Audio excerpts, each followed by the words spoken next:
First team on the list is the 76ers. Before I get started, here are the rules you need to know. To build each franchise's ultimate team, I will be picking a starting 5, a second unit representing each position, and then 3 additional rotation players at any position I choose. In total, there will be 13 roster spots.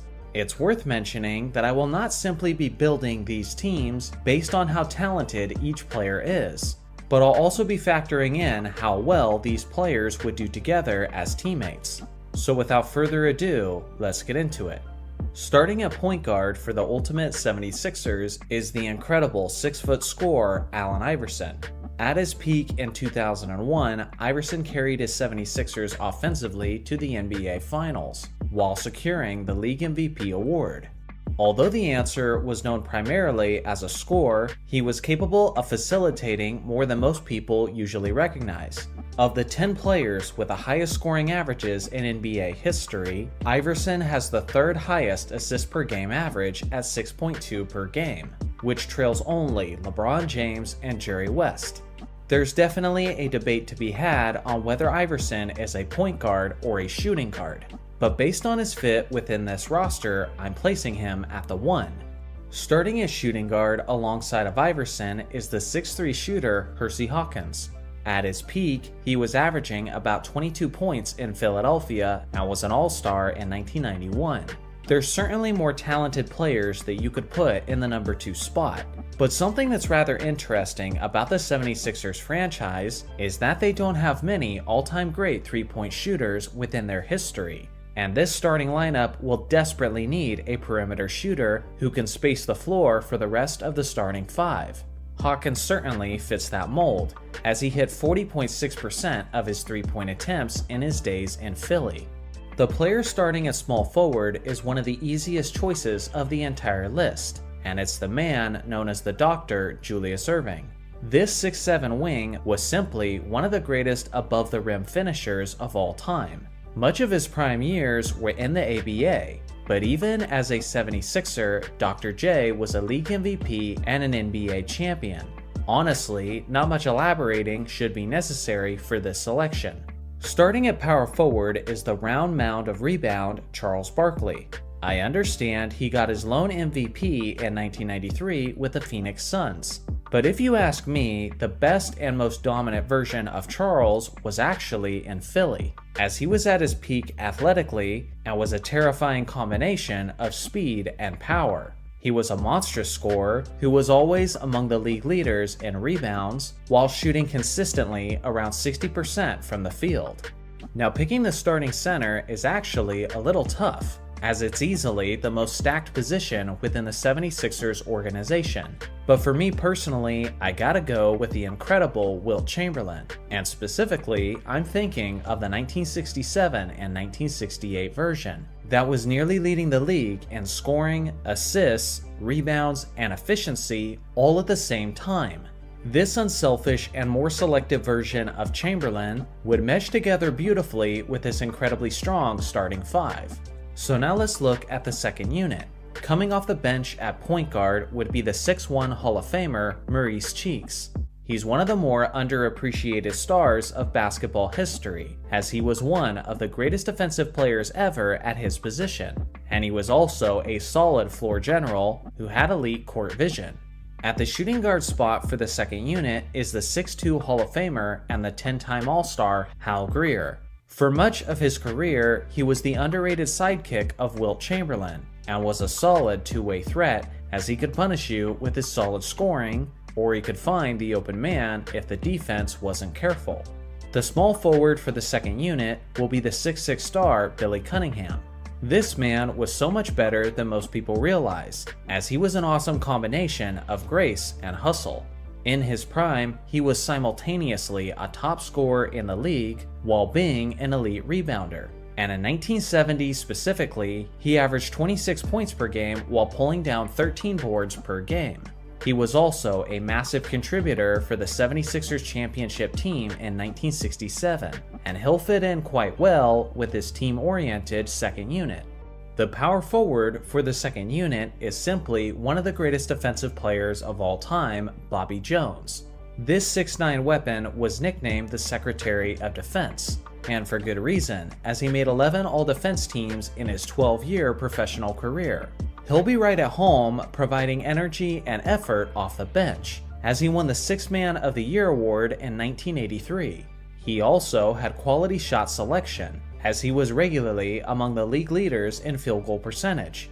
The backup center is the 76ers' former MVP and Finals MVP, Moses Malone.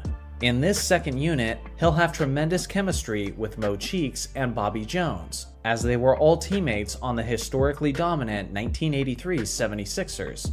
Basically, every loose board will be his, as Moses was one of the greatest rebounders of all time, and more specifically, the greatest offensive rebounder of all time. If you need me to elaborate on why he's the guy to back up Wilt Chamberlain, then you should probably just watch my Moses Malone video to gain a greater appreciation of his game. So now that we've established the starters and the second unit, let's pick the 3 rotation pieces. First off, I'm taking Joel Embiid as the most obvious selection. I gotta admit, having Embiid as simply a rotation player kinda feels disgusting.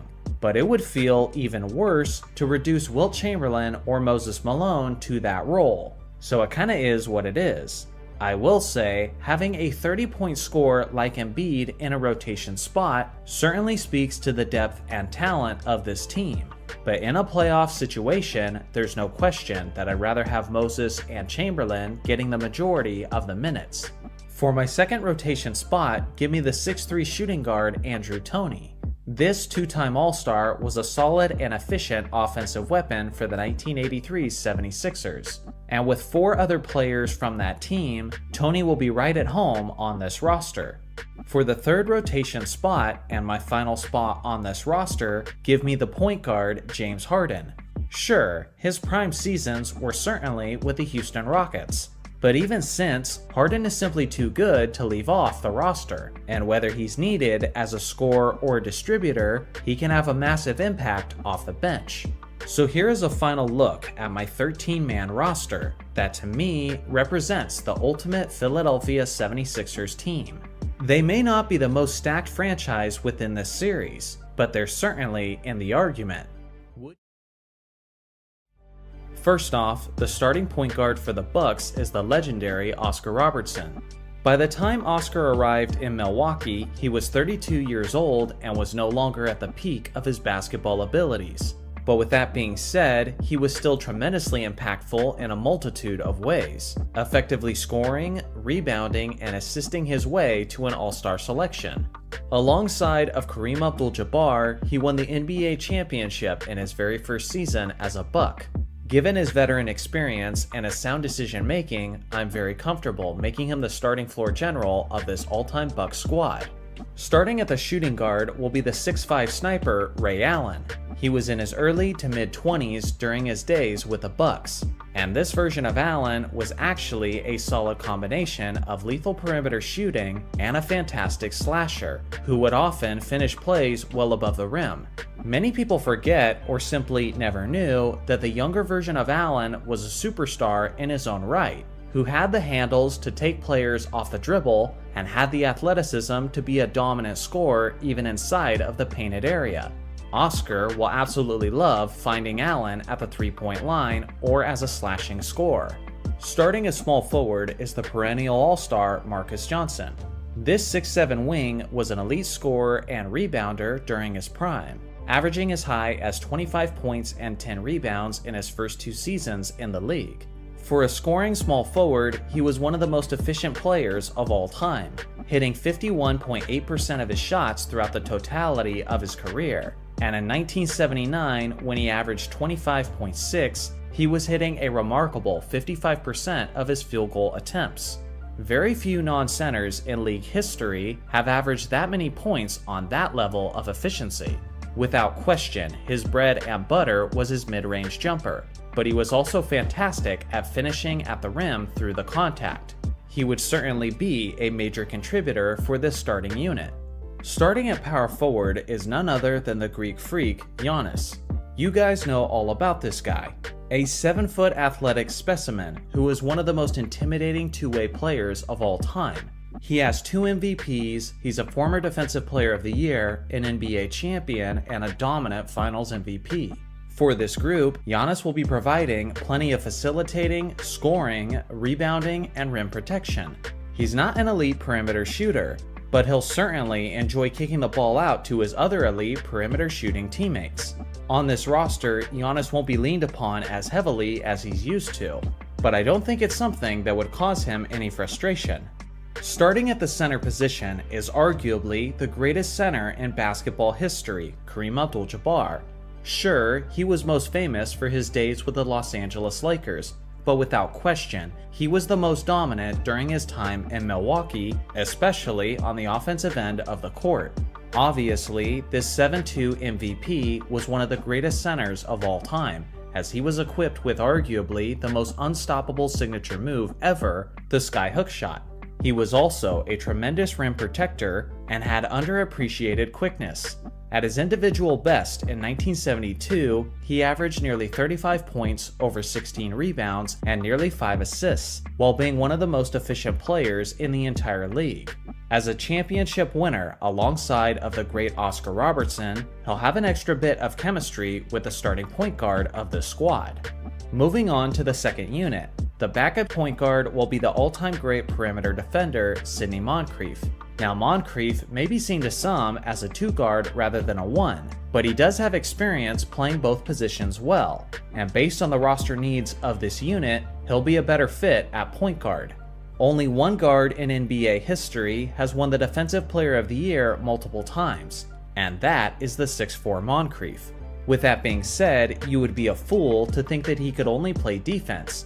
On offense, he was a solid facilitator and a pretty reliable scorer, usually getting around 20 points per game on over 50% shooting. If Oscar or Allen are ever struggling with their defensive assignment in the starting unit, then Moncrief will be an impeccable substitution. The backup shooting guard will be the 6'6" shooter Michael Redd. Throughout the 2000s, Redd was one of the most lethal volume 3-point shooters in the entire league. Yet for some reason, he seems to have been widely forgotten by the basketball community. I certainly haven't forgot his abilities though, as you had to stay close to this man on the perimeter at all times. Otherwise, he would make you pay for it. He was never considered elite in any area other than as a scorer, but at his best in 2007, he was scoring 26.7 points per game while finishing in the top 10 in the league for 3-pointers attempted per game. Similar to Ray Allen's impact in the starting unit, Michael Redd will be the primary floor spacer for the second unit, as he'll do a fantastic job of keeping the defense honest. The backup small forward will be the 6'7" champion, Chris Middleton. This modern star has had a significant impact on the Bucks in recent years, and on this all-time squad, he'll be chipping in as well. Middleton gives this roster another valuable 3-point shooter and championship experience. Obviously, as a longtime teammate of Giannis, there will be some chemistry when those two players happen to find themselves on the floor together. The power forward for the second unit will be the 6'9" Terry Cummings. This former All-Star was a consistent double-double player, who was actually the team's leading scorer when they eliminated Michael Jordan and the Chicago Bulls in the 1985 playoffs, while averaging nearly 30 points per game over the series. During his era, he had elite ball handling and footwork that was extremely rare for a power forward.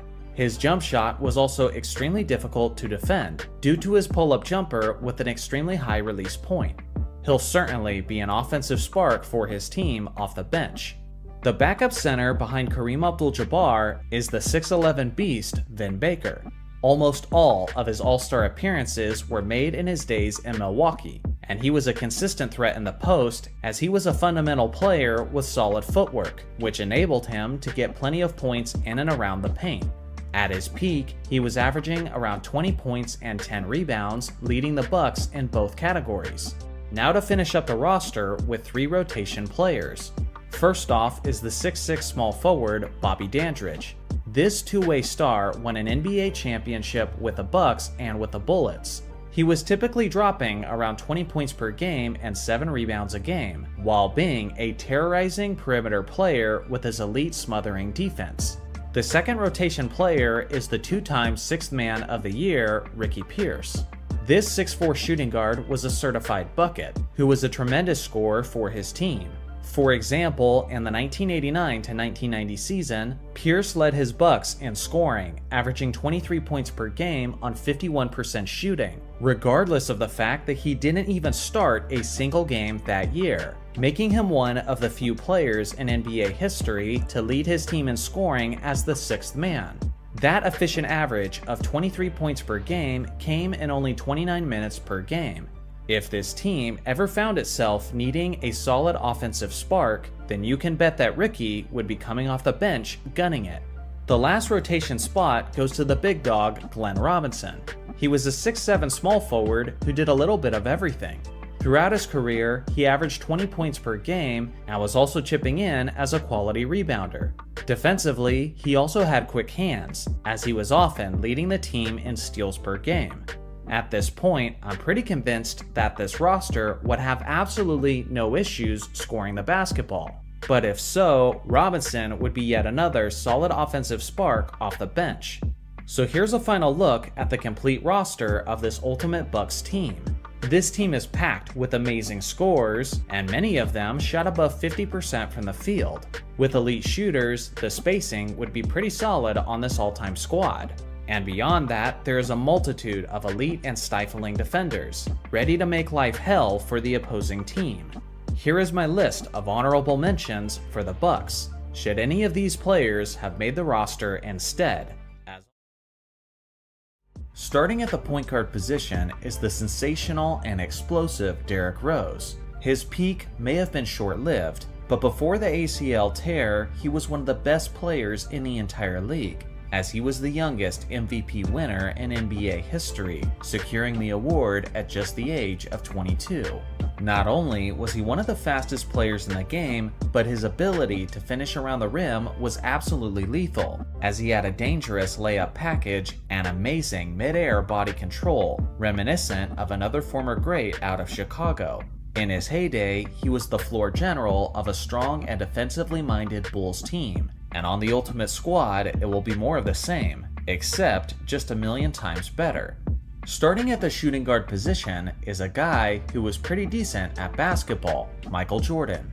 What do I have to say that you guys don't already know? MJ is arguably the greatest two-way player in basketball history, as he has 10 scoring titles and 9 first-team all-defensive selections. Basically, all the post scoring will be covered thanks to this 6'6" guard. And with Jordan's clutch gene providing his playoff scoring average of 33 points per game, he'll certainly make Chicago a force to be reckoned with, regardless of who they're matched up against. At the starting small forward is the 6'7" slasher Scottie Pippen. Right next to Jordan, Pippen will make the perimeter defense an absolute nightmare for opposing guards. But beyond that, Pippen will help the Bulls execute in transition. And between Rose, Jordan, and Scottie, they'll have one of the most terrifying fast break trios of all time. I wouldn't necessarily describe Derrick Rose as a pure point guard, so when it comes to facilitating, Scottie's contributions will be very appreciated as basically a point forward. Starting at power forward for this Chicago group is the man they call the Worm, Dennis Rodman. As if this team wasn't already stacked enough on the defensive end, Rodman provides yet another player who can claim to be an all-time great defender. Even against some of the other Ultimate franchise teams, the Bulls will still likely be winning the Battle of the Boards, as Dennis was the best rebounder throughout the 1990s, nearly getting as high as 20 rebounds per game over the course of multiple seasons. He won't be providing much offense, but with the wings on this roster, it's not like it's even necessary for their success. Now finally, we move away from the 96 Bulls, and starting at the center position will be the underrated center of the 1970s, Artis Gilmore. This 7'2" monster in the paint joined the Bulls in 1976 at the age of 27, and at his best, he was averaging about 23 points per game and 13 rebounds a game. Along with that, he was also a fierce rim protector, which is something the Bulls never had during their dynasty days of the 1990s. Obviously, he will be a massive upgrade from Luke Longley, which I'm sure Jordan and Pippen will appreciate. Now onto the second unit. The backup point guard will be the 6'3" sharpshooter Steve Kerr. Although the Bulls bolster a ridiculously powerful starting five, you may have noticed that one of the major things the roster was lacking so far is three-point shooting, and Kerr is simply one of the most efficient three-point shooters in the history of the game. At his best in 1995 and 1996, he shot over 50% from three-point distance in back-to-back seasons. With his remarkable ability to catch and shoot with extreme lethality, he will operate as a great floor spacer for a team packed with many dynamic wing slashers. The backup point guard will be the 6'7" wing Jimmy Butler. Although he's become most famous in his years since, many people often forget that the highest scoring season of Butler's career was actually in his youth in Chicago. In 2017, he actually averaged 24, 6, and 5 while hitting nearly 37% of his three-point attempts, which will be pivotal to this team. Jimmy Butler being the substitution for Michael Jordan basically means that opposing defenses will never be able to relax at any point of the game. The backup small forward is the 6'5" scorer DeMar DeRozan. He's only been with the Bulls for the last couple of seasons, but in that time, he's been an elite weapon offensively, averaging a career-high 27.9 points per game in 2022. If for some reason Scottie is struggling offensively, DeRozan will be a massive charge to the offense off the bench. The backup power forward will be the 6'8" star from the 1970s, Bob Love. Bob is one of the great forgotten two-way players of NBA history, as he made 3 all-defense teams and was an elite scoring 4, getting as high as 25.8 points per game in 1972. He was a solid rebounder, meaning that he'll be a great substitution for Rodman as the Bulls continue to dominate on the boards. The backup center for the Bulls will be the 6'11" All-Star Joakim Noah. This guy was a consistent double-double player in his days alongside of Derrick Rose. Noah was also a frustrating presence in the paint defensively, and over the course of his career, he secured 3 all-defense team selections, including the 2014 season where he won the Defensive Player of the Year. Between Rodman, Gilmore, Bob Love, and Noah, there will never be a safe time for opposing teams to enter the painted area. And now for the 3 rotation players for this squad. The first of these 3 players is the 6'10" small forward Toni Kukoc. This talented wing will provide the Bulls with much needed perimeter shooting, and as a solid ball handler, he's very capable of making plays for himself or for others. Add in the fact that he's one of the best clutch shot makers on the entire team, and he might even see some minutes in crunch time. The second rotation player is the 6'10" power forward Horace Grant. He was a consistent double-double during his prime, and was the Bulls' 3rd scoring option after Jordan and Pippen. He will provide low post stability for the team, both offensively and with the loose balls. The 3rd rotation spot, and the final spot on this roster, goes to the 6'3" shooting guard Ben Gordon. This guy was an absolute bucket in his prime, consistently averaging around 20 points per game. He was an elite 3-point shooter who made 40% of his attempts over the course of his career. He would usually take his game to another level in the postseason, which will be an added bonus to this team of postseason regulars. So here's a final look at the complete roster of this Ultimate Bulls team. Obviously, you have some of the greatest players of all time on this roster, but I gotta admit, the one major scary theme about this squad seems to be their suffocating defense, as both units provide some intimidating two-way threats. Here is my list of honorable mentions for the Bulls. To be honest, picking the final 3 roster spots for this group was extremely tough, considering the quality of ballers who are still left on the board. Starting at the point guard position is the 6-foot 4-time All-Star Mark Price. In the late 80s and early 90s, this guy was so ahead of his time, as he was a very efficient dual threat in terms of his scoring and facilitating. During his prime, he was among the league leaders in assists per game, getting as high as 10.4 in 1991.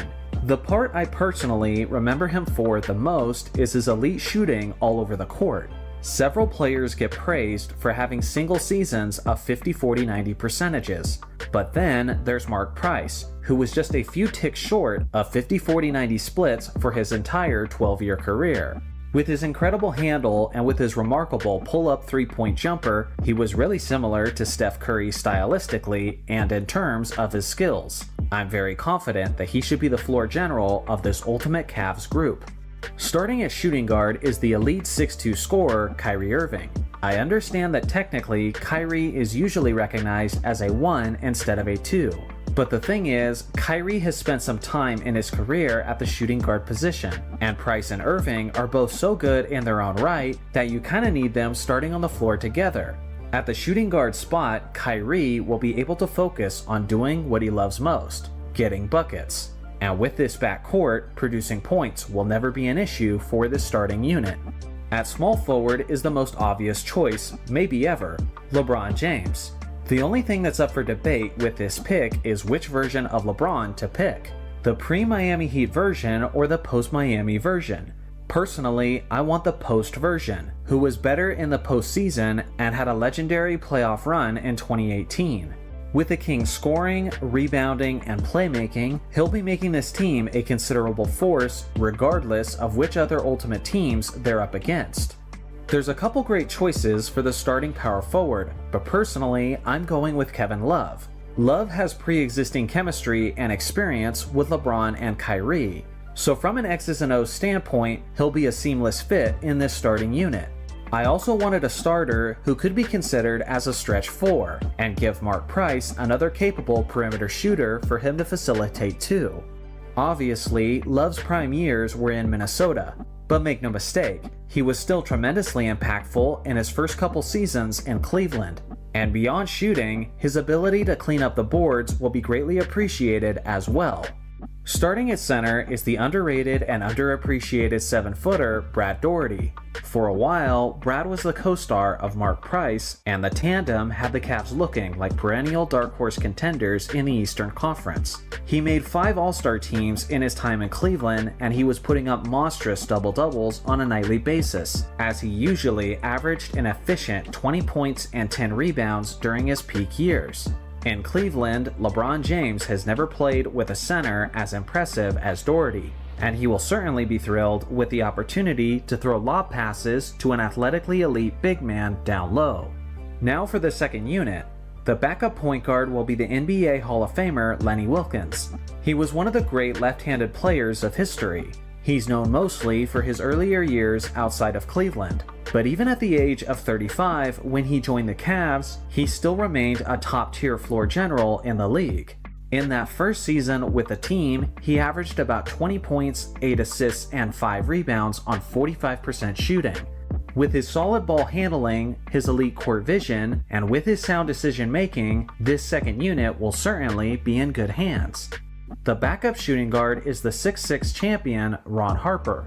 Although he's most famous for his championship days as a member of the Chicago Bulls starting 5, without question his best days individually came well before that. Even in just his rookie season with Cleveland, Harper was tearing up opposing defenses, averaging about 23 points, 5 rebounds, and 5 assists, while being among the league leaders in steals per game. In his youth, Harper was actually quite the athlete, as he would often finish high above the rim, dunking on some of the best rim protectors the league had to offer. The backup small forward is the former All-Star Mike Mitchell. In the early 1980s, this 6'7" wing was a master of the mid-range game, as he had excellent footwork and a lethal pull-up jumper. He wasn't the fastest or most explosive player, but he had a great understanding of the fundamentals and used it to be the leading scorer of his team. At his best in 1981, he averaged about 24.5 points and 6 rebounds on 48% shooting from the field. He'll be a tremendous spark off the bench for this group. The backup power forward is one of the most jaw-dropping athletes within the history of the franchise, Larry Nance. This 6'10" high flyer was actually the first dunk contest winner in the 1984 competition. But beyond the fact that he was a walking highlight, he was actually a pretty solid all-around player as well. In his days in Cleveland, he made 2 All-Star teams and was an NBA All-Defender. Thanks to his leaping ability and his high defensive IQ, his rim protection was remarkable, as he got as high as 3 blocks per game in 1992, while averaging about 17 points and 8 rebounds per game. Although he's technically backing up Kevin Love on this Ultimate Team, he's certainly good enough to steal the majority of the minutes. The backup center is the 7'3" Lithuanian Zydrunas Ilgauskas. When people say that LeBron played with absolute trash during his finals run in 2007, the player I'm most annoyed on behalf of is Zydrunas. The skilled and methodical big man was genuinely in the conversation of the top centers in the Eastern Conference for some time, as he made 2 All-Star teams in Cleveland. At his best, he was averaging 17 points and 8 rebounds, while being a reliable rim protector. Whenever Doherty will need a break, Ilgauskas will be more than ready to pick up the slack. Now onto the 3 rotation players. The first of the 3 players is the underrated point guard Andre Miller. Miller spent the first 3 years of his career in Cleveland, but he didn't hesitate to have an immediate impact. His best season with the Cavs was in 2002, when he averaged about 16 points, 11 assists, and 5 rebounds on 45% shooting. That year, he actually led the entire league in assists per game, ahead of all-time great distributors like Jason Kidd, John Stockton, Gary Payton, and Steve Nash. With point guards ahead of him on this roster like Mark Price and Lenny Wilkens, it will be hard for Miller to get a tremendous amount of minutes, but I also wouldn't be surprised to see him being the best player on the court every once in a while. The second rotation player is the 6'4" shooting guard Austin Carr. During the 1970s, Carr was an absolute problem for opposing defenses, as he usually averaged around 20 points per game. He was an NBA All-Star in 1974, regardless of the fact that his Cavs had one of the worst records in the entire league. The third rotation player and the final player on this roster is the 6'9" power forward / center Cliff Robinson, not to be mixed up with the former Blazers All-Star Clifford Robinson. Cliff Robinson of the Cavs was a powerful beast down low, and at his best in 1983, he was averaging about 18 points and 11 rebounds on 48% shooting. So here's a final look at the complete roster of this Ultimate Cavs team. I doubt anyone watching this video was expecting this roster to be competitive with the other Ultimate teams in this series, but I'm not gonna lie, this team is sneaky good, especially when it comes to their incredible rotation of floor generals. Add in Kyrie, LeBron, and some other underrated contributors, and I could certainly envision this team being a tougher matchup than anyone expected.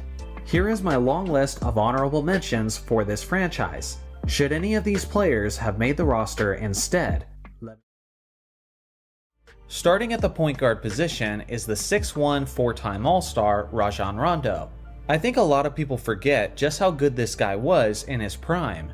That's partially because of this weird dynamic where he was way younger than the Celtics' Big Three, so as Pierce, Garnett, and Allen were all declining, Rondo was only getting better. For a few years, he was actually sneaking his way into the conversation of the best point guards in the league, as he led the NBA in assists per game on 3 separate occasions, getting as high as 11.7 in 2012.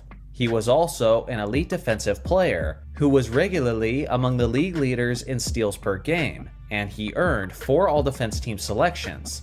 Don't forget how he was one of the most clutch players in the entire league, regularly putting up jaw-dropping stat lines in the playoffs. With so many offensive weapons in this starting lineup, they'll all be eating well with a prime Rondo doing the orchestrating. Starting at shooting guard is the 6'5" legend John Havlicek. This former superstar is certainly worthy of a spot on this starting unit, as he was an 8-time NBA champion, a 13-time All-Star, and made 11 All-NBA teams. He was also the very definition of a two-way player, as he made 8 All-Defense teams while filling up the stat sheet on offense. Specifically, in 1971, he averaged 29 points, 9 rebounds, and 7 assists on 45% shooting from the field. Simply put, he had all-around offensive skills that were way ahead of his time, and Bill Russell often leaned upon Havlicek to carry the offense for the Celtics. He was also quite the clutch performer, and was even the Finals MVP in 1974. Rondo will certainly love feeding this legend the basketball on a frequent basis. Starting at the small forward spot is, of course, Larry Bird. What is there to say about this legend that you guys don't already know?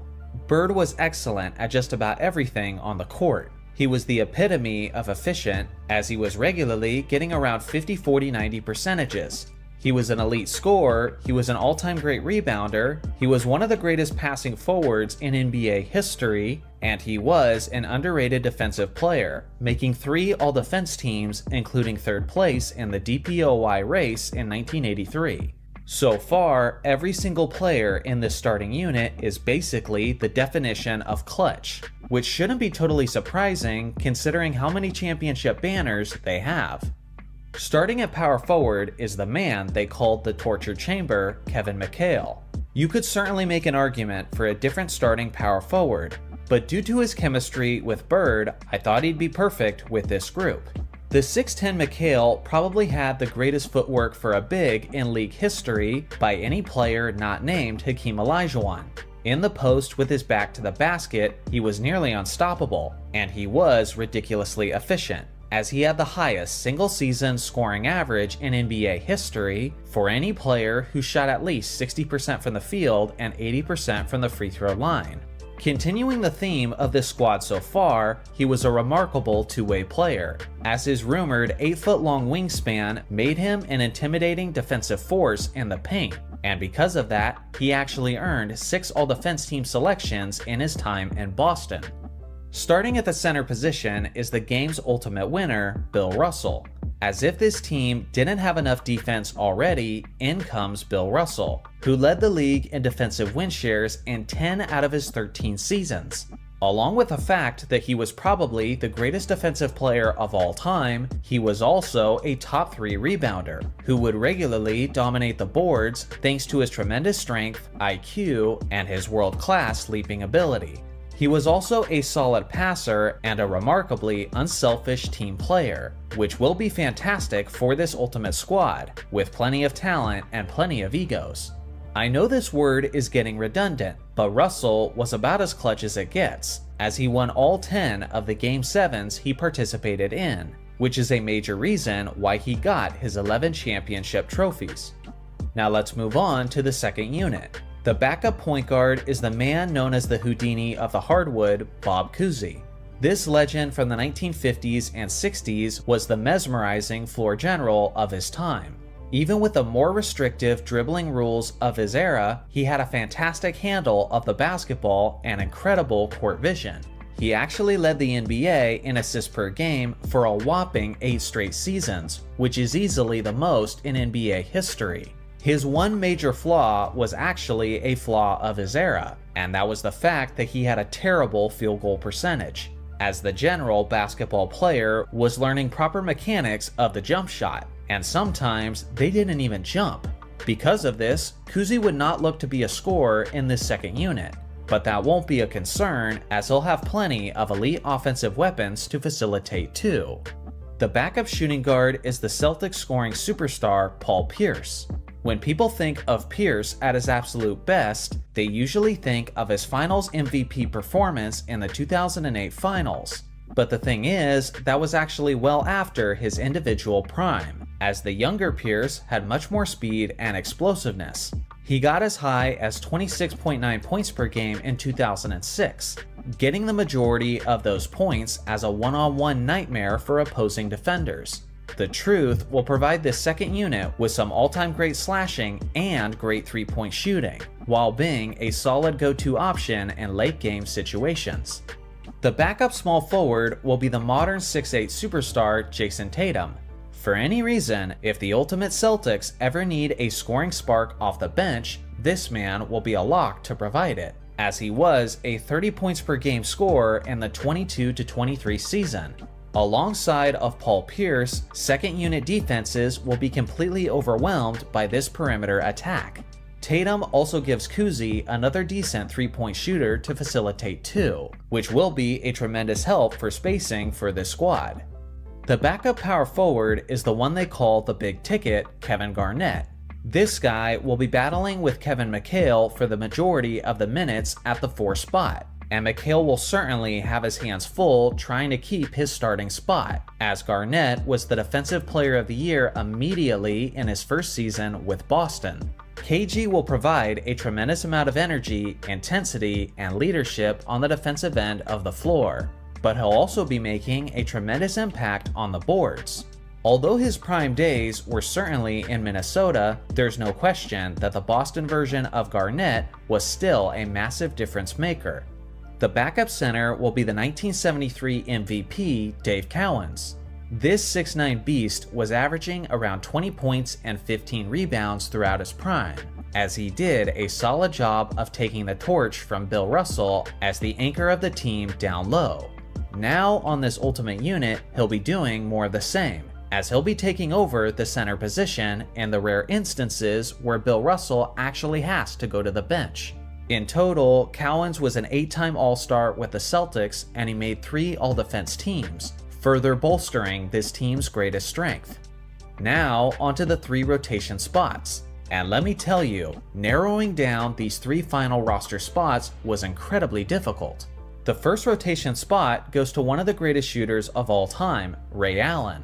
I absolutely hated the fact that Allen wasn't a starter or in the official second unit, but if anything, that just speaks to the ridiculous depth of the wings for the Ultimate Celtics. If there's ever a time where Boston is desperate for effective perimeter shooting, then Allen will come into the game absolutely gunning it. He'll always be an option whenever the team is looking for ways to open up the floor and create more scoring opportunities. The next rotation player is the 6'4" shooting guard Sam Jones. Imagine winning 10 championship rings as often the #1 scoring option on your squad, yet you're reduced to a rotation spot on the Ultimate squad. That is the depth of this Celtics team. Jones was so far ahead of his time, as he had a smooth pull-up jumper and absolutely loved to run the pick and roll with Bill Russell. On several occasions, Jones would explode for 50-point games in the playoffs, which allowed the all-time great Bill Russell to focus all of his energy on defense and rebounding. On a team that has no shortage of defense, Jones will be a massive boost of offense off the bench. The last rotation spot goes to the 9-time All-Star Robert Parrish. This 7' 1" star was a pivotal part of the Celtics dynasty in the 1980s.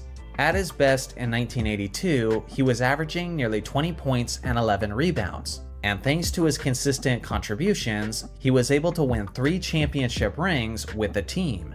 He's gonna have a hard time finding minutes with Bill Russell and Dave Cowens ahead of him, but with a few opportunities he'll get, the painted area will be in good hands.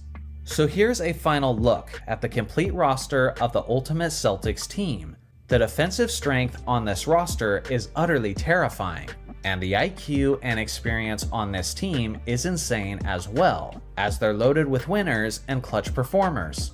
When it's all said and done, this may just be the greatest Ultimate team of them all, but we'll have to finish this series before anything becomes official. Here is my long list of honorable mentions for this franchise. I gotta admit, it kinda makes me sick to my stomach that guys like Dennis Johnson and JoJo White had to be left off the roster. But seriously, who the hell was I supposed to replace? It's simply a near impossible roster to happily finalize. Starting at the point guard position is arguably the greatest point guard to never win a championship, Chris Paul.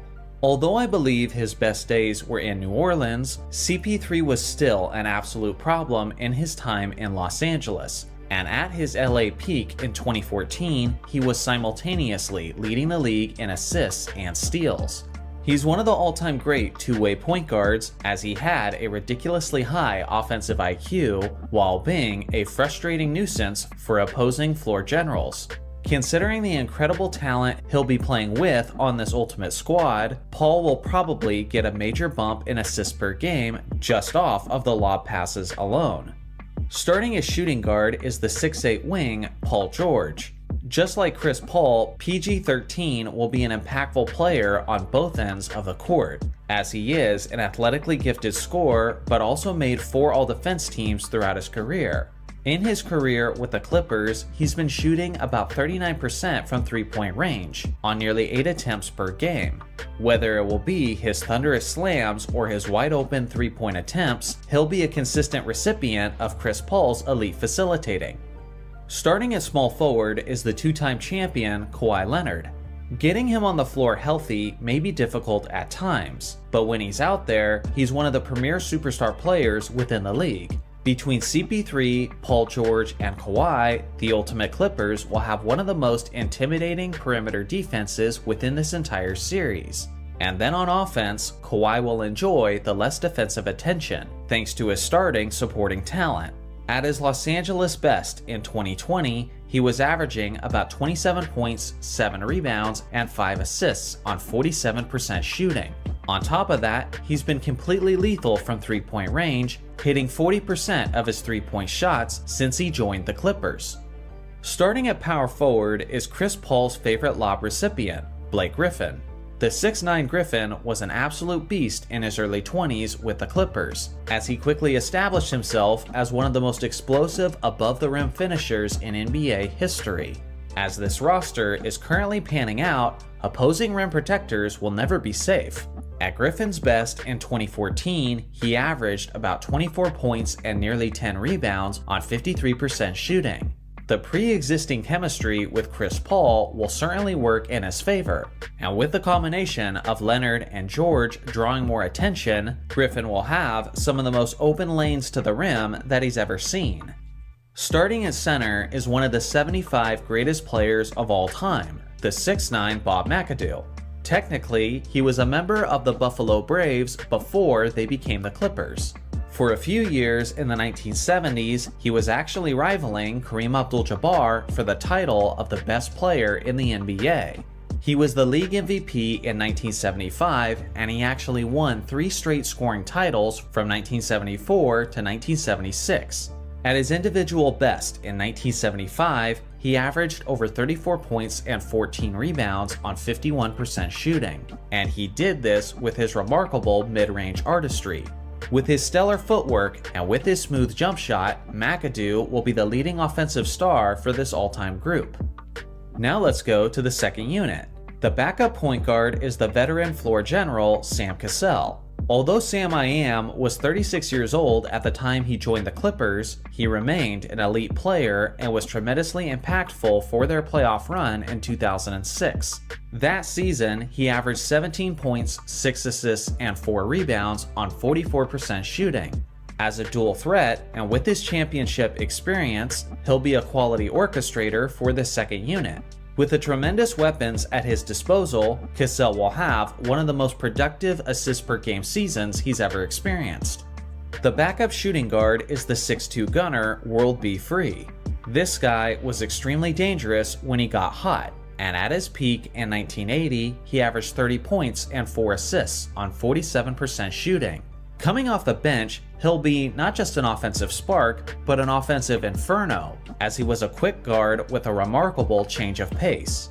From an efficiency standpoint, he was also pretty reliable as a three-point shooter, which will naturally create more floor space to operate for the second unit. He had the confidence in his jumper to pull up from just about anywhere on the court, and that will be a nice addition to this mostly defensively minded team.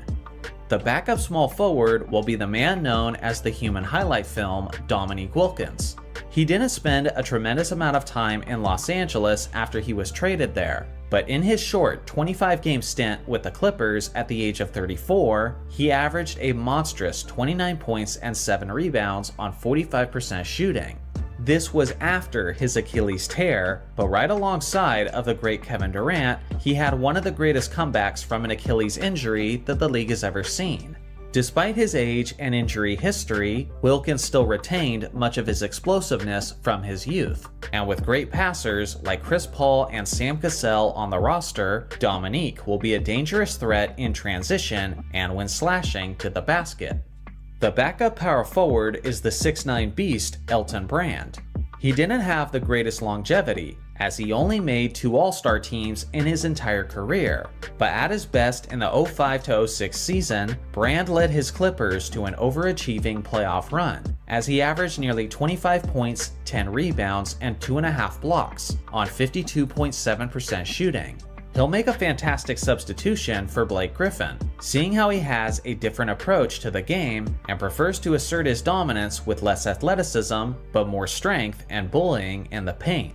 With that being said, he did have a really quick first step, and would often catch the defender off guard with his remarkable quickness. The backup center is the 6'11 monster DeAndre Jordan. He was never a great scorer, and he was a tremendous liability from the free throw line. But he was also one of the greatest lob threats in NBA history, and was also a dominating presence on the boards, as he led the league in rebounds per game twice, getting as high as 15 rebounds per game in 2015. He was also a solid rim protector who made 2 all-defense teams in Los Angeles. Bob McAdoo will certainly be the anchor of the offense at the center position, but if a more tenacious defensive presence is ever needed, then Jordan will be a stellar substitution. And now for the 3 rotation players for this franchise. The first is the 6'3 shooting guard Randy Smith. Throughout the 1970s, this guy always played with hustle and heart. He was incredibly fast, he had a solid handle of the basketball, and was absolutely relentless about attacking the rim. At his best in 1978, he averaged nearly 25 points, 6 assists, 4 rebounds, and 2 steals on 46% shooting. He was also the All-Star Game MVP that season as well. The second rotation player is the 6'10 power forward Danny Manning. This 2-time All-Star had a solid jump shot up to 20 feet out, and was one of those rare bigs of the 1990s who could actually stretch the floor on offense. He was a graceful player and a fundamentally sound scorer, who was great at running the floor and finishing with his solid athleticism. At his best in 1993, he was averaging about 23 points and 7 rebounds on 51% shooting. He tended to get in foul trouble quite a bit, but when he was out there, he was always incredibly impactful on offense. The third rotation player and the last player on the roster is the 6'6 combo guard Ron Harper. He was famous for being the starting point guard of the 1996 Chicago Bulls, but in his more youthful days in Los Angeles, he was a premier scorer and was consistently among the league leaders in steals per game. During that 4-year stretch, he averaged just short of 20 points per game while putting up 5 rebounds, 5 assists, and 2 steals. On this roster, he'll be yet another dangerous player who can finish above the rim with regularity. So here's a final look at the complete roster of this Ultimate Clippers team. I'm pretty sure no one expected this team to be among the best teams in this series. But honestly, considering their losing history and their somewhat shorter existence, I'm actually surprised they're as decent as they are. Their biggest issue appears to be their health concerns, as most of their starters have a history of missing many games. But assuming they're all available, then they're actually quite formidable. Here is my list of honorable mentions for this franchise, should any of these players have made the roster instead. Starting at the point guard position is the 6'3 highlight machine Ja Morant. He's only 24 years old and is still establishing his legacy in the NBA, but regardless, he's easily the best point guard in the history of this franchise. With his tremendous scoring and solid facilitating, he'll be a dangerous two-way threat for this all-time squad. He'll set the tone for what will be a youthful team, and with him leading the way at the point, there should never be a time where they're lacking energy and effort. Starting as shooting guard is the 6'4 harasser, Tony Allen.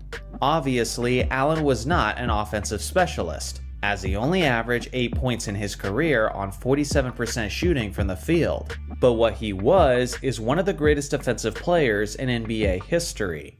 Statistically, he wasn't the type to get a ton of blocks or steals, but he was the type to smother the opposing star guards with his incredible on-ball defense. According to Kobe Bryant, Tony Allen was the toughest defender he's ever played against, and the numbers back up that statement. as the Mamba only shot 42% from the field and 28% from the three-point line when playing against Tony Allen. For his career, Allen made a total of 6 All-Defense teams, which only a few guards have ever achieved. Starting at small forward is the 6'9" star Shareef Abdur-Rahim. This talented scorer was fantastic in the post with his back to the basket. Back in his days with Vancouver, he was usually averaging around 20 points and 8 rebounds, around 46% shooting. In an era packed with strong and physical forwards, Shareef was a more skillful, finesse kind of player. With his quickness, he would often beat his man off the dribble and get to the rim before the help defender could respond. He was consistently a borderline all-star during his prime, and he'll certainly be a massive contributor for this all-time group. Starting at power forward is the 7-foot Spaniard Pau Gasol. As good as he was in Los Angeles, you could certainly argue that his peak was in his youth in Memphis. During his years with the Grizzlies, he averaged about 19 points, 9 rebounds, 3 assists, and 2 blocks on 51% shooting. One thing this squad will have is a tremendous amount of size, and more often than not, the 7-foot Pau will enjoy a mismatch in his favor at the power forward position. With his tremendous skills and with his reliable mid-range shooting, he'll be one of the key factors for the potential success of this group. Starting at center is the brother of Pau, Marc Gasol.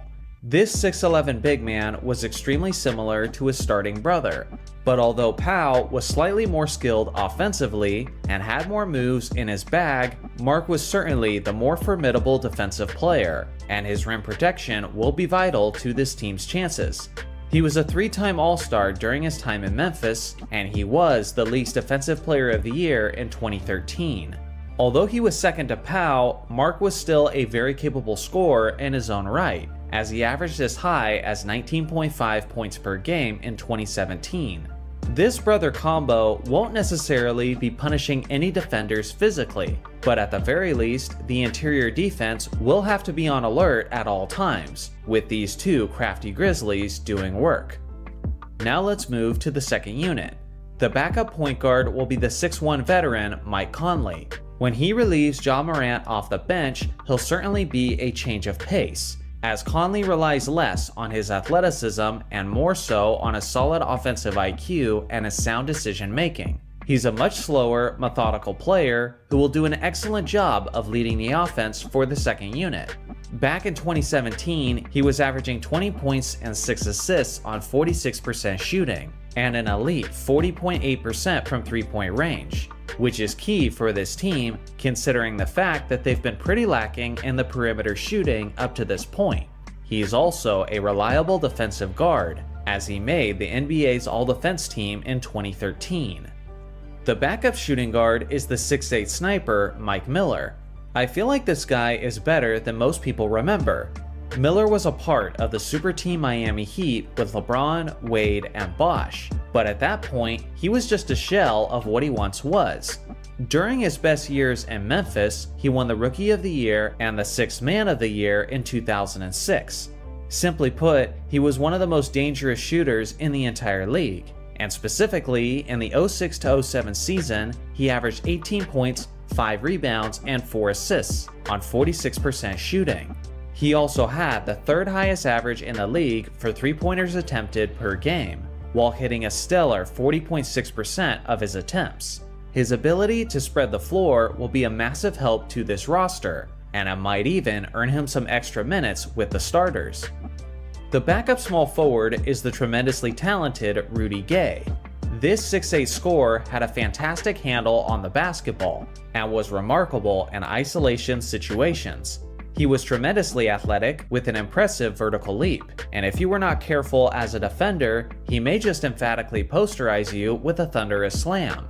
With his ability to create good looks for himself, Rudy was a fantastic option in late game situations, and hit quite a few clutch shots during his career. At his best in 2008, he averaged 20 points and 6 rebounds on 46% shooting from the field. If the starting unit ever needs a quick boost of offense, then Rudy will be a great substitution who will come out firing. The backup power forward is the 6'9", 250-pound beast, Zach Randolph. Honestly, it kinda pained me to leave this guy out of the starting unit. But with the Gasol brothers holding down the positions in the paint, he'll just have to be the best player off the bench. Zebo was a low post machine who could use his strength to back down players at will, and had a tremendously soft touch with his mid-range jumpers.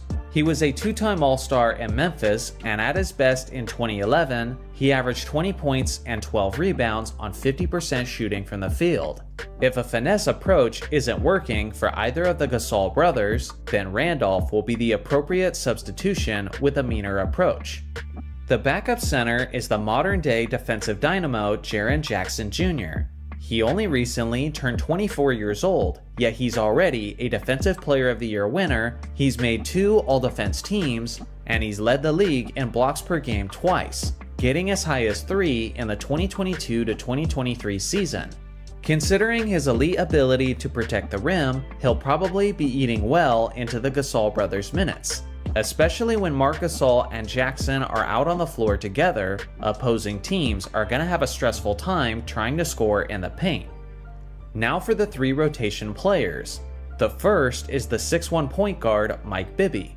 In his time as Vancouver's floor general, Bibby was a reliable dual threat who could pull up and drain jumpers from anywhere on the court.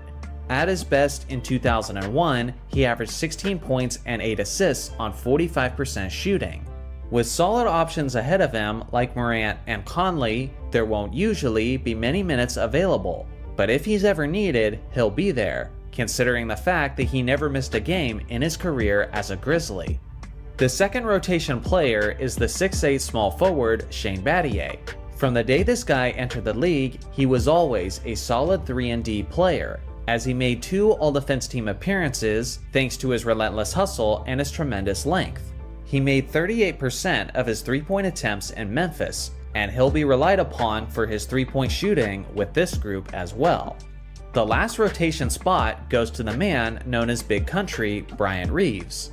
This 7-foot, 275-pound center was an intimidating force in the late 1990s, as he used his size and power to occasionally oppose his will on smaller defensive players. At his best in the 96-97 season, he averaged 16 points and 8 rebounds on 49% shooting. Seeing how the best advantage for this Grizzlies team is their size, I thought I might as well lean into it with the addition of Reeves. So here's a final look at the complete roster of this Ultimate Grizzlies team. One thing to consider is how this franchise has only existed since 1995, which means they've had significantly less time to accumulate talent. Regardless, this is how they stack up. Let me know in the comments section how this Ultimate team would do in the Ultimate 30-team league. Also, here's my list of honorable mentions. Should any of these players have made the roster instead? Starting at the point guard position is the 6'1" perimeter shooter, Trae Young. Seeing how he's a modern day player who's still in his mid-20s, you're all familiar with this guy. Trae is usually among the top 10 players in the league in both points and assists per game. As a dual threat, he'll be perfectly suited to run the floor for this all-time talented group. Thanks to his perimeter shooting, he'll be creating plenty of space for his dynamic wing teammates to operate. Starting at the shooting guard spot is a man who was ahead of his time, Pistol Pete Maravich. This 6'5" sharpshooter loved to run the fast break, and with his remarkable highlight-worthy passes, he'll be helping Trae Young find all of the open players on the court. He had a remarkable handle of the basketball and had a lethal pull-up jumper even as far as 3-point range. He made 2 All-Star teams with the Atlanta Hawks, and at his best in 1974, he averaged nearly 28 points, 5 assists, 5 rebounds, and 1.5 steals on roughly 46% shooting from the field. Starting at small forward is the one they call the human highlight film, Dominique Wilkins. He's most remembered for his insane dunks both in the actual games and in the NBA's dunk contests. But simply put, he was one of the greatest scorers in NBA history. He led the NBA in scoring in 1986, averaging about 30 points, 8 rebounds, and 2 steals on 47% shooting. He was a franchise superstar who would often go head-to-head in solo battles with the best players in the league, like Larry Bird and Michael Jordan, and oftentimes Dominique would come out on top with a better individual performance. With great passers in the starting unit like Trae Young and Pete Maravich, Dominique will be eating well, consistently putting up a highlight show at the rim. Starting at power forward is the 11-time All-Star Bob Pettit. Not only is he arguably the greatest player in franchise history, but Pettit is also one of the greatest power forwards of all time, as he won 2 league MVPs, 2 scoring titles, and an NBA championship, all as a St. Louis Hawk. This 6'9" star will do an excellent job of cleaning up the boards and providing additional low-post scoring. At his individual best in 1959, he averaged a league-leading 29 points, 16 rebounds, and 3 assists on 44% shooting from the field. It's also worth mentioning that he was an NBA All-Star in every single season of his career, so without question, he'll be providing both quality and consistency for this all-time group. Starting at center is the all-time great rim protector, Dikembe Mutombo. I figured that this starting unit was already overpowered enough with offensively minded players, so down low they'll have one of the greatest defensive players of all time, who built his entire legacy off of denying slashers at the rim. Not only did Mutombo win 2 Defensive Player of the Year awards in Atlanta, but he was also a league-leading rebounder. Specifically, in the 99-2000 season, he averaged 11 points, 14 rebounds, and over 3 blocks on 56% shooting from the field. With great playmakers on the squad, this 7'2" mountain will make a great recipient for all the lob passes coming his way. Now let's look at the second unit. The backup point guard will be the 9-time All-Star Lenny Wilkens. With Trae Young as the starter, the Hawks have a floor general who will often look to score for himself. But if a more traditional pure point guard is ever needed, then Lenny will be a fantastic substitution. He was solid at finding his open teammates, and when he chose to keep it for himself, he was a remarkable finisher around the rim. At his St. Louis best in 1968, he averaged about 20 points, 8 assists, and 5 rebounds on 44% shooting. The backup shooting guard is the NBA Hall of Famer Lou Hudson. Sweet Lou was 6 foot 5 inches tall, and he had a silky smooth jump shot that made him one of the best scorers in the league throughout the 1970s. In the instances where he and Pete Maravich share the floor together, they'll have a tremendous amount of chemistry as they functioned well as teammates in the 1970s. He made 6 All-Star teams, which were all with Atlanta, and at his best in 1973, he averaged 27 points, 6 rebounds, and 3 assists on 48% shooting. He'll certainly be a guaranteed surge of offense every time he comes in off the bench. The backup small forward is another guy who has no problems getting buckets, ISO Joe Johnson. This 6'7" wing has great fundamentals, and he specialized in creating shots for himself. Thanks to this quality, he was one of the most clutch go-to players in the league in the final few minutes. Honestly, even though he's coming off the bench, I expect Joe Johnson to be out on the court during the final few possessions of close games. He made 6 straight All-Star teams as a Hawk, and his peak year was the 06-07 season, where he averaged 25 points, 4 rebounds, and 4 assists on 47% shooting. The backup power forward is an underrated player from years past, Paul Millsap. This 6'7" force was an NBA All-Star 4 times, and all 4 of those times were as an Atlanta Hawk. He'll definitely be a change of pace whenever he comes in to replace Bob Pettit, as Millsap was fantastic in both pick and pop and pick and roll situations. He was a respected stretch 4 who you should never give too much space on the perimeter. During his years as a Hawk, he usually averaged about 17 points and 8 rebounds on 46% shooting. The backup center is the man known as the chairman of the boards, Moses Malone. By the end of this series, it will be interesting to see just how many different teams Moses Malone is actually on. His best years certainly happened as a 76er and as a Rocket, but he was still massively impactful when he arrived in Atlanta at the age of 33.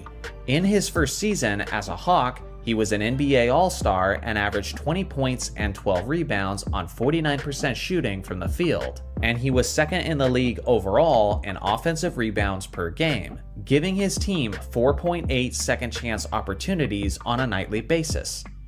Now let's look at the 3 rotation players. The first is the franchise's all-time leader in steals, Mookie Blaylock. Simply put, he was one of the greatest defensive point guards ever, as he made 6 all-defense teams in his career. His nickname was simply the Thief, and for obvious reasons, as he led the league in steals twice, getting as high as 2.7 in 1997. If a nuisance is ever needed who could also score and facilitate, then this man will make a solid substitution. The second rotation player is the 6'4" small forward, Cliff Hagan. With the St. Louis Hawks, he was a 5-time All-Star and was a part of the 1958 championship team alongside of Bob Pettit. When he's on the court, he'll certainly be adding a more old-school style, as his go-to shot throughout his career was his reliable hook shot. At his best in 1960, he was averaging about 25 points, 11 rebounds, and 4 assists, while hitting over 46% of his shots, which was ridiculously high for a small forward during that era.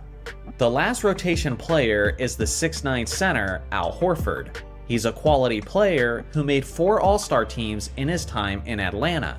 He'll be a decent scoring option who can help rebound and spread the floor. With bigs ahead of him like Dikembe Mutombo and Moses Malone, there might not be a tremendous amount of minutes available, but in the few cases where he's called upon, he'll have an immediate impact off the bench. So here's a final look at the complete roster of this Ultimate Hawks team. Looking at this group as a whole, they're tremendously stacked on offense. But with that being said, they're not a very strong team defensively, with very few exceptions like Mutombo and Blaylock. Because of this, I picture this team trying to simply outscore opponents, with both teams well exceeding 120 points just about every night. Do you think this team will make the Ultimate Team playoffs when we eventually run the simulation on NBA 2K? Let me know below. Also, here is my list of honorable mentions. Should any of these players have made the roster instead? Now, in case you didn't know, the Charlotte Hornets and the New Orleans Pelicans have an extremely complicated history. The original Charlotte Hornets were established and first began playing basketball in the 1988-89 season. For nearly a decade and a half, the Hornets competed in Charlotte. But in 2002, the organization relocated to New Orleans due to low attendance in the initial location.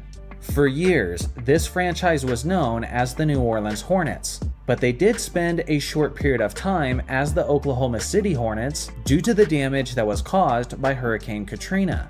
After some time, they returned home and remained as the New Orleans Hornets. But in 2013, the team rebranded and became the New Orleans Pelicans, which is what this organization is to this very day. The entire left side of this column has this as their franchise history. Now in the right column, you have a new Charlotte expansion team that began playing basketball in 2004. This new, completely different organization was able to establish itself in Charlotte because of the void left by the Hornets after they relocated to New Orleans. Now here's where things get really interesting. After the New Orleans Hornets in the left column became the New Orleans Pelicans, the Hornets name and logo were now up for grabs. So in 2014, the Charlotte Bobcats rebranded and became the Charlotte Hornets. So as you can see in these two columns, these are two separate organizations with two different owners and with two different histories. Yet, at different points, each of these organizations were known as the Charlotte Hornets. Because of this, all-time great Hornets players like Alonzo Mourning, for example, will not actually be in this Hornets video, but rather in the Pelicans video, since that is the organization that was once that Hornets team. I know, it feels gross and it's super confusing, but to me, this is the best way to break down these ultimate teams based on the actual franchises they played for. In today's video, this column is the organization we're discussing. Starting at the point guard position is the 6'1" bucket getter, Kemba Walker. A lot of people forget just how skilled this guy was at his best, as he was a shifty guard with a lethal step-back jumper. During his prime, he was one of the most clutch shot makers in the entire league. At his apex in 2017, he averaged 23 points, 5 assists, and 4 rebounds on 44% shooting. He may not be one of the strongest point guards in this Ultimate Team series, but regardless, you'll have to respect his abilities as he can get extremely hot in a hurry. Starting at shooting guard is the solid combo guard Terry Rozier. This 6'1" shooter will be a solid perimeter threat for this team, and will help keep the defenses honest as he spaces the floor with his respectable sniping. With Walker and Rozier as the starters, size will not be on their side. But as quick guards who can shoot from just about anywhere on the court, defenses will have to stay alert at all times. At his best in the 20-21 season, he put up averages of 20 points, 4 assists, and 4 rebounds on 45% shooting. Starting as small forward is the 6'7" high flyer Gerald Wallace. During his career, this guy did a little bit of everything, and that's exactly what he'll be doing for this Ultimate squad. He was a pretty capable scorer, but beyond that, he was also one of the best rebounding small forwards in the entire league. He was also an elite defensive player who made an NBA All-Defense team, was a steals champion, and was usually among the league leaders and blocks at his position. At his peak in 2010, he averaged 18 points, 10 rebounds, and 1.5 steals on 48% shooting. Starting at the power forward position is one of the top players in franchise history, Emeka Okafor. This former Rookie of the Year winner was a walking double-double during his athletic peak. As a 6'10" tower, he was usually starting at the center position. But with that being said, he did spend a significant amount of time at the 4 spot. And with his Ultimate Team specifically, I thought they'd work well with a twin tower approach. Starting at center is the capable big man, Al Jefferson. During his peak with the team, Jefferson was a 2010 guy on a nightly basis, who could use his size and strength to impose his will on opposing defenders. With Okafor by his side, these two will be cleaning up the paint and filling up the box score with the boards. Running the floor for the second unit will be the 6'7" point guard LaMelo Ball. Even at such a young age, he's already established himself enough to be the first man off the bench for this Ultimate squad. As a dangerous dual threat, he'll be causing tons of havoc for opposing defenses the instant he enters the game. His best season came in 2022, and that year he averaged 20 points, 8 assists, and 7 rebounds on 43% shooting. The shooting guard for the second unit is the solid scorer Steven Jackson. This large 2-guard makes a solid substitution as he can get buckets in a hurry with his aggressive offensive mentality. He was also an above-average passer who will keep the ball movement flowing smoothly with the second unit. At his best with Charlotte in 2011, he put up numbers of 18 points, 4 rebounds, and 4 assists on 41% shooting. The small forward for the second unit is the former dunk contest champion, Jason Richardson.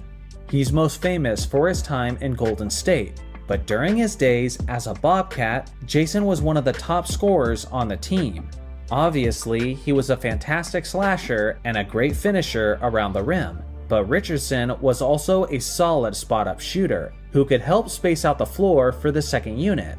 In the 2008 season, he put up numbers of 22 points, 5 rebounds, and 3 assists on 44% shooting and 41% from three-point range.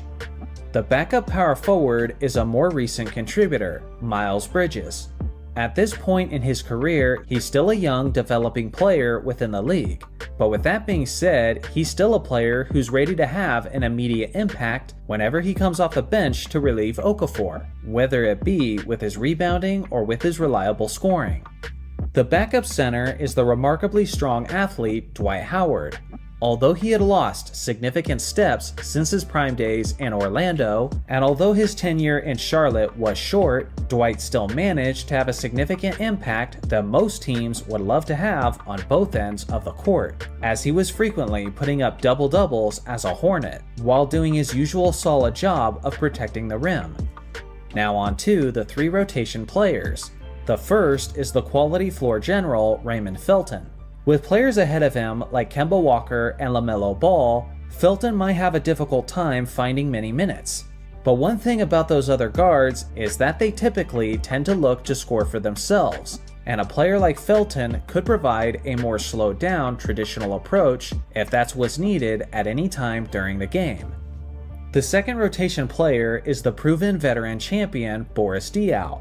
Although this 6'8" forward spent time with championship contenders like the Phoenix Suns and the San Antonio Spurs, his best production on an individual level actually came from his time as a Charlotte Bobcat. As a solid system player who's an above-average passer and can also knock down shots when he's open, he'll have a decent impact for this team off the bench. And now, the third rotation player and the last spot on the roster goes to the reliable small forward Gordon Hayward. His biggest issue in Charlotte is managing to stay healthy, but with plenty of time on the bench to heal and recuperate, he'll be able to come in and be a decent spark most of the time when he's called upon. So here's a final look at the complete roster of this Ultimate Hornets team. I gotta be real with you guys, this team sucks, and in my opinion is clearly the most lacking roster of this series so far.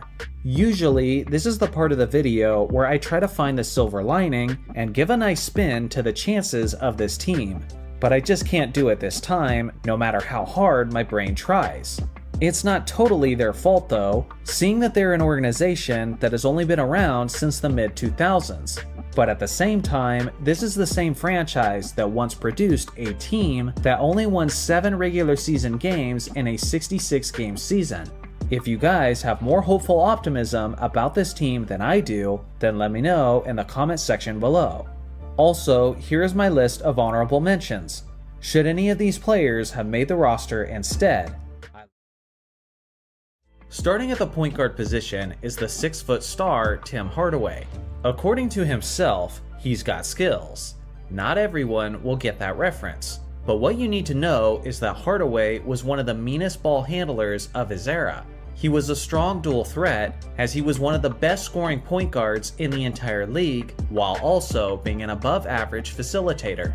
With some incredible wings by his side, Hardaway will be sure to provide plenty of alley-oop highlights. He made 2 All-Star teams in his time with the Heat, and at his Miami best in 1997, he averaged 20 points, 9 assists, and 2 steals on 53.2 true shooting percentage. Starting as shooting guard is arguably the greatest Heat player ever, Dwayne Wade. Flash was pretty much as good as it gets when it comes to being a slasher. In his prime, Wade was one of the greatest finishers around the rim, not just in his era, but in NBA history. Oftentimes, he doesn't get enough credit for his defensive play, as he made 3 all-defense teams and is in the conversation for the title of the greatest shot-blocking guard in NBA history, right alongside of Michael Jordan. In 2009, Wade actually led the league in scoring, as he averaged 30 points, 7 assists, 5 rebounds, and 2 steals on 49% shooting. With his 3 championships to go along with his tremendous experience, Wade will be one of the more consistent leaders on the squad. Starting as small forward is the NBA GOAT candidate LeBron James. In my opinion, this was James at his absolute peak, as his strength and athleticism were as good as ever, while his defense was among the very best in the league. Specifically, in LeBron's 2012 to 2013 season, he was elite in just about every category, as he averaged 27 points, 8 rebounds, and 7 assists on 56% from the field and 41% from three-point range, which was easily the best of his career. LeBron was a part of the Miami Heat squad that won 27 straight regular season games. But now, with a prime Dwayne Wade by his side, and with Tim Hardaway at the point instead of Mario Chalmers, there's no telling what this team is capable of. Starting at power forward is the 6'11" star Chris Bosh. Obviously, he's shown his ability to have flawless on-court chemistry with his fellow teammates Wade and LeBron, and as a consistent double-double threat, he'll be a valuable asset to this starting unit. Bosh's best was in the 2012 to 2011 season, where he put up around 19 points and 8 rebounds and 36 minutes of action per game. With so many fantastic superstars in this starting lineup, Bosh will have plenty of open opportunities for mid-range pull-ups, and he was a very solid option for that, as he was hitting 53% of his shots beyond 15 feet in the 2013 season. Starting at center is the man known as the Diesel, Shaquille O'Neal. Obviously, Shaq was at his very best in Los Angeles, but although he took a step back in Miami, I think many people forget just how good he still was as a member of the Heat.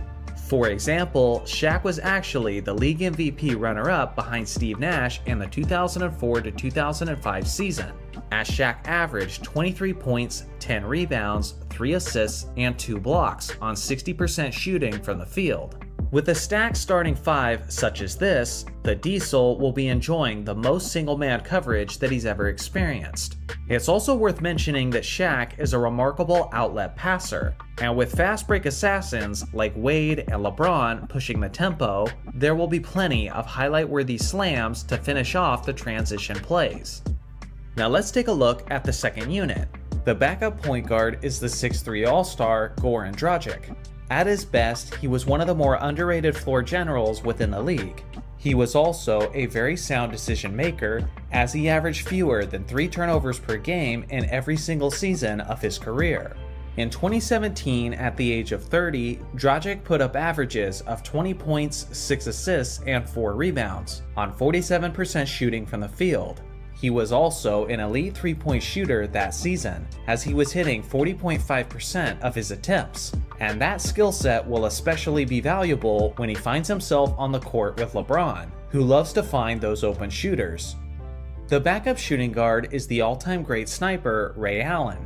Not only is he a fantastic floor spacer, but he was one of the most clutch shooters of all time, which is a fact that Miami fans know quite well, as he hit the most important shot in the history of the franchise.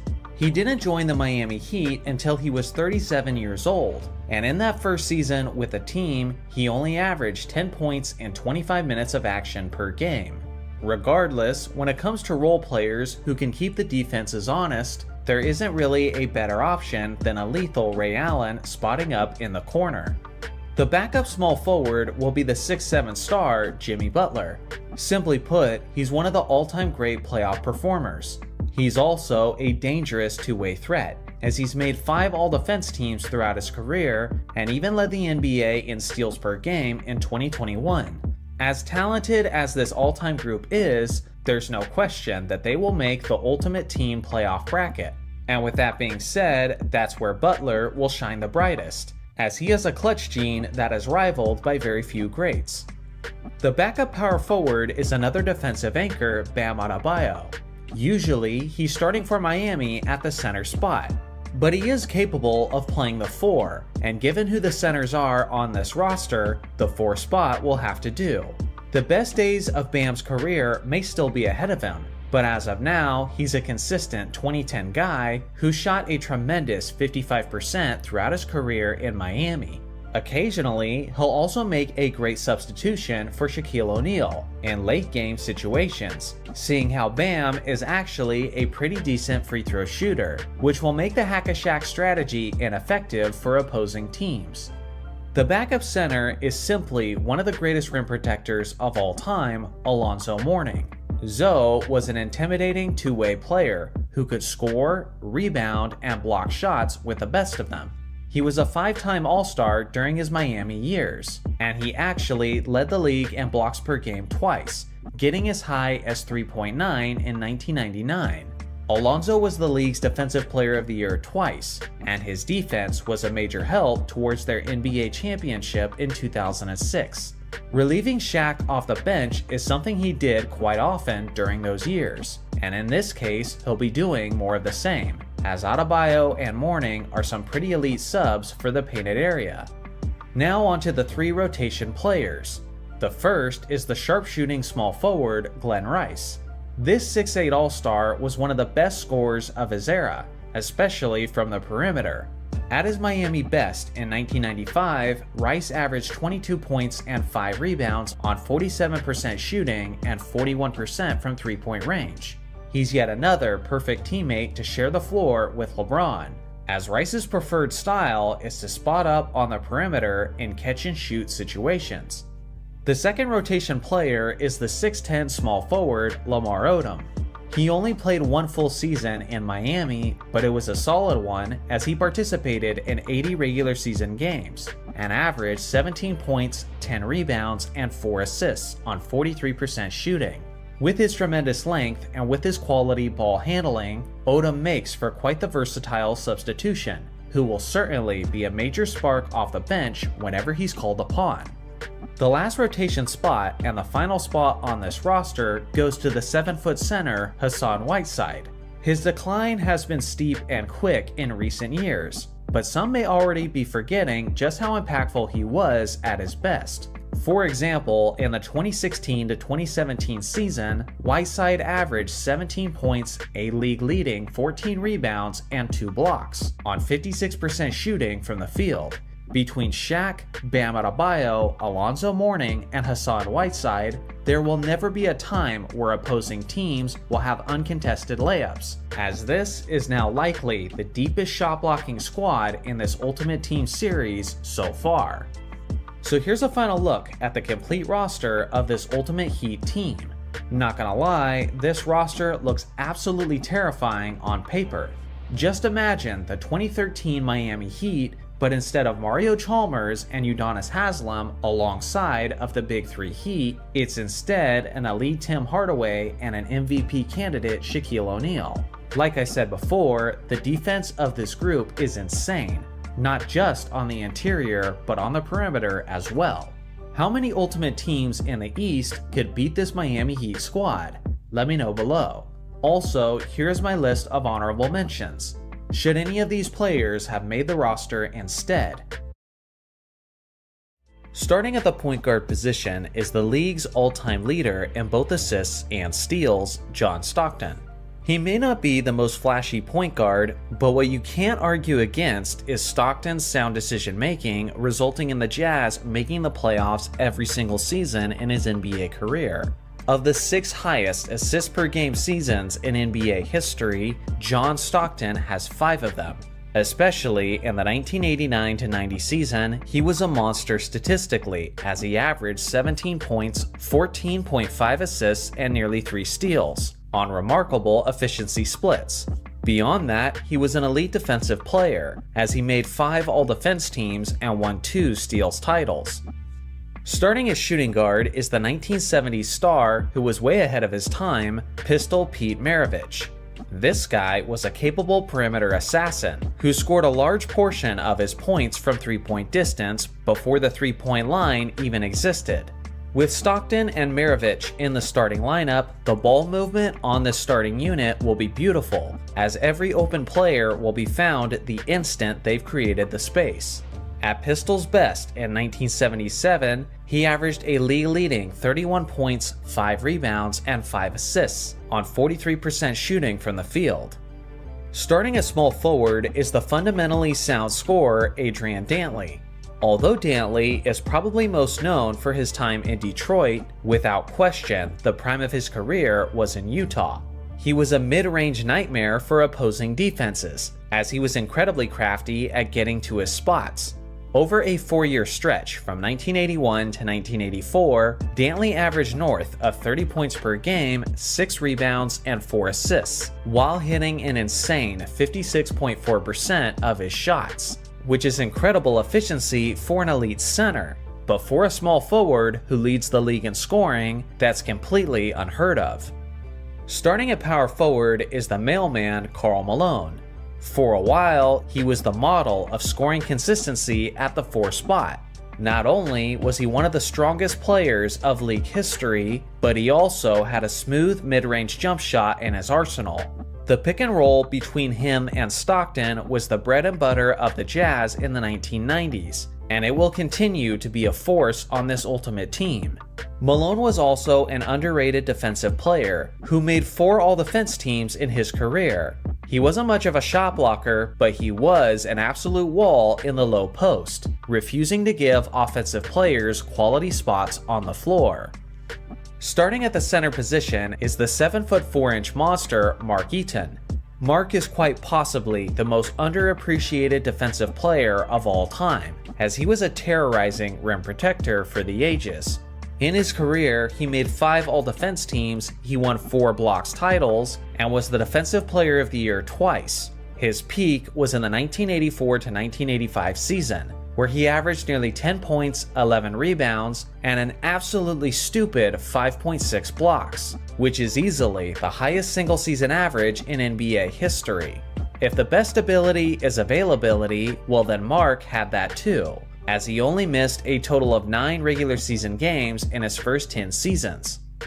Now onto the second unit. The backup point guard is the former superstar Deron Williams. For a while, this guy was legitimately in the conversation for the title of the best point guard in the NBA. He was a dynamic scorer who had elite court vision, and that combination made him a dangerous dual threat that every defense had to respect. In 2010, he averaged roughly 19 points, 10 assists, and 4 rebounds, on 47% shooting from the field. The backup shooting guard is the young athlete Donovan Mitchell. This 6'3" guard will be a massive surge of offense off the bench, as he has a more aggressive tendency to look to score for himself.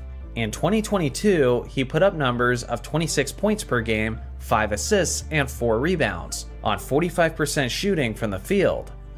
The backup small forward is the 6'9" weapon Andrei Kirilenko. AK-47 was known for his remarkable on-ball defense, and with his fantastic length, he'll continue to frustrate opposing superstars when he subbed in to the contest. He was one of the greatest shot-blocking forwards of all time, as he led the entire league in 2005 with 3.3 per game. He made 3 All-Defense teams in his career, and that quality will be extremely valuable to this all-time team that's mostly made up of offensively minded perimeter players. The backup power forward is the 6'9" All-Star Carlos Boozer. After he turned 30 years old, his decline was sharp and quick, which I think has resulted in many people forgetting just how good he was in his prime. For example, in 2007, he averaged 21 points, about 12 rebounds, and 3 assists, on a stellar 56% shooting from the field. As the substitution for Malone, he'll ensure that defenses will never be able to relax in the low post. The backup center is the 6'11" All-Defender Rudy Gobert. Simply put, he's been one of the greatest rim protectors of recent history, as he won the Defensive Player of the Year 3 times, and even led the league in blocks per game in 2017.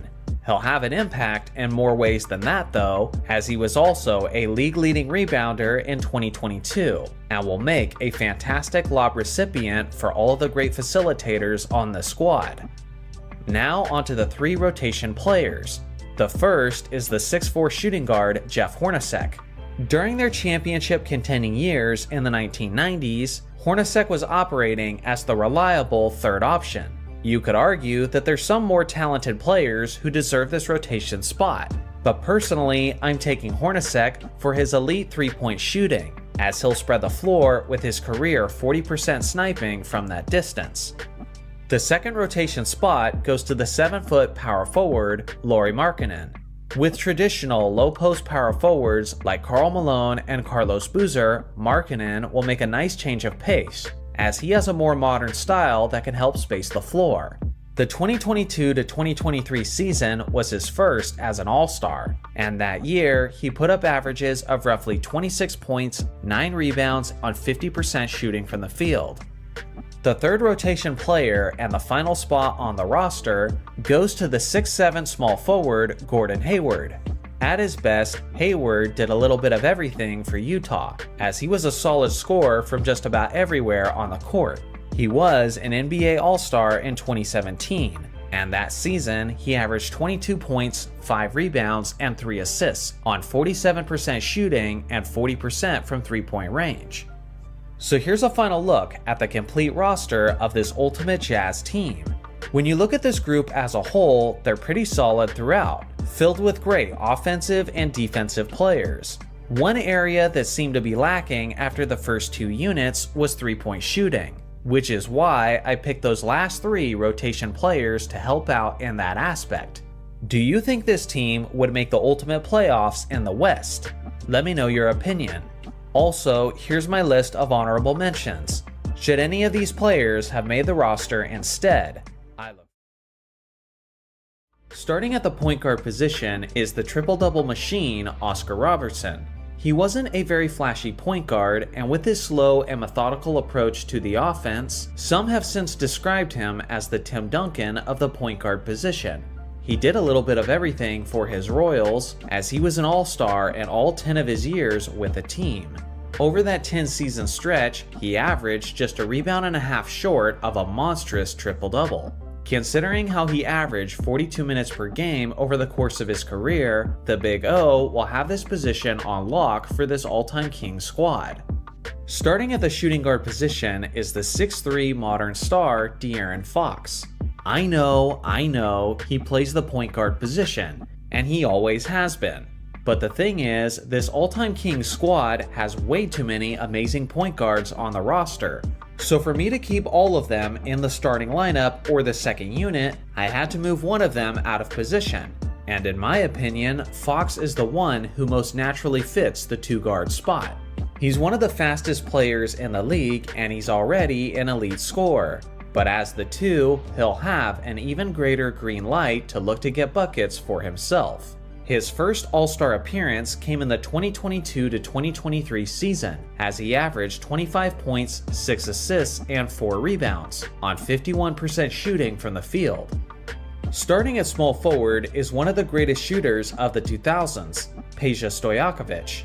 At his peak, this guy was absolutely dangerous from the perimeter, and is a player who would absolutely love to play in the modern era of inflated three-point shooting. He was an all-star with the Kings for 3 straight seasons, but his best individual year was the 03-04 season, where he averaged 24 points, 6 rebounds, and 2 assists, on 48% shooting from the field, 43% shooting from three-point distance, and a league-leading 92.7% from the free throw line. Simply put, when this guy got hot, he was basically automatic from any distance. And with facilitators like Oscar Robertson giving him opportunities, he'll be capitalizing on plenty of good looks. Starting at power forward is the 6'10" Sacramento legend, Chris Webber.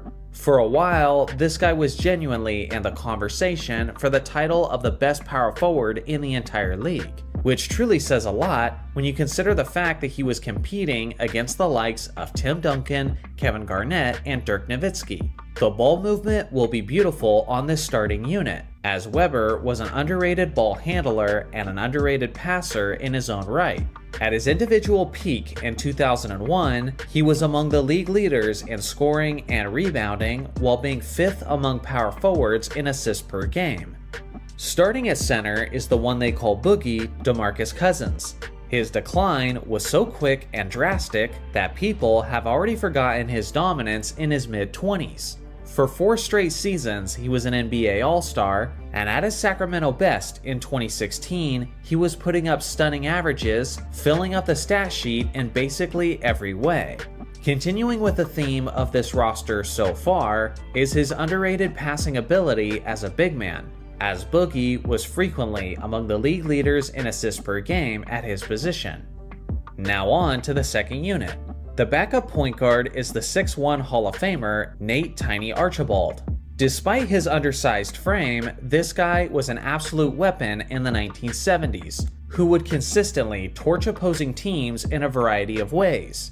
For evidence of that, look no further than his 1972-73 season, where he led the NBA in points and assists in the same season.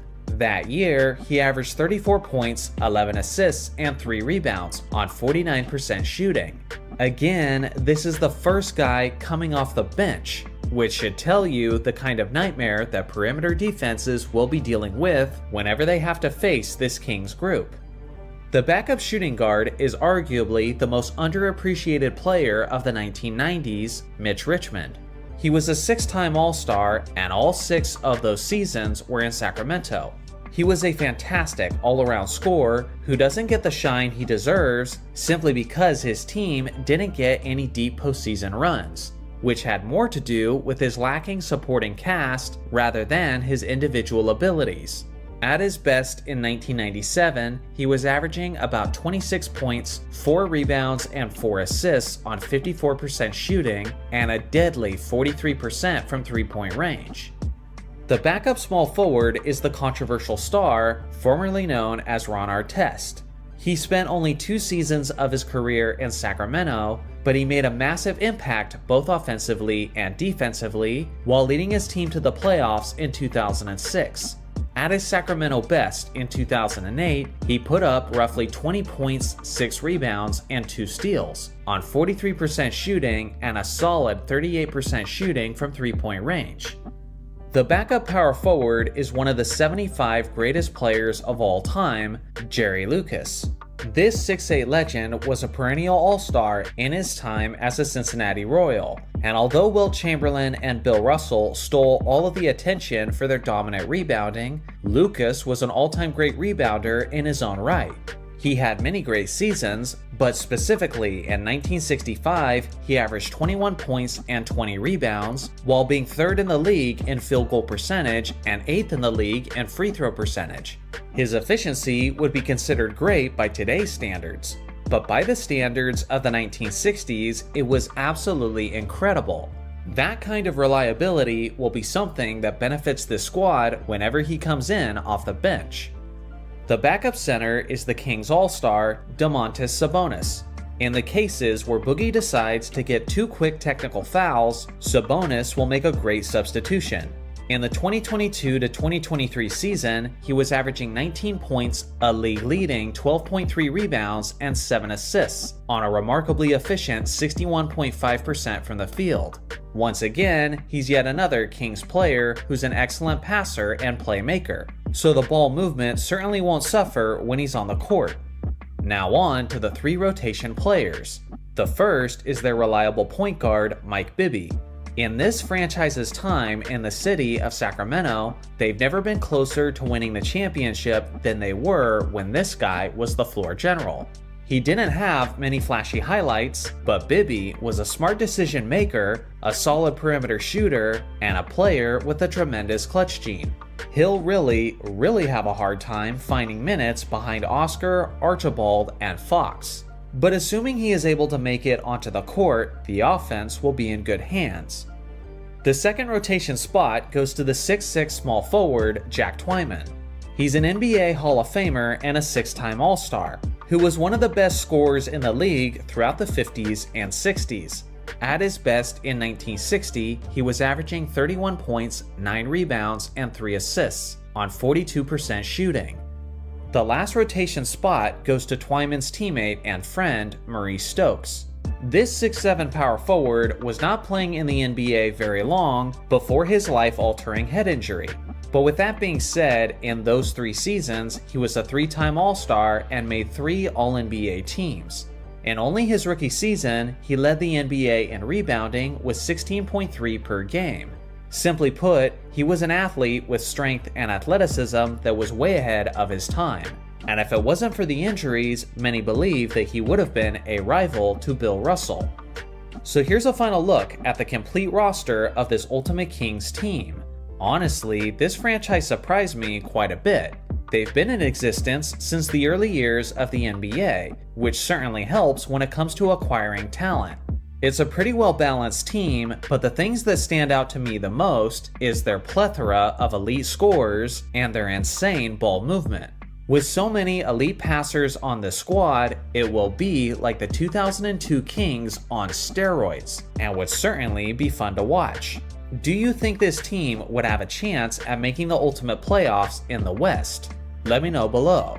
Also, here's my list of honorable mentions. Should any of these players have made the roster instead? Starting at the point guard position is the 6'4" Hall of Famer Walt Frazier. In a franchise loaded with incredible point guards, Frazier is without question the best of the best. He was an NBA All-Star for 7 straight seasons with the team, and thanks to his solid scoring and facilitating, he was able to help the Knicks win 2 championships. In those 7 All-Star seasons, he averaged 21 points, 7 rebounds, 6 assists, and 2 steals on 49% shooting, which was especially impressive for a point guard in that era. What often isn't appreciated enough about this legend is the fact that he was one of the greatest two-way guards of all time, as he made a remarkable total of 7 All-Defense teams. Starting at the shooting guard spot is another legend from years past, Earl the Pearl Monroe. This 6'3" All-Star wasn't ever the fastest player on the court, but he was very crafty at getting to the rim and would regularly make difficult baskets in heavy traffic. He had a high offensive IQ, and with his pre-existing chemistry with Frazier, this duo will be an absolute problem for opposing defenses on the perimeter. Starting a small forward is one of the 75 greatest players in NBA history, Carmelo Anthony. I would argue that Melo's personal best was actually in Denver, but regardless, he was still an elite player in his time in New York. In the 2012 to 2013 season, he led the NBA in scoring, averaging nearly 29 points, 7 rebounds, and 3 assists on 45% shooting from the field. He was also hitting 38% of his three-point attempts that season. With Melo starting at the 3, he'll provide this squad with some solid floor spacing and with some clutch shot making to close out games. Starting at power forward is the 1970 MVP Willis Reed. This 6'10" big man is beloved and respected within the city of New York, as he's famous for pushing through an injury to help his team win the championship. He spent his entire career in New York and made 7 All-Star appearances while being an All-Defensive player in 1970. In his 7 All-Star years, he put up numbers of 20 points and 14 rebounds on 48% shooting from the field. Although he usually spent most of his time at the center spot, he did also spend some significant time at the 4, and he'll do well in that position for this squad, as he could run the floor and he was a solid mid-range jump shooter. The starting center is arguably the greatest player in Knicks history, Patrick Ewing. This 7-foot big man was an absolute force on both ends of the court, and at his best in 1990, he had a jaw-dropping average of 29 points, 11 rebounds, and a whopping 4 blocks, on a tremendous 55% shooting from the field. He was an 11-time All-Star who was regularly leading his team to be contenders in the Eastern Conference. Although he could play bully ball in the paint, he was also known for his very soft touch on his mid-range jumper, and this team will greatly benefit from both of those skills. Now on to the second unit. The backup point guard is the 6'5" star Michael Ray Richardson. He was a remarkably fast combo guard who could finish at the rim, but who could also make flashy passes for his teammates. He wasted no time having an impact in New York, and in just his second season in the league, he was already a monster statistically, as he led the NBA in assists and steals in the same season, while averaging 15 points and 7 rebounds. He was a 3-time All-Star in New York, and he won 3 steals titles, which helped him secure his 2 All-Defense Team selections. Honestly, Walt Frazier better watch his back, because Sugar Ray Richardson was definitely good enough to eat into his minutes. The backup shooting guard is the 1990 sniper Allen Houston. He was a 2-time All-Star in New York, and you could never give this 6'6" wing any space, or he would penalize you for it. At his best, he was averaging north of 20 points per game while hitting better than 40% of his 3-point attempts. He'll definitely be a player mixed in with several different rotations to take advantage of his floor spacing abilities. The backup small forward is one of the most explosive players in Knicks history, Bernard King. I honestly went back and forth whether I should start Melo or Bernard King, and ultimately I went with Melo for the simple fact that he was a better 3-point shooter, and the rest of the starting unit desperately needed that help.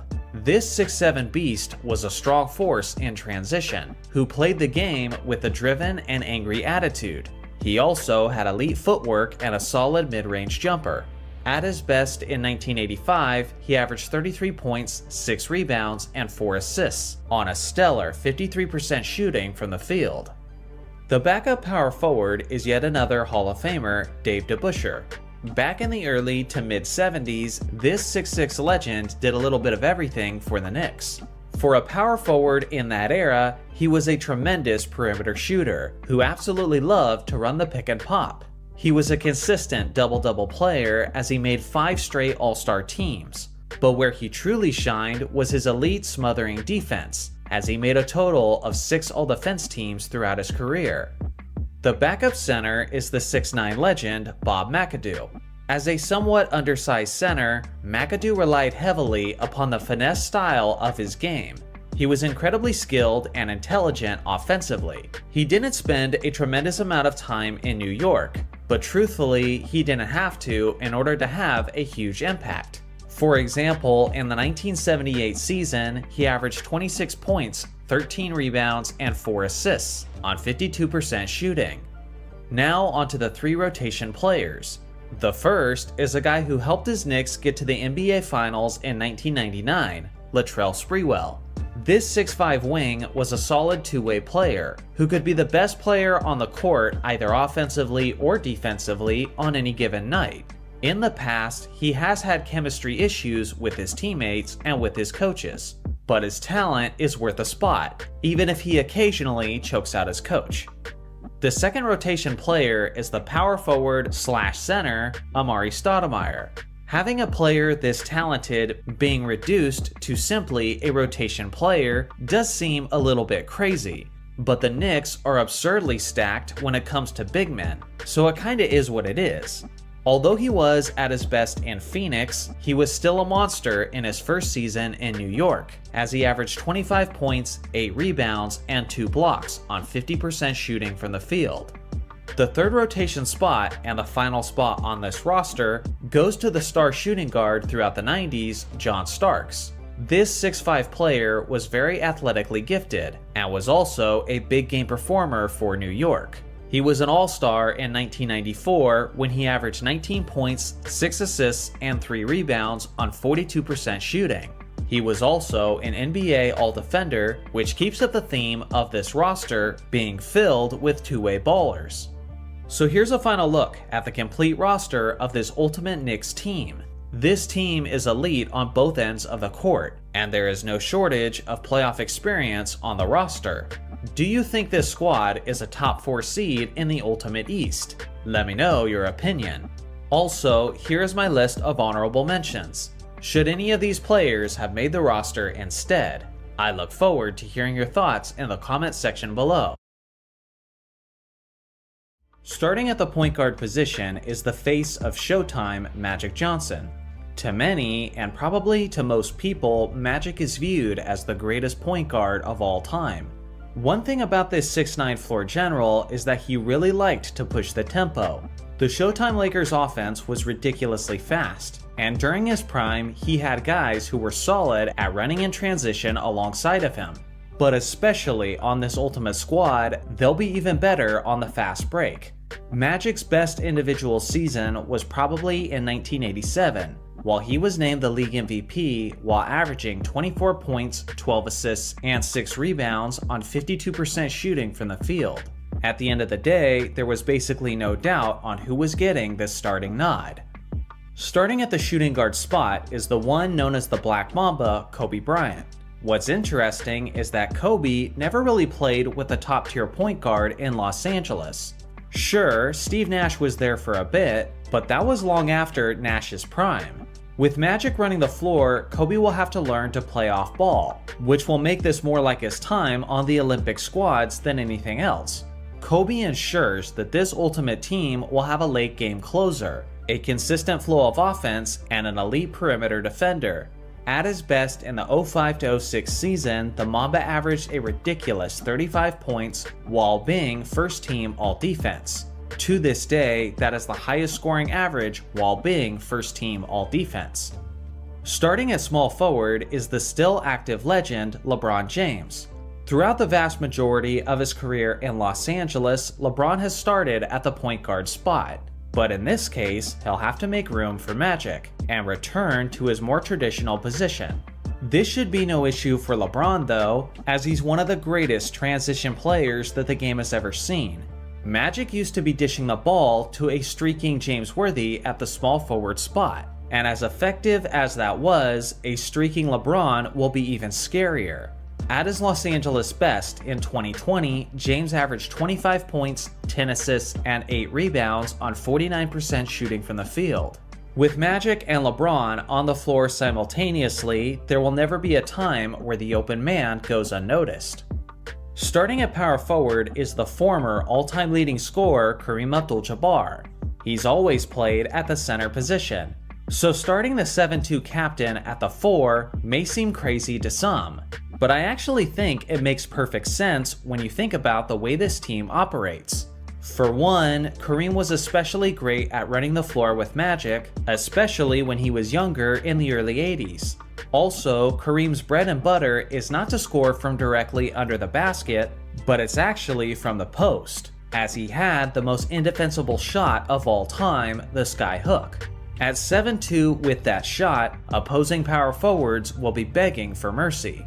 In 1981, Kareem put up 26 points, 10 rebounds, 3 assists, and 3 blocks on 57% shooting from the field. Starting at the center position is the Diesel Shaquille O'Neal. In LA is where Shaq was at his absolute peak form, as he had the perfect combination of power and athleticism. With Kareem in the post and with Kobe and LeBron on the wings, Shaq will experience the most single-man coverage that he's ever had in his life, and due to this, he'll almost certainly be shooting a career-high percentage in the paint. Quite frankly, that point about single-man coverage is probably applicable to every player in this starting unit, and not just Shaq. During his nearly unanimous MVP run in 2000, Shaq averaged roughly 30 points, 14 rebounds, 4 assists, and 3 blocks on a league-leading 57% shooting from the field. When you look at this starting unit of Magic, Kobe, LeBron, Kareem, and Shaq, some modern basketball fans might complain about the lack of elite three-point shooting. But honestly, I'm not sure how much that really matters if the starting unit is shooting 60% from two-point range basically every night. Now on to the second unit, which is definitely strong enough to beat most starting units. The backup point guard is the logo himself, Jerry West. Many people debate whether West should be considered as a 1 or a 2. But given the fact that he was the starting point guard during their dominant 1972 championship run, that's where I'm placing him. Although the three-point shot did not exist yet in the NBA during his career, West was a guy who certainly could have been lethal from that distance. Not only is he known as Mr. Clutch for his big game performances, but he was also one of the most underrated defenders of all time. In 1972, he averaged about 26 points, a league-leading 9.7 assists, and 4 rebounds on 48% shooting from the field. The backup shooting guard is the 6'1" Hall of Famer, Gail Goodrich. Without question, he's one of the most underappreciated players in the franchise's history, as he was a legitimate superstar in his own right, yet almost never gets any shine in this modern day. He was a solid pull-up shooter and was often the recipient of Jerry West's numerous assists. In their 1972 championship run, he averaged 26 points, 4 assists, and 4 rebounds on an elite 49% shooting. He may be battling for minutes with all of these incredible guards, but he'll never be a bad option when he's on the court. The backup small forward is the dominant Elgin Baylor. To this day, he holds the NBA record for the most points scored in a finals game with a total of 61, which basically sums up just how explosive he was offensively. Beyond that, he was the greatest rebounder ever for a player his size, as he intelligently used his strength and IQ to be among the league leaders on a yearly basis. In the 1961 season, Baylor put up an insane average of roughly 35 points, 20 rebounds, and 5 assists on 43% shooting from the field. He'll be right at home when he's on the court with West, as they earn the nicknames Mr. Inside and Mr. Outside. The backup power forward is the versatile two-way threat Anthony Davis. As a superstar off the bench, AD will be able to stay healthy more often, and will even be able to focus more of his energy on the defensive end of the floor. With the incredible traditional centers on this squad, he'll have even less attention on him when he looks to go to work from the post. His LA best was in 2020, where he put up 26 points, 9 rebounds, 3 assists, and 2 blocks on 50% shooting from the field. The backup center is arguably the most dominant player in the history of the game, Wilt Chamberlain. Maybe the biggest concern for this team will be morale and chemistry, because imagine trying to convince an elite Wilt Chamberlain to come off the bench. Regardless, that will be his responsibility on this ultimate squad. By the time he was in Los Angeles, Wilt had taken a step back as a scorer, yet he was still a terrifying rim protector and an elite passer from the post and in outlet situations. In 1969, he averaged 20 points, a league-leading 21 rebounds, and 4 assists on 58% shooting from the field. I can only imagine the mismatches that Wilt will be taking advantage of as he faces backup centers on a nightly basis. Now on to the 3 rotation players. The first is the man known as Big Game James Worthy. This 6'9" small forward had one of the quickest first steps in basketball history, and as I mentioned before, he was extremely dangerous in transition. You would be wrong to assume that he was simply a role player, as Worthy was a legitimate star who could take over on his own. Case in point, he was the 1988 Finals MVP with one of the greatest Game 7 performances of all time. During his 7 straight All-Star seasons in LA, he averaged about 20 points, 5 rebounds, and 3 assists on 53% shooting from the field. The second rotation player is another Hall of Famer, Pau Gasol. This 7-foot center / power forward helped Kobe Bryant win back-to-back championships in 2009 and 2010. He did it with his finesse-style offense and with his unselfish team play. In 2010, Pau put up 18 points, 11 rebounds, and 3 assists on 54% shooting from the field. He's yet another player on this absurdly stacked roster that will struggle to get a tremendous amount of minutes, but when he's in, he'll be a safe bet to produce. The third rotation player and the last spot on this roster goes to the role-playing shooting guard Michael Cooper. There is certainly more talented and more accomplished players who could have taken this spot, but with these last few bench spots, I'm looking for guys who can fill needed roles. There is enough superstar power on this roster, and what's needed is some 3-point shooting and defense. This 6'7" wing just happens to be one of the greatest 3-and-D players of all time. He made an insane 8 all-defense teams in Los Angeles, and for a while, he was a 3-point record holder in the NBA Finals. He was also insanely athletic, and was with all 5 championship teams in the 80s. Proving that he has the playoff experience to belong. So here's a final look at the complete roster of this Ultimate Lakers team. Simply put, there is no weaknesses on this squad, as they are absurdly overpowered. The different rotations and lineups that could dominate are pretty much endless. When we eventually do the 2K simulation of all the teams, this team will likely be the favorite heading in. They'll probably still find a way to lose in the first round just because 2K is ridiculous like that. But in a more realistic scenario, it's hard to envision this team ever being stopped. My one major frustration with this roster is the fact that George Mikan isn't on it, but I honestly don't see what impact he could have had when there's so many great bigs ahead of him, which is why I ultimately went with Cooper for the final spot. Here is my list of honorable mentions. Should any of these players have made the roster instead, Starting at the point guard position is the electrifying Penny Hardaway. This 6'7" star was a strong combo guard who could dominate opposing teams with his tremendous scoring or with his quality facilitating. For a while in Orlando, him and Shaq were seen as one of the most formidable duos in the entire league. Not only did Penny have a size advantage over most point guards, but he also had a solid handle of the basketball and proved himself to be a dangerous perimeter threat in clutch situations. At his best in 1995, he averaged about 21 points, 7 assists, and 4 rebounds on 51% shooting from the field. Starting at shooting guard is the incredible 6'8" wing, Tracy McGrady. Not only was he an all-star every season he was in Orlando, but T-Mac was legitimately in the conversation for being the best player in the league. He led the league in scoring twice, getting as high as 32 points per game in 2003. For years, he was carrying the offense on a bad Magic team. But on this ultimate squad, he'll have plenty of open looks, as he'll finally have the superstar support to draw some of the defensive attention away. Starting at small forward is the 6'8" All-Star Grant Hill. His prime was definitely in Detroit, and when he went to Orlando, many people assumed the Magic were going to get the same level of excellence. Well, unfortunately, Hill's time in Orlando was riddled with injuries, but he did manage to squeeze in one healthy All-Star season, where he averaged about 20 points, 5 rebounds, and 3 assists on 51% shooting from the field.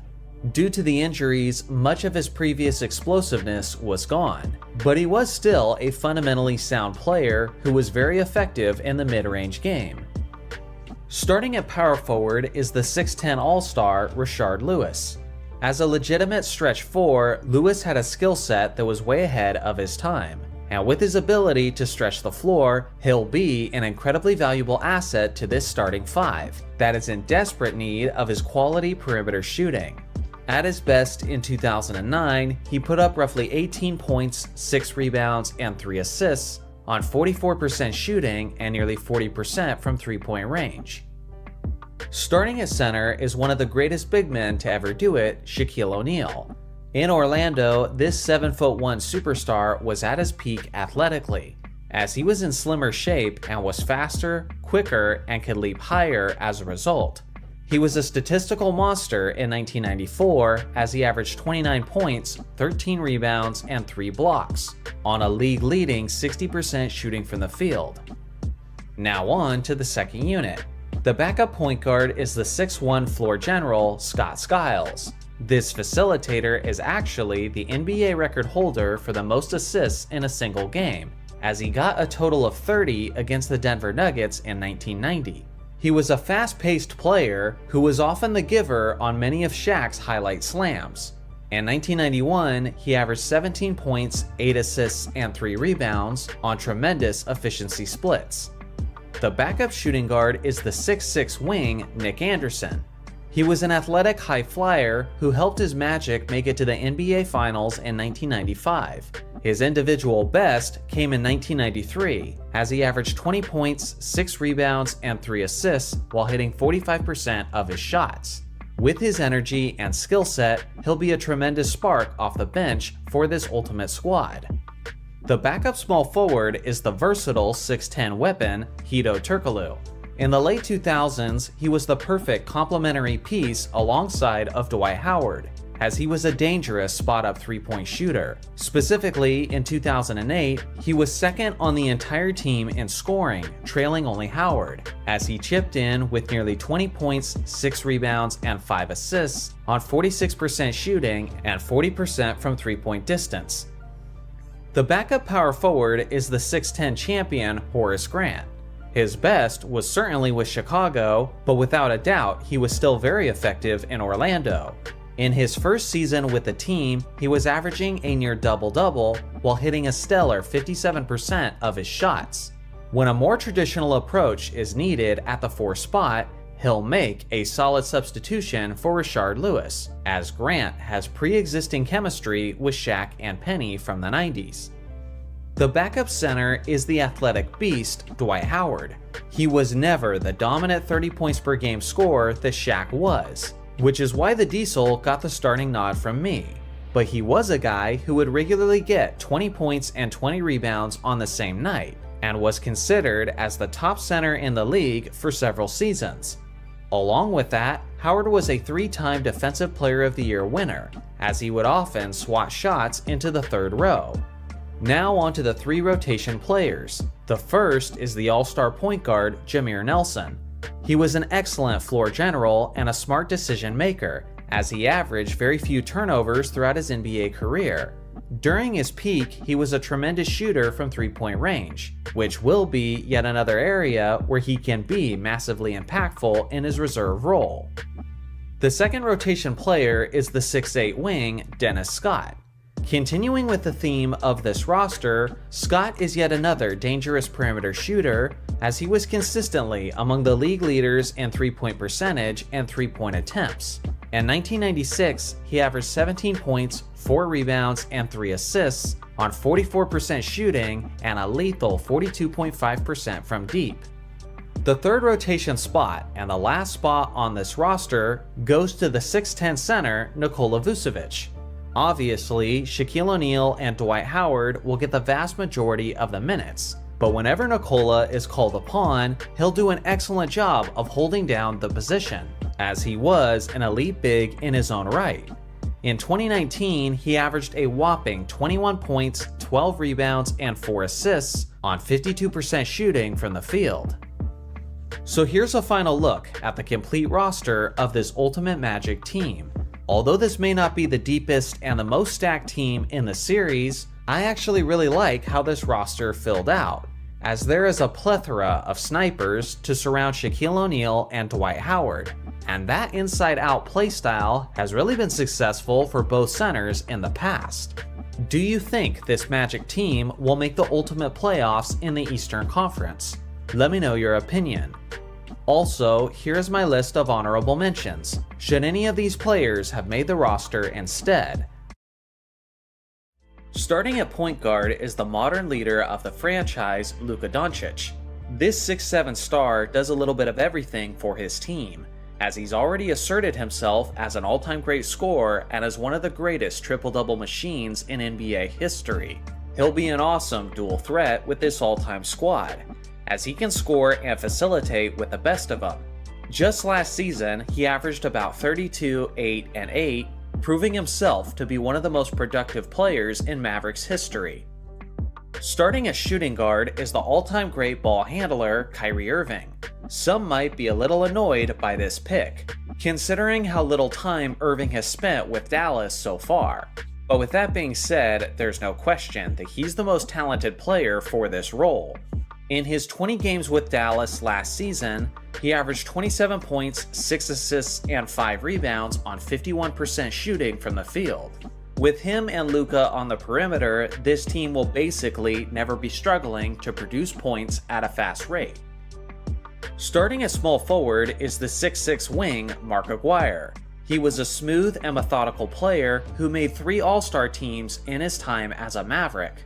He was not only an elite scoring mid-range player, but he was also dangerously efficient.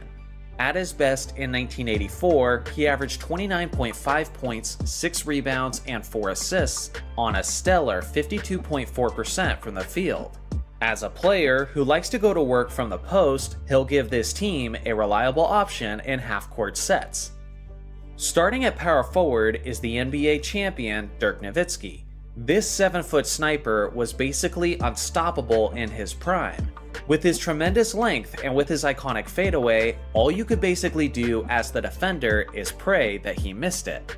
Dirk was also the model of efficiency for the stretch 4, and in 2007, he became one of the few players to finish the regular season with 50-40-90 percentages. With Luka, Kyrie, Aguirre, and Dirk in the starting lineup, defenders would be foolish to risk double teaming anyone. Starting at center is the former Defensive Player of the Year winner, Tyson Chandler. With this 7-footer at center, he'll ensure that the starting unit will have at least one elite defensive player to make a difference.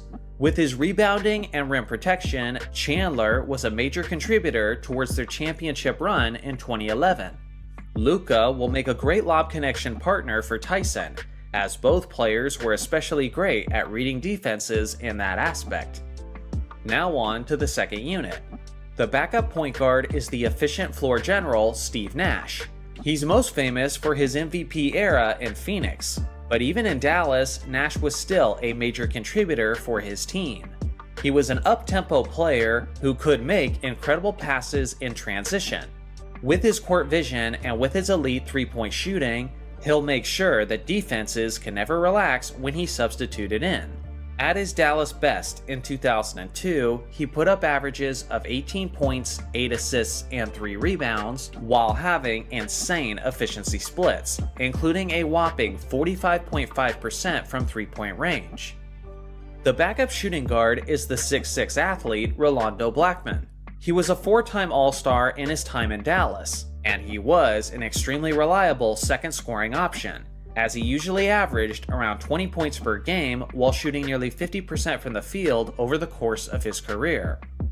The backup small forward is the 6'7" wing Michael Finley. For years alongside of Dirk Nowitzki, he was a fantastic scorer and perimeter shooter. In 2000 and 2001, he was an NBA All-Star in back-to-back seasons, and over that time, he averaged about 22 points, 6 rebounds, and 5 assists on 46% shooting from the field. As he comes off of the bench, he'll continue the theme of the roster so far with his solid perimeter scoring. The backup power forward is the 6'7" weapon Jay Vincent. He was one of those guys who actually peaked in his rookie season, as he had a tremendous debut in 1982, where he averaged 21 points and 7 assists while hitting nearly 50% of his shots. He'll make an interesting substitution for Dirk, considering how he plays offense with an opposite approach, as he prefers a more grit and grind style near the basket. The backup center is the 7'6" tower Sean Bradley. Usually, he's on the embarrassing end of the highlight reel, as Bradley was dunked on many times by incredible wings. With that being said, he was actually a pretty quality player and a solid rim protector. For example, in 1998, he averaged 11 points and 8 rebounds while blocking 3.3 shots per game, which was third in the league that season, trailing only Marcus Camby and Dikembe Mutombo. Now on to the 3 rotation players. The first is another amazing floor general, Jason Kidd. He was past his prime in Dallas, but even then, he was still an all-star level facilitator, and in 2010, he averaged 10 points and 9 assists on 42% shooting. He was also the starting point guard during their championship run in 2011. He'll struggle to get many minutes behind Luka and Nash, but with these 3 in the rotation, there will never be a time when the position is lacking. The second rotation player is the all-time great three-point shooter Jason Terry. He was monumental in their championship run in 2011, and as a high IQ player off the bench, he'll be a tremendous spark offensively.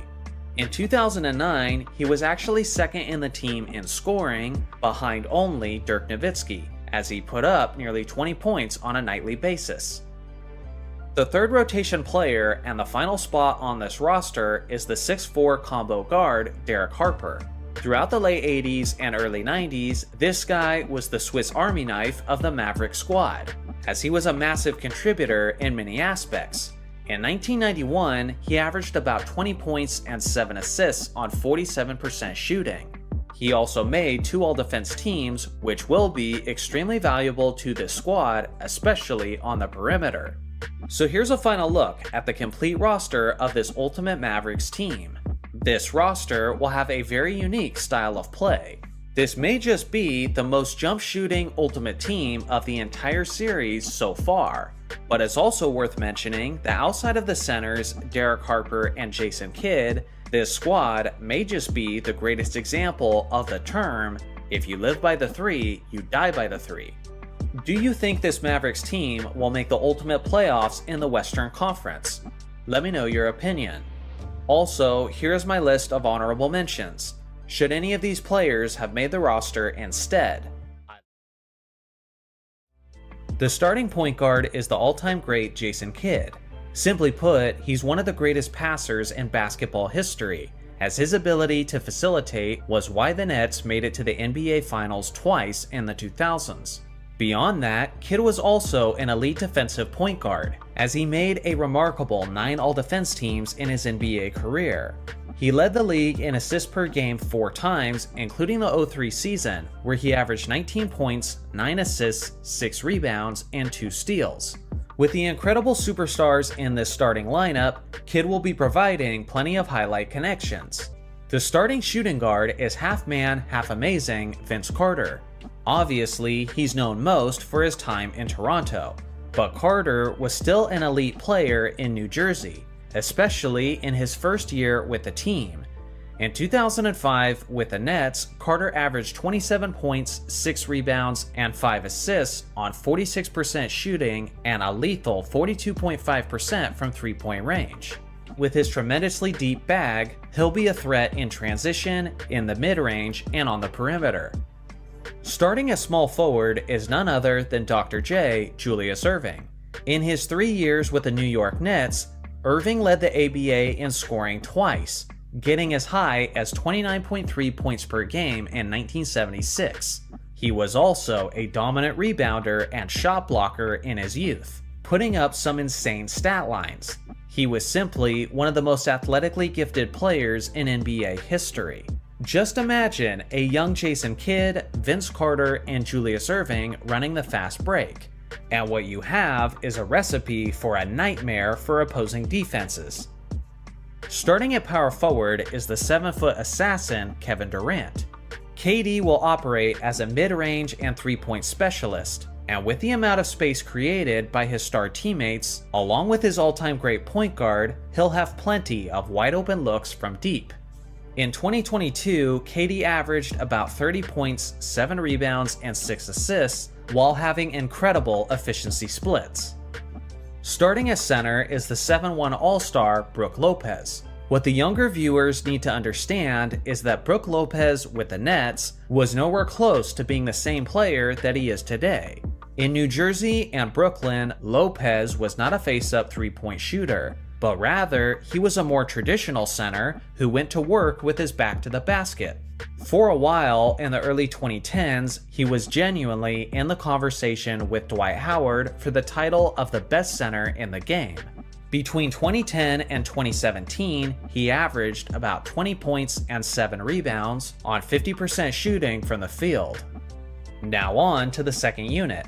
The backup point guard is the elite dual threat Deron Williams. You can argue that his best was his time in Utah, but without question, he was still a threat in his first couple of seasons with the Nets. In 2012, he averaged 21 points, 9 assists, and 3 rebounds on 41% shooting from the field. If a floor general with a more scoring mindset is ever what's needed, then Williams will make a solid sub for Kidd. The backup shooting guard is the 1990 sharpshooter Dražen Petrović. As a skilled European player with tremendous range, he was way ahead of his time. He's often described by his peers from that era as one of the greatest shooters in NBA history. It makes sense considering how he averaged as high as 22 points per game in New Jersey, while shooting 52% from the field and 45% from three-point range. Due to his tragic and abrupt passing in a car accident, we never got the chance to see the very best of Petrović. But regardless, what we did see was pretty darn good as well. The backup small forward is the ABA superstar Rick Barry. Having this man come off the bench seems pretty wrong, but that just goes to show how strong the starting unit is. Barry was ahead of his time as he was a dominant scorer with a deadly pull-up jumper. In 1972, with the New York Nets, he averaged 31 points, 7 rebounds, and 4 assists on 46% shooting. Coming off the bench, he'll be an all-time great spark plug, tearing up opposing defenders of the second unit. The backup power forward is the dynamic athlete Kenyon Martin. This 6'9" high flyer was one of the most reoccurring recipients off of Jason Kidd's playmaking, and he was actually an all-star in 2004 as he averaged roughly 17 points, 9 rebounds, and 1.3 blocks on 49% shooting from the field. In the instances where Kevin Durant will need a rest, Martin will provide a much meaner and more traditional approach. The backup center is the 6'10" beast Derek Holtman.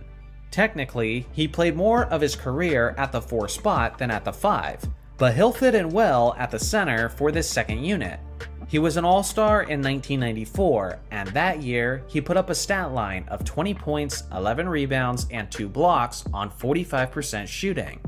Now on to the 3 rotation players. The first player is the 6'7" small forward Bernard King.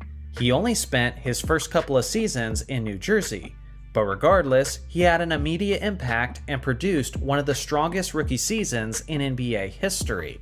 as he averaged 24 points, 9 rebounds, and 1.5 steals on 48% shooting. With his power and determination in transition, along with his skill in his mid-range game, he'll be a sure thing off the bench. The second rotation player is the 6'7" star Richard Jefferson. He was a fantastic above-the-rim athlete who was quite the teammate to Jason Kidd in the mid-2000s. As a reliable slasher in 2006, he averaged nearly 20 points, 7 rebounds, and 4 assists while hitting 49% of his shots. With his energy and athleticism, he'll be a terrific sub to take the momentum. The third rotation spot, and the final spot on this roster, goes to the do-it-all combo guard Michael Ray Richardson. With New Jersey in 1985, he was an NBA All-Star, and he was a tremendous performer on both ends of the court. That season, he averaged 20 points, 8 assists, and a league-leading 3 steals on 47% shooting. So here's a final look at the complete roster of this Ultimate Nets team. I must say, this team has no shortage of offensive weapons, and they will be a handful on the fast break with plenty of highlight slams on a nightly basis. If there's one area where they're relatively weak, it's probably in the paint. But with their terrific playmaking, with their elite shooting, and with their elite slashing, many nights they won't need to win the battle of the points in the paint. Do you think this Nets team will make the ultimate playoffs in the Eastern Conference? Let me know your opinion. Also, here's my list of honorable mentions. Should any of these players have made the roster instead? Starting at point guard is the 6'4" champion Jamal Murray. He's just now reaching his late 20s, but regardless, he's already established himself as one of the best perimeter players in franchise history, and is certainly worth the starting spot as the floor general. In the regular season, Murray is a solid and reliable option, but over his last 2 trips to the playoffs, he's made himself known as one of the most clutch players in the entire league, as he takes his production to another level entirely while having insane efficiency splits. With him at the helm, there's no question that this squad will be getting a big game performer when the matches matter the most. Starting as shooting guard is the 6'4" high flyer David Thompson. They used to call him Skywalker, and for obvious reasons, as he was one of the most tremendous leapers that the game has ever seen. He was so much more than just that though. Thompson was incredibly skilled and had pristine fundamentals. His offensive game was so polished that even the great Michael Jordan modeled much of his game after him. Unfortunately, his career was cut very short due to drugs and injuries, but at his very best, he was among the top scorers in the entire league. In the 1977-78 season, he averaged 27 points, 5 rebounds, and 4 assists on a stellar 52% shooting. And that season included a 73-point performance where he made 20 out of his first 21 shots. He'll be a lethal perimeter assassin for this all-time group. Starting at small forward is the 6'8" scoring champion Alex English. I'm sure most of you have heard this stat by now, but in the duration of the 1980s decade, no player scored more total points than this guy, Alex English. He was a smooth and methodical player who did the vast majority of his damage in the mid-range. On top of his craftiness, he was a lengthy player, with an extremely high release point on his jump shot, which made him darn near impossible to block. At his best in 1986, he averaged about 30 points, 5 rebounds, and 4 assists on better than 50% shooting from the field. Starting at power forward is the all-time great post player Carmelo Anthony. I know, he spent basically all of his time in Denver playing at the 3. But unless I moved him out of his traditional position, I was gonna have to send either a prime David Thompson, Alex English, or Carmelo Anthony to the bench, and I wasn't willing to do that. So the 4 spot it is. As a 6'7" post scorer who had more strength and weight than most players at his height, Melo can certainly hold his own in the post as a power forward. But he can also stretch the floor with his solid 3-point shooting. He'll also be a deadly go-to option in fourth quarters, as he was one of the most clutch shot makers during his peak. In the 06 to 07 season, he put up averages of 29 points, 6 rebounds, and 4 assists, while making roughly 48% of his shots. The starting center is the greatest player in franchise history, Nikola Jokic. It's already scary enough to have this many weapons in the starting lineup, but then you consider how Jokic will be making plays for those fellow weapons, and it will be a nightmare for opposing defenses. Unless you never pay attention to modern basketball, you know what you're getting from the Joker. An MVP candidate, a triple-double machine, an efficient shooter from everywhere on the court, and one of the greatest passers in basketball history regardless of position.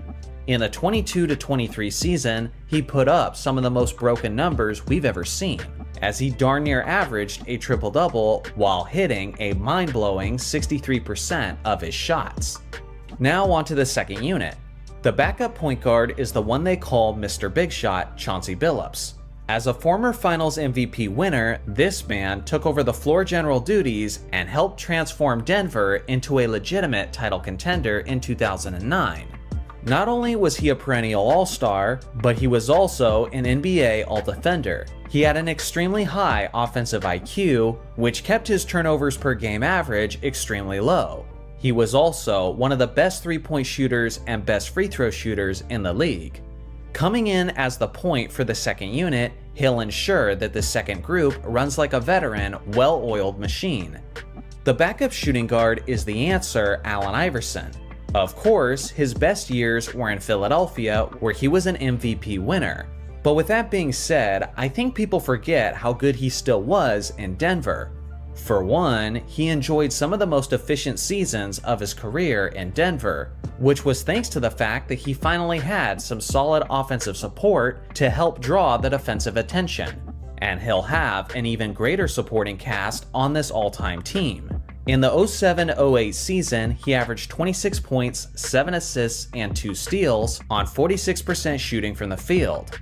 He'll basically guarantee that the second unit will never struggle to produce points.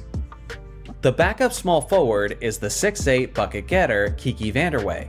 He developed into one of the best scorers for the team in the 1980s, as he had a lethal jump shot and was crafty at getting good looks around the rim. He's continuing the theme of this roster so far, which is insanely high-powered offense. At his very best in 1984, he was putting up numbers of 29 points, 5 rebounds, and 3 assists on a remarkable 55.8% shooting. Averaging 29 points on roughly 56% would be incredible for a center, but for a forward, that's basically unheard of. Like many players on this team, his defense was suspect, but there's no doubt that he'll be a tremendous boost of scoring off the bench. The backup power forward is the 6'9" Hall of Famer Dan Issel. Issel was great with his back to the basket, as his fundamentally smooth jumper made him a top-tier scorer. That jumper was solid as far as 20 feet out. He played with consistent energy and effort and was almost always one of the first guys to the rim in transition. In the ABA in 1976, he averaged 23 points and 11 rebounds while hitting 51% of his shots, and while playing all 84 games that year. He was nicknamed Horse, and that was certainly fitting, as this guy was an absolute workhorse in his early years. The backup center is one of the greatest rim protectors of all time, Dikembe Mutombo. This 7'2" mountain was famous for his consistent denials at the basket, which led him to win 4 Defensive Player of the Year honors, which is tied for the most in NBA history. Although he's eligible for several Ultimate Teams, his very best was in Denver. In 1996, at the age of 29, he averaged 11 points, 12 rebounds, and a whopping 4.5 blocks, which was his 3rd straight season where he led the league in blocks per game. If Nikola Jokic is ever getting exploited for his defensive shortcomings, then Mount Mutombo will make a fantastic substitution. Now onto the 3 rotation players. The first is the 6'3" combo guard Lafayette Lever, more commonly referred to as Fat Lever. Alongside of Alex English, Lever was one of the better weapons of the Nuggets on the 1980s, as he was a solid two-way threat, and during his prime, he was usually among the league leaders in steals per game. He did a little bit of everything for that team, as he was a consistent triple-double threat at a time where that was much more rare. At his best in 1988, he averaged 19 points, 8 rebounds, 8 assists, and 2.7 steals, while earning an all-defense team selection. Even though this roster is jam-packed with amazing guards, Lever will be getting his fair share of minutes. The second rotation player is an all-time great shot blocker, Marcus Camby. Behind Jokic and Mutombo, Camby may have a hard time getting a significant amount of minutes, but at the very least, he'll be sure to do his job of clamping down the painted area while he's there. From 2006 to 2008, Camby was an absolute force, as he was a consistent DPOY contender. In that 3-season span, he averaged about 11 points, 12 rebounds, and 3.4 blocks, leading the league in blocked shots in each of those 3 years. The third rotation player and the final spot on this roster goes to the 6'9" power forward Bobby Jones. This man is famous for his defensive contribution to the 1983 76ers, who won the championship and are remembered as one of the greatest teams of all time. But if we're being honest, he was at his best as a Nugget. The man was known as the Secretary of Defense, and for good reason, as he was a lockdown defender who played with hustle and tenacity on every single night. In 1977, he put up a stat line of 15 points, 8 rebounds, 2 steals, and 2 blocks, on a tremendous 57% shooting from the field. So here's a final look at the complete roster of this Ultimate Nuggets team. I gotta admit, these guys turned out way better than I thought they would. The starting 5 is insanely overpowered offensively, but admittedly, there's a lot of major holes in that starting defense. Fortunately, the roster rounds out with not just some great defenders, but some of the greatest defensive players of all time, like Dikembe Mutombo, Marcus Camby, and Bobby Jones. For me, this is definitely a dark horse team to pay attention to in the Western Conference. Do you think this Nuggets team will make the ultimate playoffs in the Western Conference? Let me know your opinion. Also, here's my list of honorable mentions. Should any of these players have made the roster instead? Starting at point guard is the talented 6'5" athlete Tyrese Haliburton. He's still in his early 20s, but regardless, this young man has quickly developed into one of the best facilitators of modern history. Not only is he terrific at finding good opportunities for his teammates, but when he's called upon to score on his own, he's extremely efficient at doing so. In the 22-23 season, he put up solid averages of 21 points, 10 assists, and 4 rebounds on tremendous efficiency splits. He's also shown that he can raise his game when the stakes are higher, as he put up fantastic numbers during the NBA's first in-season tournament. This ultimate group will be in great hands when this young playmaker is running the floor. Starting as shooting guard is the perimeter assassin, Reggie Miller. Not only was he one of the greatest three-point shooters of all time, but Miller was also one of the most clutch players from his era, as he would regularly hit game-winning jumpers, and oftentimes it happened in the playoffs. He's a wonderful teammate offensively, as he draws the defense's attention with his constant off-ball movement, in combination with how dangerous he is from deep. And that way, he was really the prototype to Steph Curry, in the sense that you could never give him space, and you always had to keep an eye on him coming off of screens. At his best in 1990, he averaged about 25 points per game on deadly efficiency splits. He was also a monster in the 1995 playoffs, which is where many of his iconic plays occurred. Starting a small forward is one of the great wings of Pacers history, Paul George. You all know this guy. In his earlier years in Indiana, he was tremendously athletic, very talented, and had a bag full of skills. Specifically, in the 16-17 season at the age of 26, he led his Pacers to the playoffs while putting up about 24 points, nearly 7 rebounds, and 3 assists with exceptional efficiency splits. With Tyrese making plays for him, and with Reggie drawing much of the perimeter attention, I imagine that PG-13 will enjoy some of the most open looks he's ever had in his career, which should translate to some of his best percentages as well. Starting at power forward is the 6'8" Hall of Famer George McGinnis. At his peak in the ABA, George was one of the most capable scorers and rebounders in the entire league.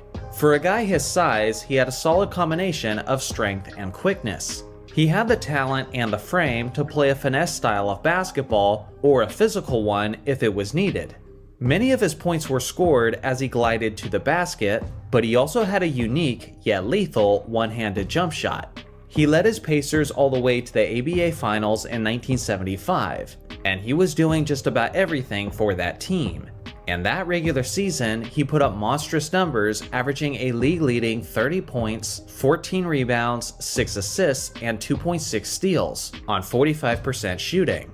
Amazingly, he took nearly all of those averages up in the 1975 playoffs. Without question, he was a big game performer, and he'll do well for this group. Starting at center is yet another old-school Hall of Famer, Mel Daniels. This 6'9" star played a very physical and aggressive style of basketball in the paint, as he basically never saw a rebound opportunity or a loose ball that he didn't think was his. Beyond that, he had a soft release on his pull-up mid-range jumper, which meant that he had various methods of attacking the defense. He led the ABA in rebounding 3 times in his career, and specifically in the 1971 season, he averaged 21 points and 18 rebounds while shooting 51% from the field. He'll be sure to provide plenty of second chance opportunities for his superstar teammates. Now on to the second unit. The backup point guard is the 3-time ABA champion, Freddie Lewis. This 6-foot point guard was extremely shifty, and with his unpredictable change of pace moves, he was extremely tough to defend. In his arsenal, Freddie had a quality pull-up jumper that he loved to shoot in transition, even from 3-point range. He was definitely a shoot-first guard, and in 1969, he averaged roughly 20 points, 5 rebounds, and 4 assists on 44% shooting from the field. He'll be a solid offensive spark plug for this team off the bench. The backup shooting guard is the 6'3" All-Star Victor Oladipo. His peak was short-lived in the NBA, and because of that, I think many people have forgotten just how good of a player he was in that brief prime. He was a crafty player who was great at finishing around the rim with his fantastic layup package. But then again, he also had the elevation to straight up leap and slam over the opposing center. He was also a solid two-way player in Indiana, and no season sums that up better than in 2018. That year, he averaged about 23 points, 5 rebounds, 4 assists, and a league-leading 2.4 steals per game, all while hitting nearly 48% of his shots. For a variety of reasons, he'll be an amazing substitution. The backup small forward is the 6'9" weapon, Danny Granger. For a short period of time in the late 2000s, this guy looked like he was on his way to becoming one of the best wing players in the league. He had tremendous length, plenty of ball handling skills, and was a solid 3-point shooter. With his frame and abilities, he was reminiscent of a young Tracy McGrady. In the 08-09 season, he was an NBA All-Star and won the Most Improved Player award as he averaged about 26 points, 5 rebounds, and 3 assists on 45% shooting and 40% from deep. He'll enjoy going to work in isolation situations against second-unit players. The backup power forward is the 6-time All-Star Jermaine O'Neal. For a while, this 6'11" big man was just on the cusp of entering the conversation of the best power forwards in the league. He had a very polished game offensively, and in 2002, he won the league's Most Improved Player award. In the 02-03 season, he averaged about 21 points and 10 rebounds, while blocking 2.3 shots per game. George McGinnis may be taking the majority of the minutes at the position, but O'Neal will assure that they won't miss a beat when McGinnis goes to the bench.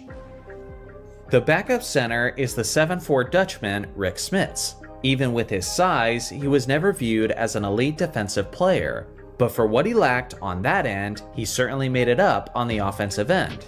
Smits had incredible footwork and had a soft touch with his hook shot and with his jumper, which made him incredibly difficult to defend in the low post. In 1996, he was second on the team in scoring, as he averaged about 18 points and 7 rebounds on 52% shooting from the field.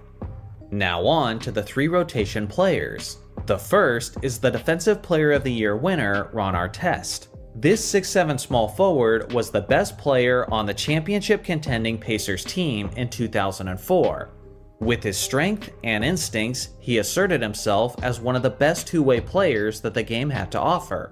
In the 03-04 season, he was an NBA All-Star while putting up an average of 18 points, 5 rebounds, 4 assists, and 2 steals on 42% shooting. If any wing is ever struggling to contain their assignment, then Artest will sub in and immediately start locking down the opposition. The second rotation player is the 6'10" power forward Detlef Schrempf. This guy was way ahead of his time, in the sense that he was a long, versatile player who could stretch the floor with his perimeter shot. He's probably most famous for his time spent in Seattle, but his absolute best basketball was in Indiana. He earned his first All-Star selection in the 92-93 season, and that year he did a little bit of everything on offense, as he averaged about 19 points, 9.5 rebounds, and 6 assists on roughly 48% shooting. The third rotation player and the last spot on the roster goes to the 6'5" wing, Roger Brown. He's yet another ABA great, and in his prime, he was viewed as one of the most difficult players to guard in one-on-one situations. With his range, he was a threat from just about anywhere on the court, and at his best in the 69-70 season, he averaged 23 points, 7 rebounds, and 5 assists on 50% shooting from the field. On a roster full of do-it-all type of players, Roger Brown continues that theme. So here's a final look at the complete roster of this Ultimate Pacers team. When looking at this roster, the one word that comes to mind for me is versatile. You've got a lot of guys who can do a variety of things well. They don't have many weaknesses, but it's also hard to say if there's one aspect of the game where I can expect them to dominate. Do you think this Pacers team has a shot at making the ultimate playoffs in the Eastern Conference? Let me know your opinion. Also, here's my list of honorable mentions. Should any of these players have made the roster instead? Starting at point guard is one of the greatest that the position has ever seen, Chris Paul. This active legend was at his absolute peak in New Orleans, as he was a dominant two-way force who was a legitimate MVP candidate. He was one of those rare players who actually experienced his prime in his early 20s, and in specifically the 08-09 season, he averaged 23 points, a league-leading 11 assists, and a league-leading 2.8 steals on roughly 50% shooting from the field. At this point in his career, he had almost no weakness. As he could score with the best of them, he could facilitate better than anyone in the league, and he was an absolute pickpocket machine, regularly putting up insane numbers on the defensive end of the floor. Starting as shooting guard is the 6'8" sniper Glenn Rice. Technically, he spent his career as a small forward, but there's a lot of great forwards and not so many elite two guards on this all-time squad. So Rice seemed to be one of the players who would make a better fit at the 2 spot. He was an NBA All-Star 3 times in his career, and all 3 times were with this team. Although his prime was short-lived, he was one of the most dangerous players during it, and in 1997 he was even named the All-Star Game's MVP. In the 96-97 season, he averaged about 27 points, 4 rebounds, and 2 assists on 48% shooting, and an insane 47% from three-point range, which happened to lead the entire league that season. CP3 will love to kick it out to this guy on the perimeter. Starting as small forward is the 6'10" sharpshooter Peja Stojakovic. His best seasons may have come in Sacramento, but regardless, he was still a lethal perimeter threat in New Orleans. He has pre-existing chemistry with Chris Paul, as the two competed as teammates for one of the best teams in the Western Conference. In the 07-08 season, he averaged 16 points and 4 rebounds while hitting 44% of his shots, and a deadly 44% from three-point range. He also shot a career-high 6.8 three-point attempts per game that season. With Paul at the point and with Rice and Peja on the wings, spacing and three-point shooting will be a very difficult task to manage for opposing defenses. Starting at power forward is one of the most skilled bigs that we've ever seen, Anthony Davis. This 6'10 superstar spent his early 20s with the Pelicans, and he was a statistical monster on both ends of the court. In the 2017 to 2018 season, he played a whopping 75 games and put up averages of 28 points, 11 rebounds, and a league-leading 2.6 blocks on 53% shooting from the field. With so much attention going to his perimeter shooting teammates, Davis will have plenty of room to operate in the post with single-man coverage. Starting at center is the NBA Hall of Famer Alonzo Mourning.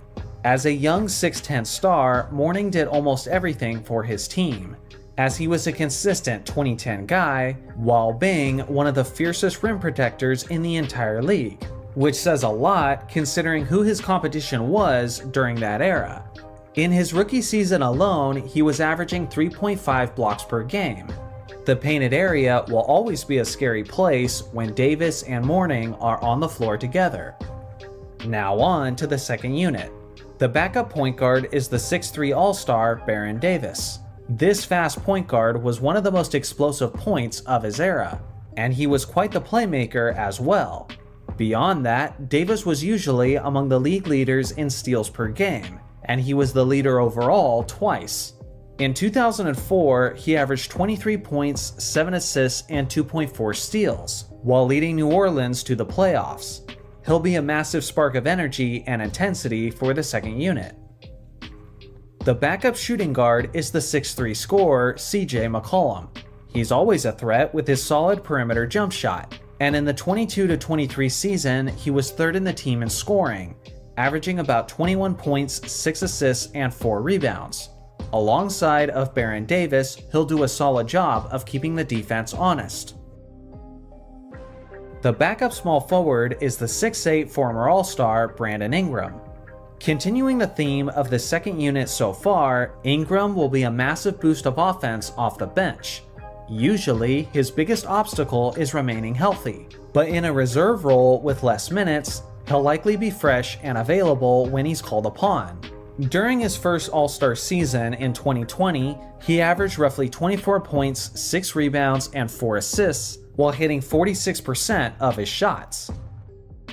The backup power forward is the 6'7 beast Larry Johnson. During the 90s, Johnson was one of the strongest and most athletically gifted players of his size. He was always a sure thing to bring energy and effort to the basketball court, and in 1993 especially, he was an absolute workhorse, as he averaged 22 points, 10 rebounds, and 4 assists, while leading the NBA in minutes per game. With Anthony Davis at the starting position, there will be a more finesse approach. But whenever a more bruising and punishing style of offense is needed, Grandmama will make a great substitution. The backup center is the 6'10 star DeMarcus Cousins. Due to injuries, he didn't play a tremendous amount of games as a Pelican. But for the time he was out there, he was a statistically productive monster. For example, in 48 games of the 17-18 season, he averaged 25 points, 13 rebounds, and 5 assists on 47% shooting from the field. Coming off the bench, he'll be a nice change of pace from Mourning, as Boogie will focus more on the offensive end compared to Alonzo, who specialized on the defensive end. Now on to the 3 rotation players. The first is the wildly explosive Zion Williamson. In recent years, he's been getting a bad rap for his inability to stay on the floor due to his health, and for his inability to contain his weight. But when he's actually out there on the court, he's something special to watch. For example, in the 20-21 season, he played 61 regular season games, and averaged 27 points, 7 rebounds, and 4 assists, while hitting a ridiculous 61% of his shots. While he's on the floor with either Chris Paul or Baron Davis, he'll be the recipient of many highlight-worthy lob finishes. The second rotation player is the 6'4 All-Star Drew Holiday. As most of you know, this fantastic combo guard was a legitimate two-way threat for New Orleans, and in 2019 he produced 21 points, 8 assists, and 5 rebounds, while making 47% of his attempts. His sound decision-making and veteran experience will make him a reliable option in whatever situations he may be needed.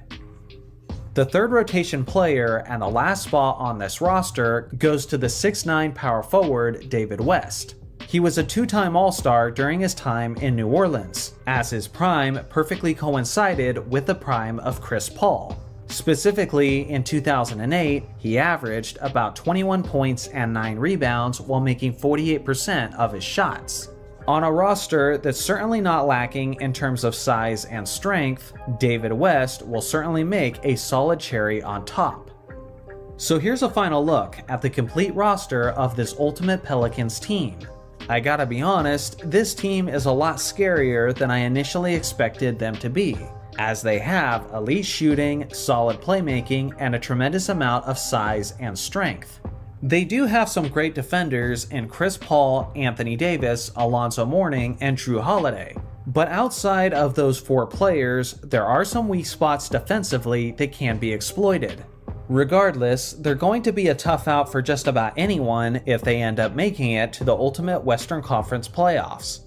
Do you think this Pelicans team has a shot at making the playoffs? Also, here's my list of honorable mentions, should any of these players have made the roster instead. Starting at the point guard position is the 6'1" Hall of Famer Isaiah Thomas. During his prime, this quick and talented superstar was one of the most threatening players in the entire league, as he could dominate the game in multiple ways, either with his tremendous scoring or with his all-time great facilitating. He led the Pistons to back-to-back championships in 1989 and in 1990. But his individual best came in 1985, when he averaged a league-leading 21 points, near 14 assists, and 2.3 steals on 46% shooting from the field. Simply put, he's one of the greatest ball handlers and playmakers that the game of basketball has ever seen, making him the perfect candidate to lead this ultimate squad. Starting as shooting guard is the 6'3" Hall of Famer Joe Dumars. Although he played for the bad boy Pistons, Dumars was a bit of an outlier from the standpoint that he was a quiet and reserved personality. He was a guy who let his game do the talking, and unlike many of his teammates at that time, Dumars was basically never accused of being a dirty player. Like his backcourt teammate Isaiah Thomas, Dumars had a solid handle on the basketball, and he was a consistent two-way threat, as he usually averaged around 20 points per game during his prime, while being an NBA All-Defender, which is an honor he earned 5 times with the Pistons. Starting at small forward is one of the biggest what-if players of all time, Grant Hill. This 6'8" wing had it all. He was an amazing scorer, he was tremendously skilled with his footwork and fundamentals, he was always a triple-double threat, and many would even go as far as saying that he had the it factor, as he was constantly being referred to as the next Michael Jordan. Significant injuries kept him from reaching his full potential, but even before that decline began, he was still an all-time great player. For example, in the 1996 season, he led all players in All-Star votes, even ahead of Michael Jordan during the Bulls' historic 72-10 season. That year, he averaged 20 points, 10 rebounds, and 7 assists while hitting 46% of his shots. He'll be a nightmare assignment regardless of who the Pistons are playing in this series. Starting at power forward is the 6'9" defensive dynamo Ben Wallace. Technically, he spent most of his playing days at the center position, but a good portion of his career was also spent at the 4 spot. And considering how this franchise is overloaded with great centers, Big Ben will make a better fit at power forward. Now, he didn't have many skills as an offensive player, but outside of that, he exceeded in just about every aspect. He's tied for the most DPOYs in NBA history with a total of 4, and he was always among the league leaders in both blocks and steals per game. His individual best was in 2002, when he averaged nearly 8 points, a league-leading 13 rebounds, 1.7 steals, and a league-leading 3.5 blocks on 53% shooting. Now he is a liability from the free throw line, which is putting it lightly, as he has the worst career free throw percentage in NBA history. So unfortunately, he probably won't be in the closing lineup during the final minutes of fourth quarters. But regardless, his impact will be tremendously felt in every contest. Starting at center is the 6'11 star Bob Lanier. Despite the fact that he was a 250-pound beast, Lanier was incredibly quick and would often beat his man to the rim. He was an 8-time All-Star and was a constant double-double machine during his playing days.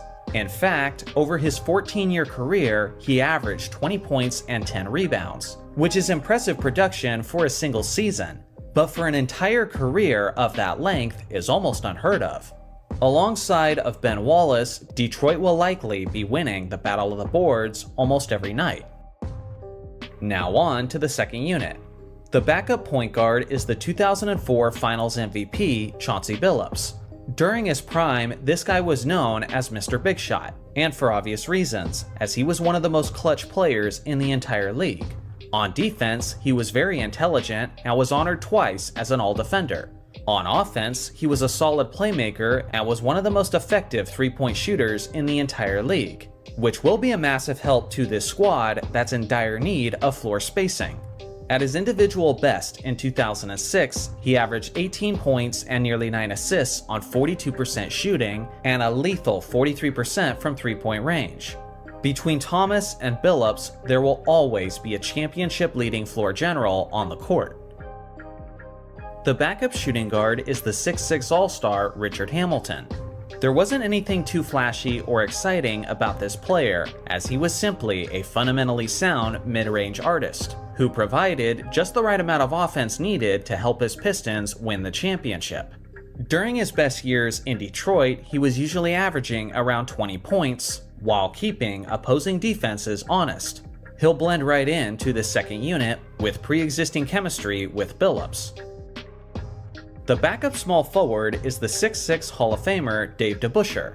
Throughout the 1960s, Dave was a reliable two-way threat who made an outstanding total of 6 All-Defense teams. He was an All-Star for 3 straight seasons with Detroit, and at his best in 1968, he averaged about 18 points and 13 rebounds on 44% shooting. On one end of the court, he had a reliable 15 to 20 foot jumper, and on the other end, he was a tough, grit and grind type of player who will do a fantastic job of harassing his assignment on a nightly basis. The backup power forward is the one they call the Worm, Dennis Rodman. He was quicker, slimmer, and a more athletic version of himself in Detroit. Simply put, he was one of the greatest on-ball defenders in the history of the game, as he won the Defensive Player of the Year in back-to-back seasons as a Piston. And as you all know, his rebounding was pretty darn good too. As the backup to Ben Wallace, they'll likely be the most terrifying defensive rotation in this entire series. The backup center is the notorious big man, Bill Laimbeer. As many of you know, this guy had the reputation of being a physical enforcer who would often push things too far. But beyond that, he was actually a pretty solid basketball player. He made 4 All-Star teams with the Detroit Pistons, and was constantly among the league leaders in rebounds per game. He was also one of the first stretch 5 players that the game has seen, as you couldn't give him much space on the perimeter or he would make you pay for it. At his best in the 85-86 season, he averaged nearly 17 points and a league-leading 13.1 rebounds on 49% shooting from the field. Regardless of the era he plays in, Bill will have the skills to fit in quite nicely. Now on to the 3 rotation players. The first is the 6'9 small forward Tayshaun Prince. This lengthy player was the guy who typically had the assignment of guarding the best 2s and 3s in the entire league. And he was fantastic at it, as he famously caused problems in the playoffs for guys like Kobe Bryant and Tracy McGrady. He made a total of 4 All-Defense teams in Detroit, and at his individual best in 2005, he averaged nearly 15 points, 5 rebounds, and 3 assists while hitting nearly 49% of his shots. The second rotation player is the 6'9 center Larry Faust. During the NBA's infancy in the 1950s, this guy was an absolute superstar, as he was usually among the league leaders in scoring, rebounding, and field goal percentage. As a big man with fundamentals and court vision that was ahead of his time, he'll be making a decent impact off the bench. The third rotation player and the last spot on this roster goes to the 6'6" wing Jerry Stackhouse. On a squad that's loaded with great defensive players, Stack will be subbing in as a walking bucket. The prime of his career was short-lived, but at his best in Detroit, he was battling guys like Kobe Bryant and Allen Iverson for the league's scoring crown. In 2001, he averaged nearly 30 points, 5 assists, and 4 rebounds, while making about 40% of his shots. So here's a final look at the complete roster of this Ultimate Pistons team. The theme of this squad is rather clear to anyone who knows basketball, and that's defense. When you combine the bad boy Detroit Pistons with the 2004 championship squad, you have the recipe for one of the most terrifying and suffocating defenses that could ever be constructed on paper. If there's one weakness on this squad, it's their three-point shooting. And to be quite honest, it's a pretty glaring one. Outside of Billups, there just isn't many deadly shooters on this squad. And that's just the reality of the Pistons franchise throughout the years. This team will make a strong effort to give the game a more old-school tone, with a slower pace and a more physically minded approach. And hopefully for them, that'll make up for their lack of perimeter shooting. Here's my list of honorable mentions. Should any of these players have made the roster instead? Starting at point guard is the 6-foot champion Kyle Lowry. To some people, he's considered as the greatest Raptor in franchise history, and it's understandable why some people feel that way, as he spent many years in Toronto, was a 6-time All-Star with the team, and was their starting floor general during their championship run in 2019. If I had to use one word to describe Lowry, it would be simply solid, as he was a reliable scorer, an above-average three-point shooter, and a smart decision maker who was careful with the basketball. At his best in 2016, he finished in the top 10 of MVP voting, as he averaged 21 points, 6 assists, 5 rebounds, and 2 steals on 43% shooting. Starting as shooting guard is the one known as half-man, half-amazing Vince Carter. During his prime, he could do just about everything offensively. As he was crazy athletic, he had a terrific handle of the basketball, he was great at finishing around the rim, he was an awesome mid-range shooter, and he was a lethal three-point shooter. Since his prime occurred in his early 20s, I think many people have forgotten just how good he was, as he was briefly in the conversation for the title of the best player in the game. At his very peak in 2001, he averaged about 27 points, 5 rebounds, and 4 assists, while hitting 46% of his shots, and a tremendous 41% from three-point range. He was also one of the most clutch shot makers of his era, which will make him a solid go-to option for this Ultimate team late in fourth quarters. Starting as small forward is the two-way superstar Kawhi Leonard. He only spent one season with a franchise, but without question, it was his best basketball that he's ever produced, as he led the Raptors to their only championship in franchise history, while securing the Finals MVP.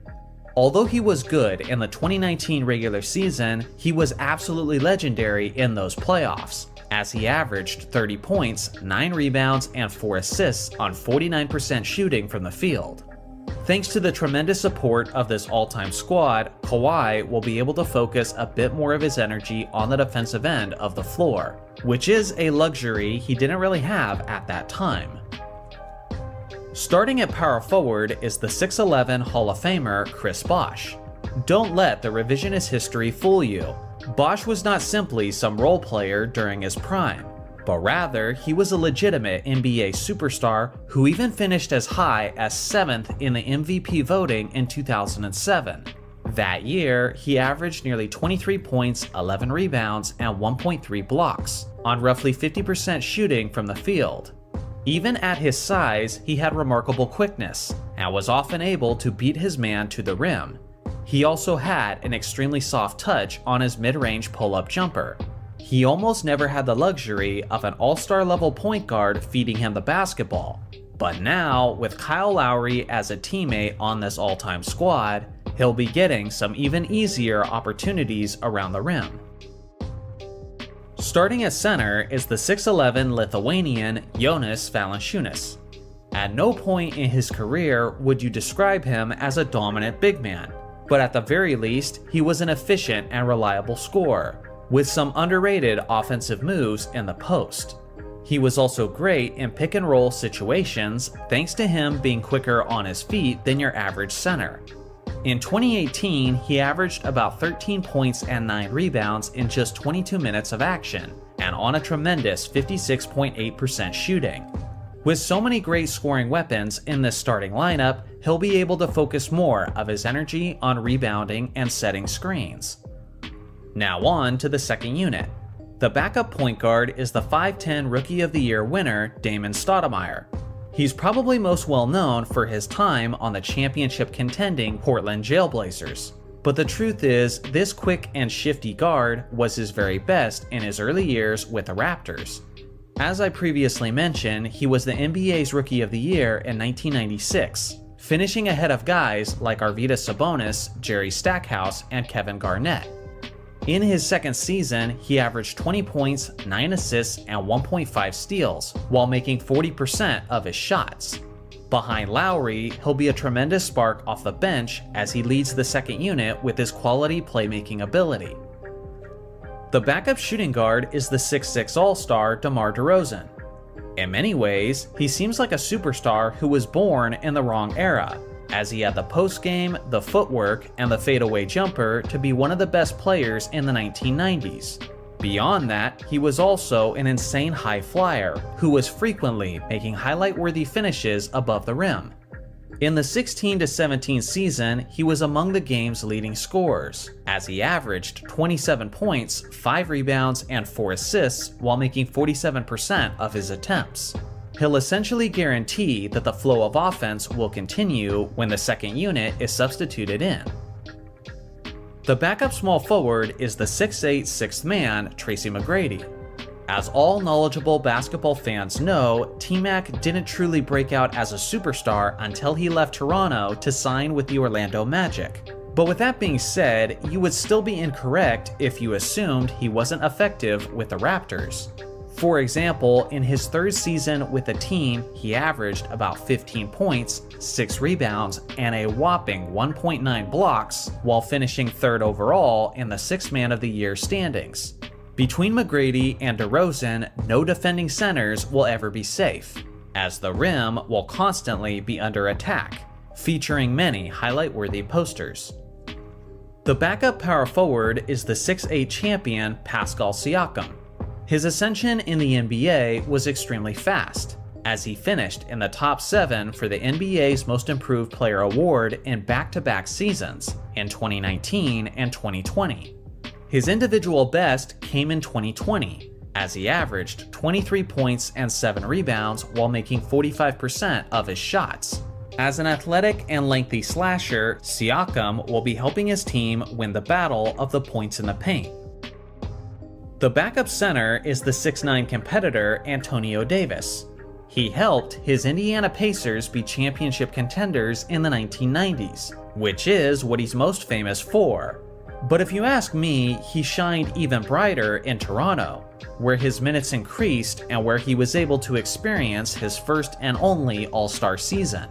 It came in 2001, as he averaged about 14 points, 10 rebounds, and 2 blocks on 43% shooting. Up to this point, most of the players on this roster are all about skills and athleticism. But that's where Davis is different, as he was a more grit and grind type of player who didn't hesitate to get physical while fighting for rebounds. And he was definitely a willing enforcer on the defensive end of the court. Now on to the 3 rotation players. The first is the 6-foot combo guard, Fred VanVleet. This solid role player has demonstrated on multiple occasions that he performs his best when the games matter the most. He was a crucial contributor to their championship-winning team in 2019, and he only got better after that. In 2022, he earned an All-Star selection, while averaging 20 points, 7 assists, and 4 rebounds on 40% shooting from the field. He may have a hard time getting many minutes with so many quality guards on the roster, but with his solid 3-point shooting, he's been known to have an impact in a small amount of time. The second rotation player is the 6'6" wing, Doug Christie. You could argue that there are some more talented players who could have taken this spot, especially on the offensive end of the floor. But one thing this roster needs is a solid lockdown defender, and Christie was definitely that during his career.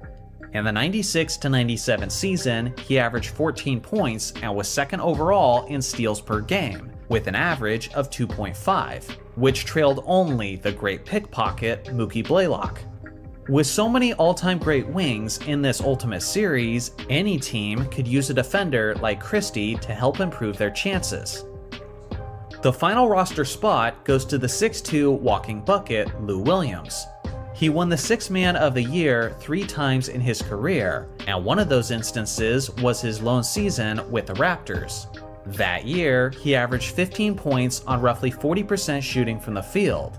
He wasn't a guy who did much on the court besides score, but if you needed a guy to come off the bench, get hot quickly, and make a run that could get your team back in the game, then Lou Williams is the player for you. So here's a final look at the complete roster of this Ultimate Raptors team. To be frank, I don't see this roster making the ultimate playoffs in the Eastern Conference, as the competition is just a bit too fierce. Now that really isn't all that fair, seeing how the Raptors franchise has only existed since 1995, meaning they've had less time to acquire all-time talent. But from that perspective, I'm quite impressed that this team turned out as decent as they did. Scoring a bunch of mid-range buckets won't be an issue for this team, but they may have some struggles spreading the floor with so few 3-point shooters, and their rim protection leaves a lot to be desired as well. Here's my list of honorable mentions, should any of these players have made the roster instead. Starting at point guard is arguably the greatest player ever under 6 feet tall, Calvin Murphy. This 5'9" Hall of Famer had the nickname Pocket Rocket, which was fitting as he was extremely dangerous as an offensive player. Even as a starting point guard, he was first and foremost a scorer. At his best in 1978, he averaged nearly 26 points on 49% shooting from the field. He was also one of the most lethal free throw shooters, not just of his era, but of NBA history, as he shot as high as 95.8% in the 80-81 season. He was quick, dazzling, and extremely aggressive when looking for his own shot. Fortunately, that style will be complemented very well by his fellow playmaker in the backcourt. Starting at shooting guard is the 2018 League MVP, James Harden. At his best, Harden was one of the greatest scorers that the game of basketball has ever seen, as he was deadly with his handle and with his step-back jumper. With his ability to bait defenders into fouling him, he'll also guarantee plenty of easy points for his Rockets from the free throw line. In 2019, he was an absolute monster, as he averaged a whopping 36 points, 7 assists, and nearly 7 rebounds on 44% shooting. Between Harden and Murphy, the starting backcourt should never have a difficult time producing points. Starting at small forward is the 6'8" superstar Tracy McGrady. As most of you know, the prime of his career was in Orlando, but you'd be wrong if you then assumed that he wasn't still dangerous in Houston. As a Rocket, McGrady had the historic comeback to defeat the Spurs, where he scored 13 points in just 33 seconds. He had the athleticism, the skills, and a fantastic shooting touch that made him one of the most complete players in the league. In his first season in Houston, he averaged about 26 points, 6 rebounds, and 6 assists on 43% shooting. This season-long performance was good enough for him to finish in the 7th spot of the MVP race. He'll provide this all-time group with a late-game closer when his team needs it. Starting at power forward is the 7'4" phenom Ralph Sampson. In many aspects, this giant unicorn was the Wembanyama before Wembanyama. in the sense that he was an incredibly long, lengthy player who was quite agile and who could handle the ball in transition. The sky was the limit for this star, but unfortunately, injury stunted his progression and kept him from reaching his full potential. Regardless, he was still pretty darn good in his youth. In 1985, he managed to earn some MVP votes, as he averaged 22 points, 10 rebounds, and 2 blocks, while making 50% of his shots. Alongside of Hakeem Olajuwon as a Twin Tower tandem, he led the Rockets to the NBA Finals in 1986, and he'll look to have similar success in this ultimate season. Starting at center is the one they call the Dream, Hakeem Olajuwon. Simply put, he was one of the greatest two-way players of league history, as he had GOAT-level footwork on offense while being one of the most terrifying rim protectors on defense. He did just about everything well, and during his prime, he nearly achieved 2 quadruple doubles in the span of just 1 month. In 1993, he averaged 26 points, 13 rebounds, 1.8 steals, and a league-leading 4.2 blocks on 53% shooting from the field.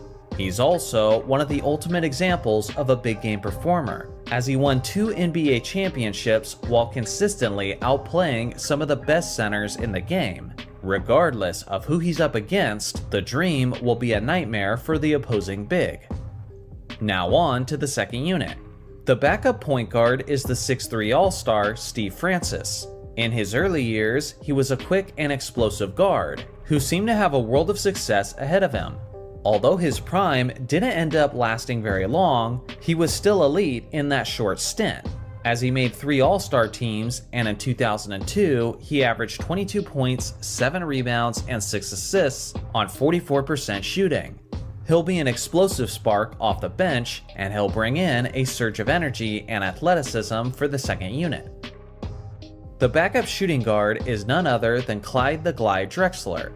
During their 1995 championship run, Drexler operated as the trusty sidekick to Olajuwon, and the team enjoyed his tremendous athleticism, his ability to finish above the rim, and his solid three-point shooting.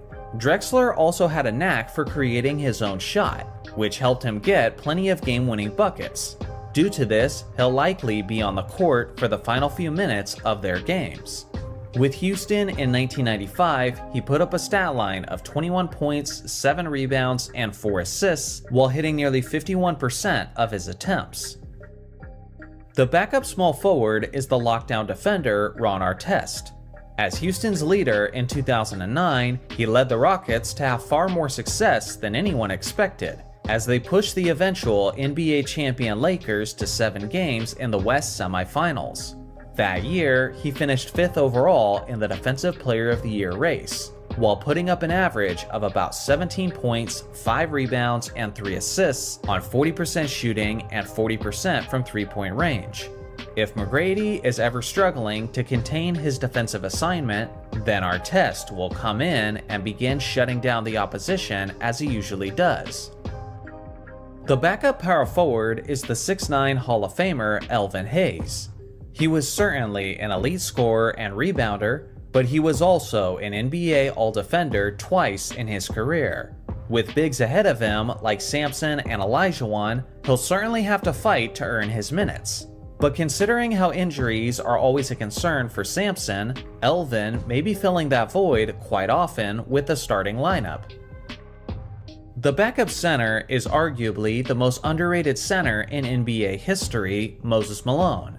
Having Moses come off the bench seems like complete insanity, but that's what happens when you share the same franchise as the great Hakeem Olajuwon. Moses will ensure that the painted area will never miss a beat, as Malone is not only a great scorer and a solid defender, but he's also the greatest offensive rebounder in NBA history, as he's the game's all-time leader in that category by quite a significant margin. In his 1982 MVP campaign, he averaged 31 points, a league-leading 14.7 rebounds, and 1.5 blocks on 52% shooting from the field. With Hakeem and Moses at the center position, there will never be a time where the Rockets aren't making noise in the paint. Now on to the 3 rotation players. The first is the all-time great passer, Chris Paul. The players ahead of him at the position are Calvin Murphy and Stevie Franchise, who are two guys who look mostly to score for themselves. But if a pure point guard's impact is ever what's needed, then CP3 will make a tremendous substitution. Alongside of James Harden, he led his Rockets to be legitimate title contenders in 2018. And that year, he averaged nearly 19 points, 8 assists, and 5 rebounds, while making 46% of his attempts. The second rotation player is the 7'6" Hall of Famer Yao Ming. He was a graceful and elegant player who had a soft mid-range jumper, and he had a tremendous hook shot as well. He struggled to play a ton of minutes in his career, as his feet and knee issues were continuously laboring him. But on this squad, he won't have to, considering how he's backing up Olajuwon and Malone. Regardless, whenever he's called upon, Yao will be a sure thing on offense, with his sound fundamentals and with his smart decision making. The last spot on this roster goes to the all-time great power forward, Charles Barkley. Without question, the round mound of rebound was certainly better in his time with Philadelphia and Phoenix. But people are usually too quick to assume that he wasn't still effective with the Rockets, and that certainly wasn't the case. In his first season with Houston, he was an NBA All-Star, as he averaged 19 points, a whopping 13.5 rebounds, which was second in the league only behind Dennis Rodman. It might not be the best version of Sir Charles, but it doesn't have to be in order for him to bully around third-string players. So here's a final look at the complete roster of this Ultimate Rockets team. As I expected, this team is absolutely stacked. Their greatest strength is the painted area, as the 4 and 5 spot have an intimidating rotation of all-time great bigs.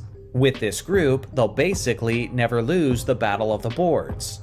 The one major concern is that there's a lot of players on this squad who are injury prone, so the key for them is staying healthy. But if they do, they'll almost certainly be a top 4 seed in the Western Conference. Outside of the Ultimate Lakers, is there any West team deeper than these Rockets? Let me know below. Also, here is my list of honorable mentions, should any of these players have made the roster instead. Starting at point guard is the proven and underrated veteran Tony Parker. He was never universally seen as the best point guard in the NBA, but at least for a while he was narrowly in the conversation. He wasn't a high flyer and he wasn't the most explosive player, but he was a guy who quietly did a variety of things well. He was a quality facilitator, a smart decision maker, a solid mid-range shooter, a clutch performer, and one of the very best at finishing around the rim. At his individual best in 2009, he averaged 22 points, 7 assists, and 3 rebounds, while making nearly 51% of his attempts. With this Finals MVP at the helm, the Ultimate Spurs will be in good hands. Starting as shooting guard is the one they call the Iceman, George Gervin. Simply put, this 6'7" wing was one of the greatest scorers of all time, as he led the league in points per game 4 times, which is tied with Kevin Durant for the 3rd most of all time. He got as high as 33 points per game in 1980, and was shooting nearly 53% from the field while doing it. He was nearly unstoppable in the painted area, as he had a tremendous layup package, and he also had an absolutely iconic finger roll, which he used with regularity. He'll ensure that the starting offense will never struggle to produce. Starting at small forward is the 6'7" two-way threat Kawhi Leonard. His time in San Antonio was where he was at his defensive best, as his talented supporting cast allowed him to focus more of his energy and effort on that end of the court. He won 2 DPOY awards with the Spurs, and was even the Finals MVP in 2014. As time went on, he developed into a legitimate two-way superstar, and at his best in 2017, he averaged 25 points, 6 rebounds, and 2 steals on 48% shooting. He was also hitting 38% of his three-point attempts, and that ability will help spread the floor for the starting unit. Starting at power forward is the greatest Spur of all time, Tim Duncan. The big fundamental is the standard of excellence at the position, as he was an extremely consistent threat on both ends of the court. Duncan is the perfect kind of player for this Ultimate Series, as his team-first mentality will blend exceptionally well with these fellow superstars. He's a 5-time champion and a 2-time league MVP. Without a doubt, his career peak was in 2003, where he went on to have one of the greatest final series of all time, where he had this jaw-dropping average over a 6-game series.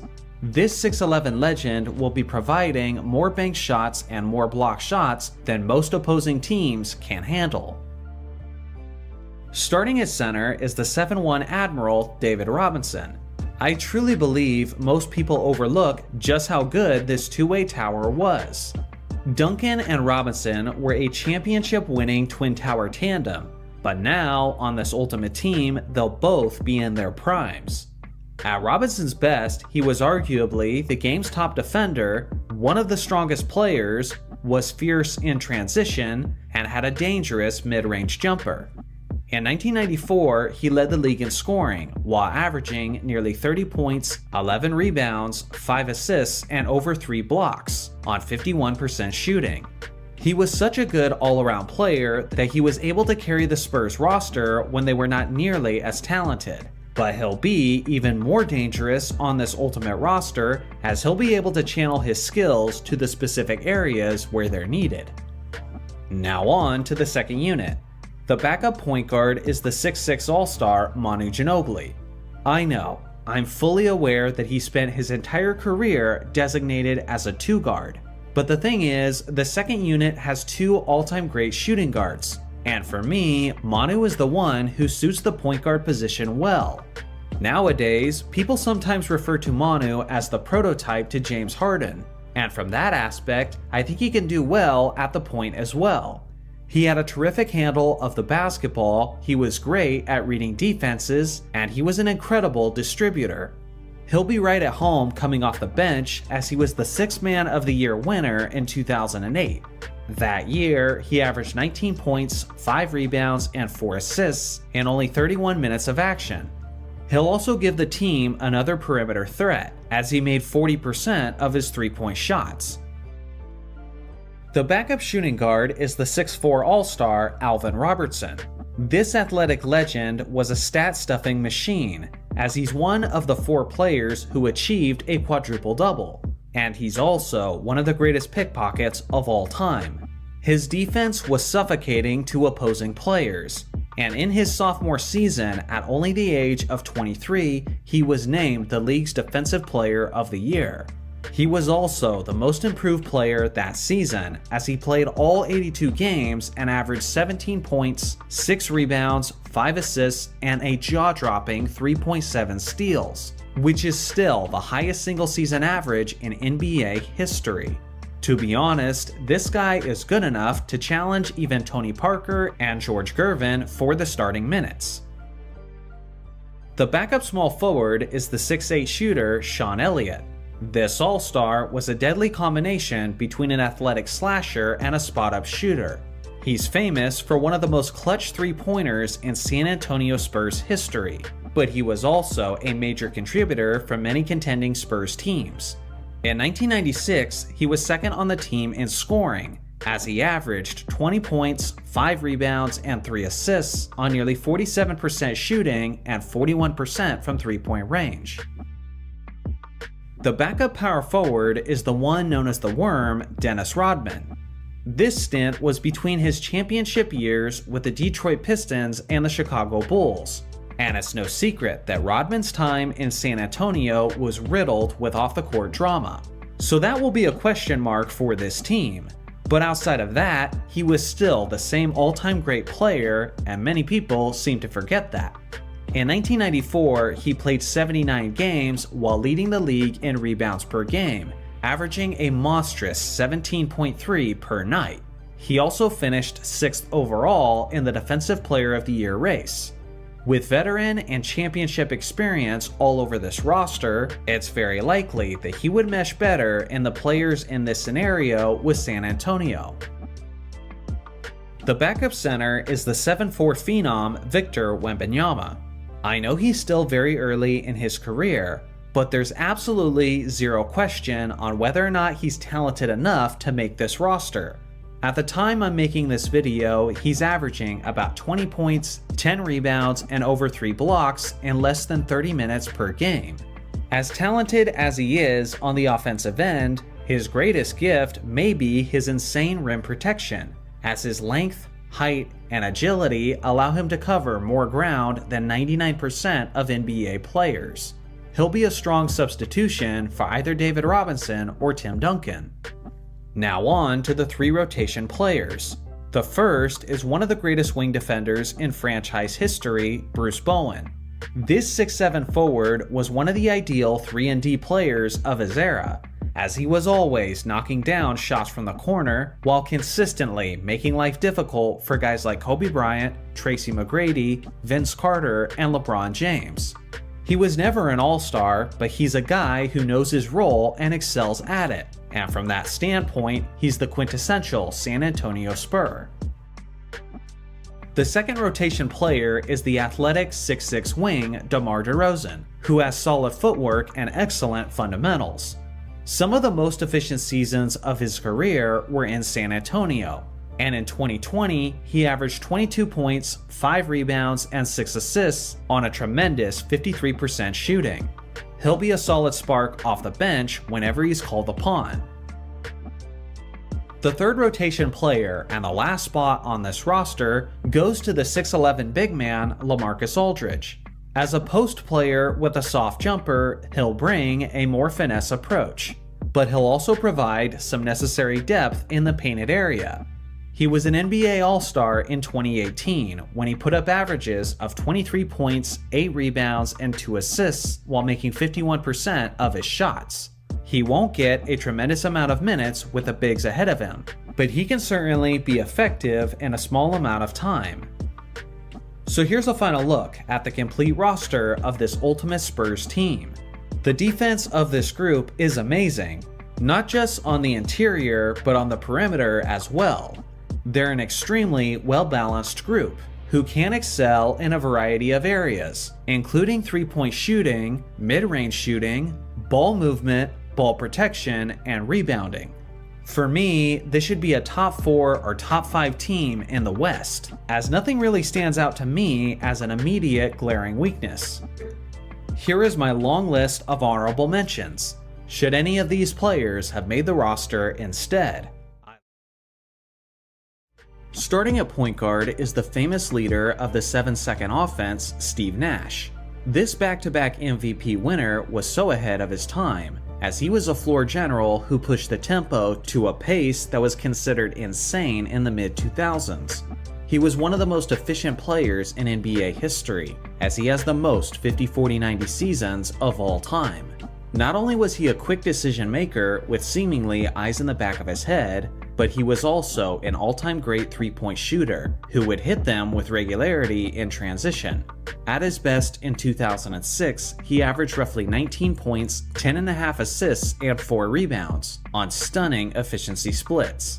The one major weakness of his game was his defense, as he didn't have the lateral speed to stay in front of the quicker point guards, so he'll certainly need help in that regard. But outside of that, he's the perfect candidate to lead this ultimate all-time group. Starting at shooting guard is the 6'6" scorer Devin Booker. He's a talented weapon who has the ability to score from just about anywhere on the court, but alongside of a prime Steve Nash, he'll be even better.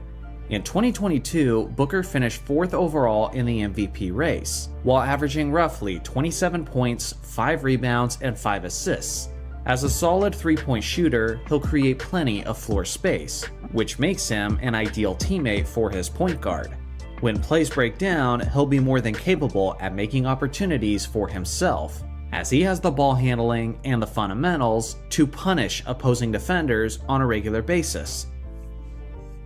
Starting at small forward is the 7-foot assassin Kevin Durant.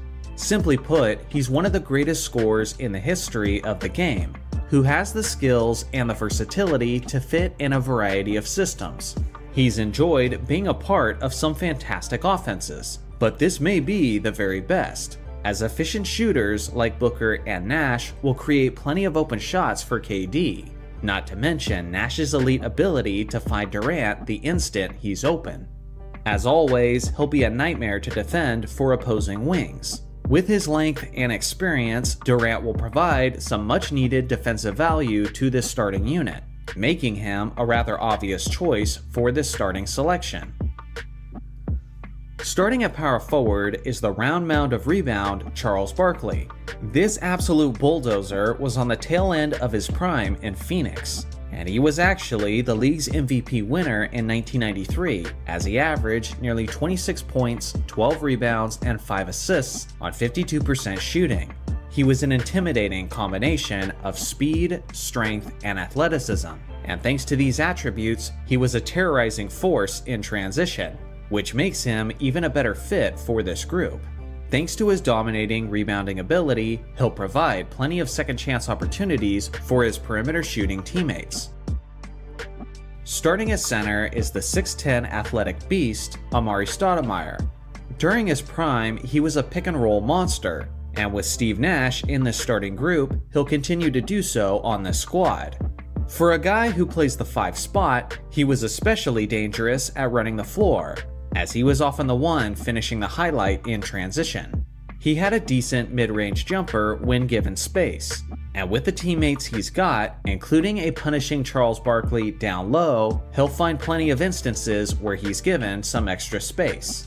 At his peak in 2008, he finished in the 6th spot of the MVP race, while averaging 25 points, 9 rebounds, and 2 blocks on a deadly 59% shooting from the field. Now on to the second unit. The backup point guard is another one of the all-time greats, Jason Kidd. Yes, he's most famous for his years in New Jersey, but I think many people forget just how good Jason Kidd was in his early years in Phoenix. He was a constant triple-double threat who was arguably the best passer the game had to offer. On top of that, he was an elite defensive player, as he could suffocate opposing guards with his on-ball defense, while also being among the league leaders in steals. He had a mesmerizing campaign in 1999, as he finished 5th in MVP voting and was selected to the NBA's first defensive team, while averaging roughly 17 points, 11 assists, 7 rebounds, and 2 steals on 44% shooting. Steve Nash better watch his back, as this guy is certainly capable of stealing the starting gig. The backup shooting guard is the 70s legend Paul Westphal. This 6'4" guard was the leader of a championship contender during his era, and at times he looked more like a modern perimeter player, as he had a fundamentally sound pull-up jumper, while being equipped with some of the best handles of his time. In 1978, he put up a stat line of 25 points, 5 assists, and nearly 2 steals on 52% shooting from the field. He'll definitely be a spark of dynamic offense when he's substituted in. The backup small forward is the one they call the Matrix, Shawn Marion. This 6'7" athlete was the Swiss Army knife of his team, as he filled the void in a variety of areas for his team. For one, he was one of the best wing defenders the game had to offer, as he was an annual Defensive Player of the Year candidate. He was also a tremendous rebounder and a transition threat. He had one of the ugliest jump shots that I've ever seen, but it worked for him, and at his best in 2006, he averaged 22 points, 12 rebounds, 2 steals, and nearly 2 blocks on 52% shooting. The backup power forward is one of the most underappreciated scorers of all time, Tom Chambers. This 6'10" high flyer was often posterizing opposing players. He was a big man who played the game like a smaller wing, as he could handle the rock, he could make plays for himself, and he had speed that could challenge just about anyone. In 1990, he led his Suns to 54 wins, while finishing among the MVP candidates. That season, he averaged 27 points and 7 rebounds, while hitting 50% of his shots. This star will be eating very well with the various all-time great facilitators on this roster. The backup center is the Diesel, Shaquille O'Neal. I think people are too quick to write off Shaq's time in Phoenix. Sure, he was hardly a factor in Cleveland and Boston, but I believe his full season in Phoenix was his last elite year in the NBA. In the 08-09 season, he played 75 games, while averaging 18 points and 8 rebounds, on a league-leading 61% shooting from the field. He was an all-star and made the league's third All-NBA team, and was still an above-average rim protector. In fewer minutes behind Stoudemire, he'll be fresh and ready to dominate in the short time he's out there. Now on to the 3 rotation players. The first is yet another incredible floor general, Kevin Johnson. This guy was the Suns' second best player during their finals run in 1993, and he was a dual threat, as he could either explode as the game's top scorer, or he could completely control the game as the top distributor. Sometimes it was a little bit of both. Despite being only 6'1", he was remarkably explosive and could finish above the rim, in a way that was similar to a prime Derrick Rose. He's one of the few players in NBA history to average at least 20 points and 12 assists in the same season. And with the rotation of Nash, Kidd, and Johnson at the point guard, there will never be a time where the Suns won't have an elite floor general to orchestrate the offense. The second rotation player is the 6'8" forward, Connie Hawkins. This Hall of Famer had great ball control thanks to his massive hands. And not only was he a fundamentally sound player with a solid mid-range jump shot, but he was also one of the best finishers around the rim during his era. In 1970, he averaged nearly 25 points, 10 rebounds, and 5 assists, while making 49% of his shots. This squad won't be hurting for any scoring, but this guy will ensure that that flow of offense won't stop once he's substituted in. The third rotation player and the last spot on this roster goes to the 6'6" wing, Dan Marley. Thunder Dan was one of the elite 3-and-D players of the 90s, as he was an NBA All-Defender while being a dangerous sniper who was lethal as far as 30 feet out. You can certainly argue that there's more talented players worthy of this spot, but Marley is the kind of specialist that will fit well with this team, since it highly emphasizes transition shooting and floor spacing. So here's a final look at the complete roster of this Ultimate Suns team. I imagine the squad will run things like a more talented version of the Suns in the mid-2000s, in the sense that they'll be scoring an insane amount of points with their elite transition shooting and with their dangerous pick-and-roll basketball. If I'm being honest, I wouldn't be surprised if this team ended up leading the Ultimate League in scoring. If there's a weakness, it's in the paint, as Amari Stoudemire plays more like a power forward at times, and Shaq was solid but well past his prime. Do you think this Suns team can make noise in the Ultimate West playoffs? Let me know below. Also, here is my list of honorable mentions, should any of these players have made the roster instead. Starting at point guard is the one known as the Glove, Gary Payton. This 6'4" star was one of the greatest defensive players of all time, as he won the DPOY award in 1996. And made a grand total of 9 all-defense teams throughout his career. Not only was he usually among the league leaders in steals per game, but he was also known for simply frustrating opposing guards with his smothering tendencies, often forcing them into bad shots or bad passes. But he was so much more than just a great defensive player, as Gary was a massive force on offense. He was a great distributor and a solid decision maker in transition, and was simply one of the greatest lob passers that the game has ever seen. At his statistical best in 2000, he averaged about 24 points, 9 assists, 6 rebounds, and 2 steals, on 45% shooting from the field. He'll be the perfect leader to set the tone for this group. Starting as shooting guard is the talented MVP candidate, Shai Gilgeous-Alexander. SGA is currently dominating the modern game, thanks to his efficient and explosive scoring. As the primary shooter in the backcourt, he'll allow Payton to focus even more of his energy on the defensive end of the court.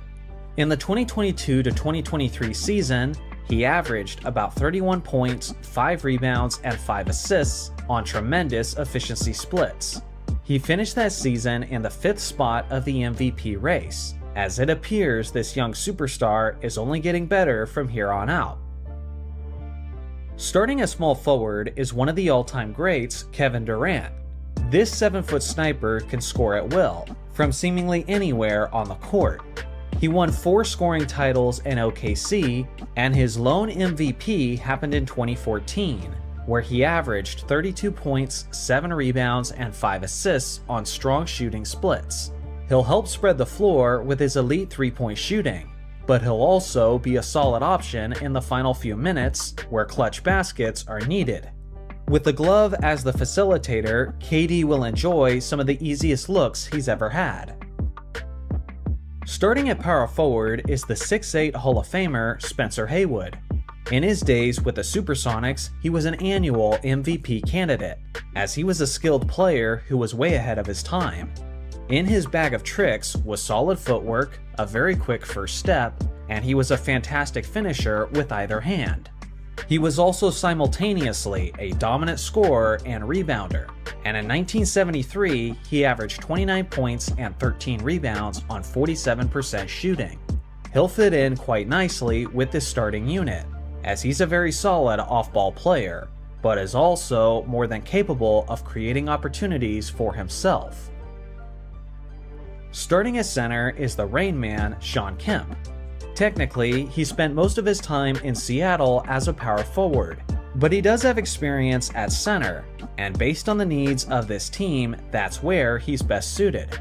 This 6'10" big was one of the most explosive players of all time, as he often attacked the rim like it had insulted his mother. For me, he was the very definition of a power dunker, and alongside of Gary Payton, he was the guy who was typically on the receiving end of many highlight-worthy alley-oops. He made 6 All-Star teams and was a solid scorer and rebounder. In 1996, he averaged roughly 20 points and 11 rebounds on 56% shooting from the field. As always, he'll be an absolute force in transition plays. Now on to the second unit. The backup point guard is the 2017 MVP, Russell Westbrook. At his best, this guy had a relentless motor, as he regularly filled up the stat sheet and was setting many records along the way. With a completely different style from Gary Payton, Westbrook will be a huge change of pace when he subs in with the second unit. In many ways, he's the ideal leader for that second unit, in the sense that he'll bring in a major boost of energy and offense to continue the momentum.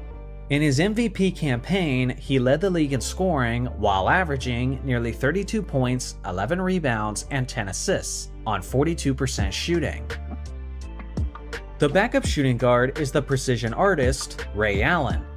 Simply put, he's one of the select few greatest three-point shooters in NBA history. But what a lot of people fail to realize is that he was so much more than just that, as Allen was a legitimate all-around superstar in his prime.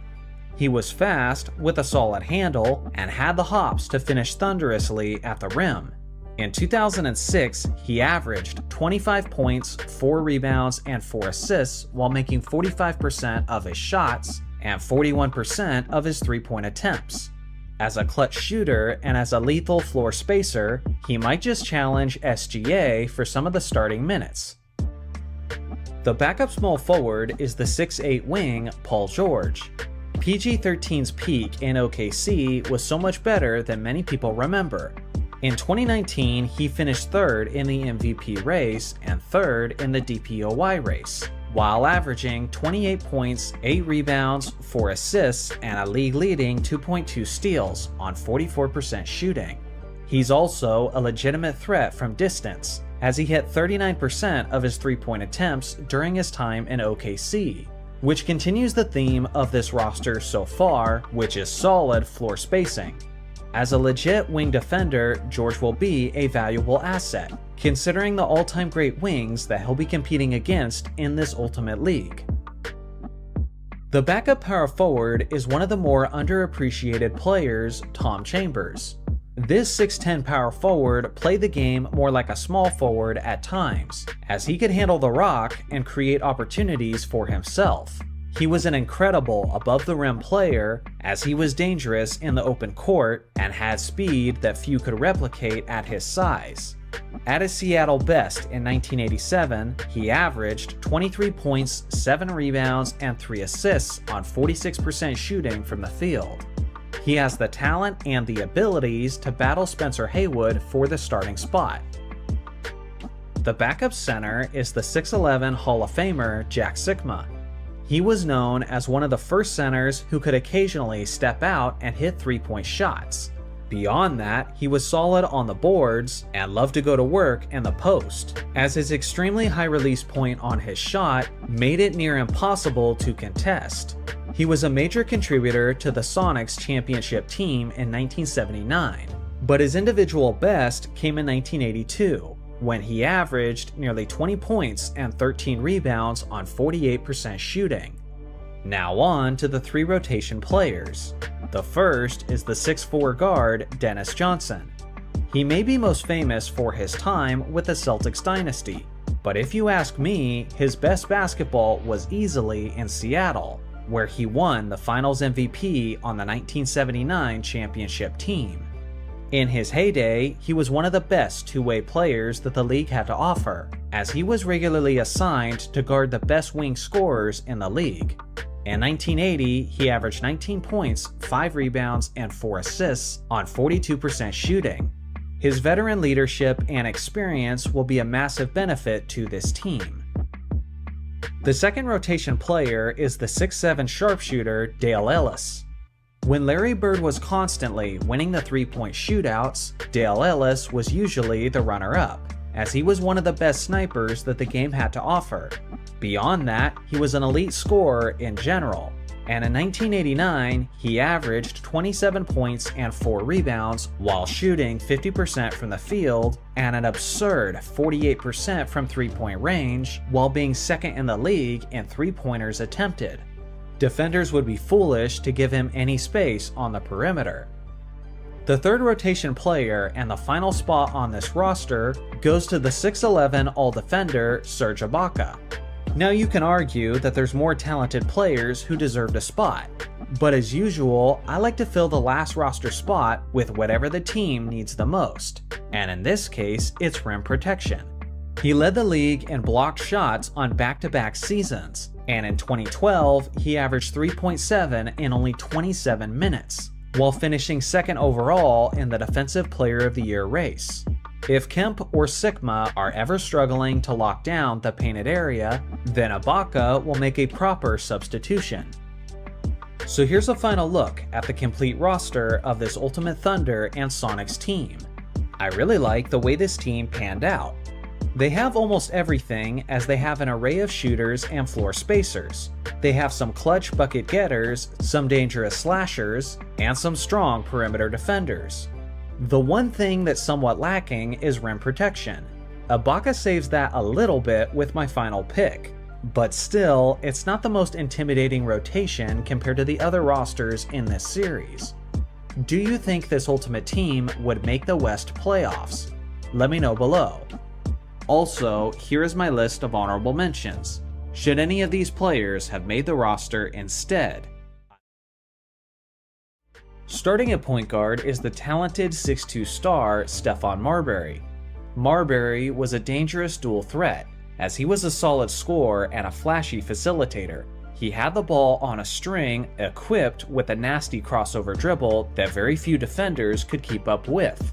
He made the NBA second rookie team, but his best year with Minnesota was in his sophomore season, where he averaged roughly 18 points, 9 assists, and 3 rebounds.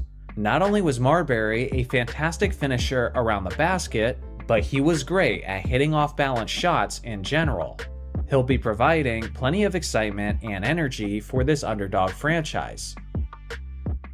Starting at shooting guard is the 6'4" modern star Anthony Edwards, and is looking like he's on his way to being one of the future faces of the league. In only his early 20s, he's already displaying his ability to take over games both offensively and defensively. as he's one of the best shot-blocking perimeter players the league has to offer. In the 22-23 season, at only the age of 21, he averaged about 25 points, 6 rebounds, and 4 assists on 46% shooting from the field. He'll be a solid go-to option for this squad. Starting at small forward is the 6'7" competitor Jimmy Butler. As we all know, Butler's time in Minnesota was surrounded by drama due to all the butting heads. But on this all-time squad, he'll be surrounded by some like-minded competitors in the starting group, so it may not be as much of an issue. As you all know, he's one of the best two-way players that the game has to offer, and at his Minnesota best in 2018, he averaged 22 points, 5 rebounds, 5 assists, and 2 steals on 47% shooting. As usual, he'll be a solid go-to weapon when the games matter the most. Starting at power forward is the big ticket Kevin Garnett. His lone championship may have come in Boston, but there's no question that his individual prime was in Minnesota, where he was the 2004 MVP in a season where he led his team in every major stat category. He was not only one of the greatest defenders ever, but he was one of the best defensive leaders of all time, and that intensity and energy should rub off on this starting group. He also led the NBA in rebounding for 4 straight seasons, so he'll be providing plenty of second chance opportunities for this group as well. Starting at center is another all-time great defender, Rudy Gobert. He continues to be an annual Defensive Player of the Year candidate, as his rim protection is consistently elite. He's also been a top-tier rebounder and will be a quality lob pass option for Marbury as well. In his first full season with the Wolves, he averaged 13 points, 12 rebounds, and 1.5 blocks on 66% shooting. With his interior defensive impact, this starting group will have quite the all-around defensive resume heading into this ultimate season. Now on to the second unit. The backup point guard is the one known as Sam I Am, Sam Cassell. This 6'3" floor general was a 3-time champion and was quite the journeyman throughout his career. With that being said, his lone All-Star season came in Minnesota, where he helped lead the Wolves all the way to the Western Conference Finals. That season, he averaged 20 points, 7 assists, and 3 rebounds. He was also known for his clutch plays, and as far as I know, he was the guy who started the big balls dance in the NBA. He'll ensure that the second unit will be in good hands. The backup shooting guard is the 6'5" high flyer Isaiah Rider. JR was quite the slasher, who had an amazing hesitation dribble. He also used his solid crossover to leave defenders in the dust. Beyond the fact that he famously dropped the East Bay dunk in the NBA dunk contest, he was also just a thunderous finisher in general. He'll be a solid spark of offense off the bench, as he averaged north of 20 points per game in 1995. The backup small forward is the 6'7" weapon Andrew Wiggins. He won the Rookie of the Year award in his debut season, and it seemed that the sky was the limit with his tremendous offensive skills. Although he never quite reached his full potential, he was still quite dangerous at his best, and in 2017 he played all 82 games, while averaging 24 points and 4 rebounds on 45% shooting. In the second unit, behind some solid wings, he'll have the opportunity to unleash his best in the few minutes he's out there. The backup power forward is the 6'8" All-Star Kevin Love. Many young fans don't know just how good this guy was with the Wolves, as he was an elite scorer, a 3-point sniper, and an all-time great rebounder. He was also one of the all-time great outlet passers, which will mix nicely with all the athletic, up-tempo players on this roster. He even finished as high as 6th on the MVP rankings, and in that 2012 season, he averaged 26 points and 13 rebounds while making 45% of his shots. Garnett will have the starting position on lock, but Love will earn his own fair share of minutes. The backup center is the 7-foot scorer Karl Anthony Towns. If the team is ever struggling to produce offense from the center position, then Cat will make a proper substitution for Gobert. He's simply one of the greatest three-point shooting bigs in the history of the game, as he shot a career 40% from that distance. He's not the most grit and grind type of player, but he knows how to get a bucket, and in 2017, he averaged about 25 points and 12 rebounds while making 54% of his shots. Now on to the three rotation players. The first is the 6'3" point guard D'Angelo Russell. He's always been a solid dual threat, but his best seasons as a facilitator came with the Wolves, and that will be crucial considering how there's so many scoring-minded players on this roster.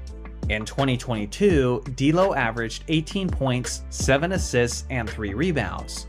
He won't be asked to do much behind Marbury and Cassell, but he'll be effective in the small moments he's out there. The second rotation player is the 6'7" small forward Wally Szczerbiak. In the early to mid-2000s, he was the team's second best player behind Kevin Garnett, and he had an impact by being a legit floor spacer. He was an NBA All-Star in 2002, when he put up 19 points, 5 rebounds, and 3 assists, while making 51% of his shots, and a lethal 45% of his three-point attempts.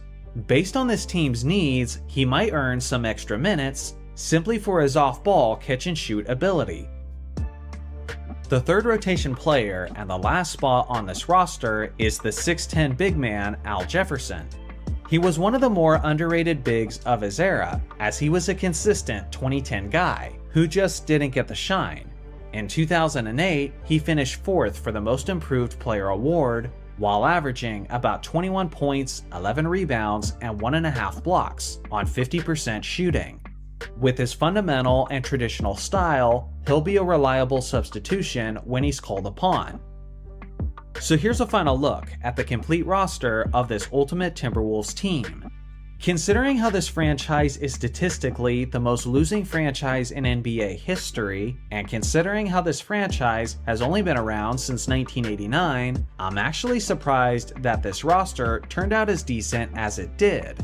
The starting 5 is quite the defensively minded group, which should keep them in some games. But relatively, I don't think they'll have the overall depth to make the playoffs in the West. Am I wrong? Let me know your thoughts in the comment section below. Also, here is my list of honorable mentions, should any of these players have made the roster instead. Starting at point guard is the franchise's all-time leading scorer, Damian Lillard. With Lillard at the helm, Portland will have one of the greatest floor spacers in basketball history as their floor general. Not only is he dangerous from 30 feet out, but he's also an explosive scorer, who's more than capable of taking over games offensively. He's also one of the most clutch players in basketball history, as he's famously made many iconic game winners throughout his impressive career. In the 2023 season, Lillard averaged 32 points, 7 assists, and 5 rebounds, while making 46% of his shots. Now he is a defensive liability, but at the very least, he'll ensure that this squad will be producing points from the jump. Starting at shooting guard is the 6'7" star Clyde the Glide Drexler. This incredible athlete did a little bit of everything for his Blazers in the late 80s and early 90s. He was an elite slasher and high flyer who had above-the-rim abilities that was extremely similar to a prime Michael Jordan. But beyond that, he was also a capable three-point shooter, making him a dangerous offensive weapon from just about anywhere on the court. His individual best came in 1989, where he averaged 27 points, 8 rebounds, 6 assists, and nearly 3 steals on 50% shooting from the field. Alongside of Lillard, Drexler will make this backcourt nearly impossible to keep up with offensively. Starting at small forward is the 6'10" All-Star Clifford Robinson. Cliff was a major contributor towards both of the Blazers' finals runs in the 1990s. He was consistently a 20 points per game threat during his peak, but he was also an elite defensive player as he made 2 all-defense teams in Portland.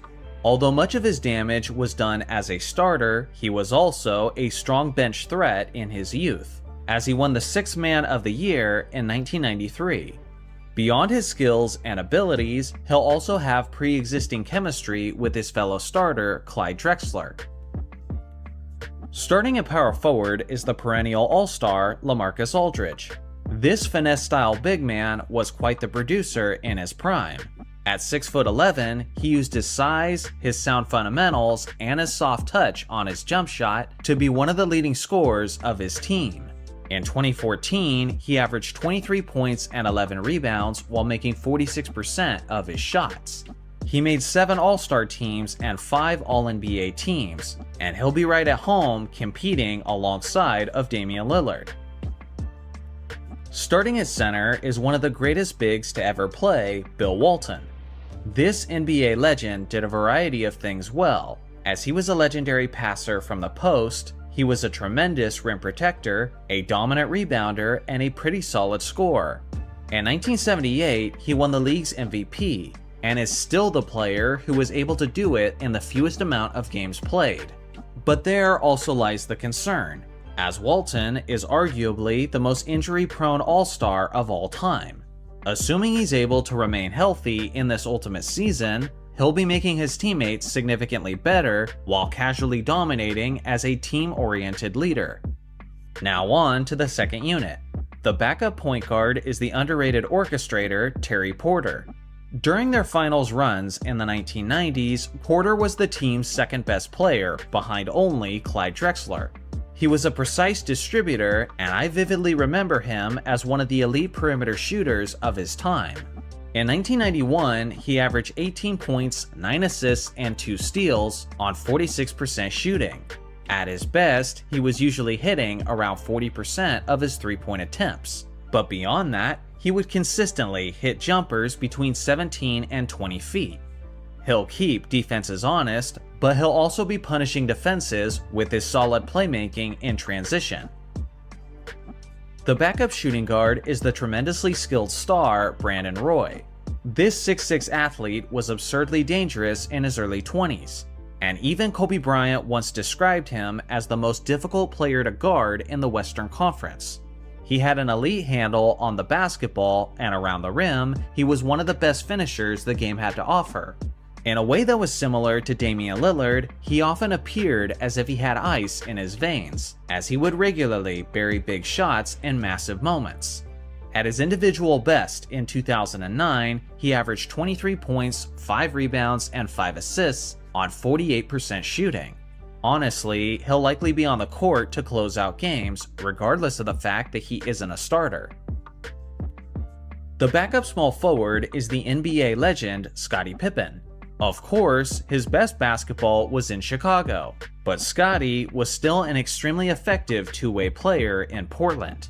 In the 99-2000 season, he helped lead the Blazers to 59 wins while finishing on the NBA's second all-defense team.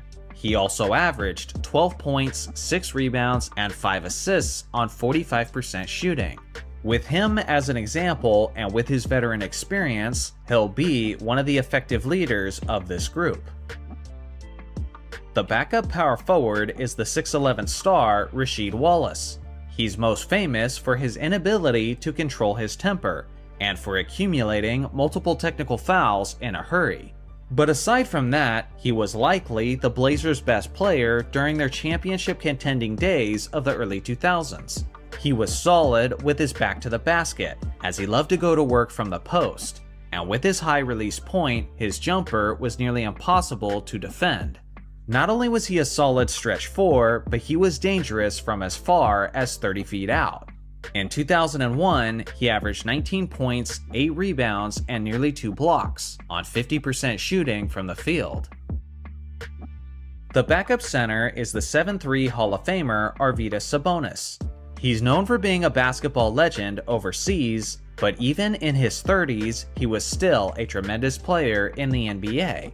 He had sound fundamentals and was a solid passer and rebounder.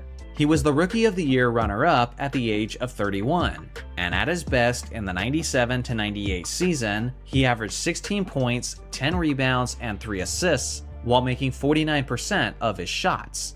Alongside of Scottie Pippen and Rasheed Wallace, this second unit will run like a well-oiled machine, thanks to their pre-existing chemistry as teammates. Now on to the 3 rotation players. The first is the 2016 Most Improved Player, CJ McCollum. As most of you know, this guy was an aggressive bucket getter in his Portland prime, and I think he'll make a great substitution player as he can be a tremendous spark of offense if the team needs it.